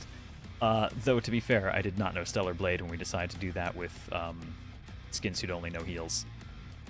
And that was, honestly, I think some of the most fun I've had in a long time. Yes, thank you. I mean, I forget I made that. I always forget I made that an emote. I don't have a lot of call to pull out the peach, but yeah, we do have it because of that playthrough. I'm happy with how it turned out, at least. What? Maybe some Mandela effect taking hold of me, but did you come out of semi-retirement stream preview? You were half right. I came out of semi-retirement to play the entirety of it through. Didn't preview it. I actually just... I did preview it, but we played the whole game through. It was Fatal Frame 2. I mean, I had to. That was pretty cool. Nice to see the updates for it. Go to your YouTube and catch the VOD. Yep, the entire game is up there. I want to say second VOD's salty, though, be warned. Second VOD? Yeah, like, I feel like we actually ended up changing the difficulty because, and apparently they actually, while we were playing through it, they ended up patching a bunch of this stuff, too. There was some stuff we started having really bad issues with, so I ended up having to drop the difficulty off of what we'd originally had it at. And after that, it felt a lot more like the Fatal Frame we were used to. I think that happened during the second one. The big issue people had was how they messed with film types. That messed with me some, definitely. My big issue was the fact that ghosts could just recover most of their health while also going Super Saiyan on you. And the difficulty we were playing on at the time, they did that, like, every fight. So every fight wound up being at least 2 fights worth of time and resources. And that really wore on me. I liked it overall, but we did have to make adjustments after that second show, I think. It was so time-consuming to do those fights. Yep, that is all available up on YouTube. I'll actually drop the link here because all the VODs for the last couple of years are up on YouTube. There are quite a few of them at this point. And they are typically up in higher quality than the VODs that remain on Twitch. I'll drop the Discord for people who are interested in that kind of socializing. That's where I usually am, and there are the socials for people who want the Go Live stuff, because that is usually what I use those things for, since I don't do a ton of social media because I'm kind of too busy. What it's worth, it's nice having you around on a summer-reg this month. It's nice to be back for a little bit, even if it means I have to grow all the damn facial hair to do it. But HoboCast this year is basically just an effort to help pay off some of the cost of having the boy, because holy shit, having a kid is ridiculous. Even with insurance, it was ridiculous. So I will suffer in an effort to recoup some of that. But honestly, it gave me a great opportunity to pull a bunch of stuff off the backlog and check things out that I've been wanting to for a while, with a couple of surprise contenders, like coming up on Friday. Rain 98 was not one that was on my list. It's not even out yet, but I wound up with a preview key, so we're gonna go check that out because lo-fi 90s Tokyo psycho thriller romance is a mouthful, but it's very distinct. So I'm pretty curious. And Friday, being that would normally be virtual couch with Daimyo, I feel checking something really weird out on a Friday is the appropriate use of the night. But on that note, it is time to wrap things up, and I do want to say a huge thank you to everyone for coming out and spending some of your Wednesday night here with me as I finally got to take a look at Titanic Scion. I definitely like it a lot more than the previous Daemon X Machina, and I will eventually get to playing more of this on my own. I might even keep the clown face on the character in honor of you all. very least, she's stuck with the goddamn name. I don't think I can change that. Dgaf Guzmog will live on. And now she's got creepy glowing eyes too, so... I love it. Oh, so I will be back on Friday for Rain 98. Daimyo will not be joining me, so that will be at 6 Central, not the usual 8 Central. When he's not around, I start at my time as opposed to Japan time. DGAF for the way. DGAF just don't give a fuck at all. DGAF Guzmog is quite honking stellar. Yeah, we nailed the Harlequin mech on this one. I'm gonna have to play with the colors of the entire outfit at some point and see what we can really do with that. I'll share screen caps if I do. Otherwise, I'm trying to think if there was anything else. I guess otherwise, if you've enjoyed yourself YouTube side, please by all means hit the like and subscribe. You know the deal over there. Twitch side, feel free to follow, come back again. I am on Monday, Wednesday, Friday all month, covering a lot of weird one-offs and just stuff that I've wanted to get around to for a bit, or in some cases stuff that's not quite out yet. And so far, I'm pretty happy with everything we've picked to take a look at. A couple of those have been absolutely hidden gems. Nomia really needs more exposure. That was a really interesting one, and way too few people have played it. But have yourselves a fantastic rest of your Wednesday night. Take care, and I will see you on Friday night for some Rain 98. Take care, and this is Zero out.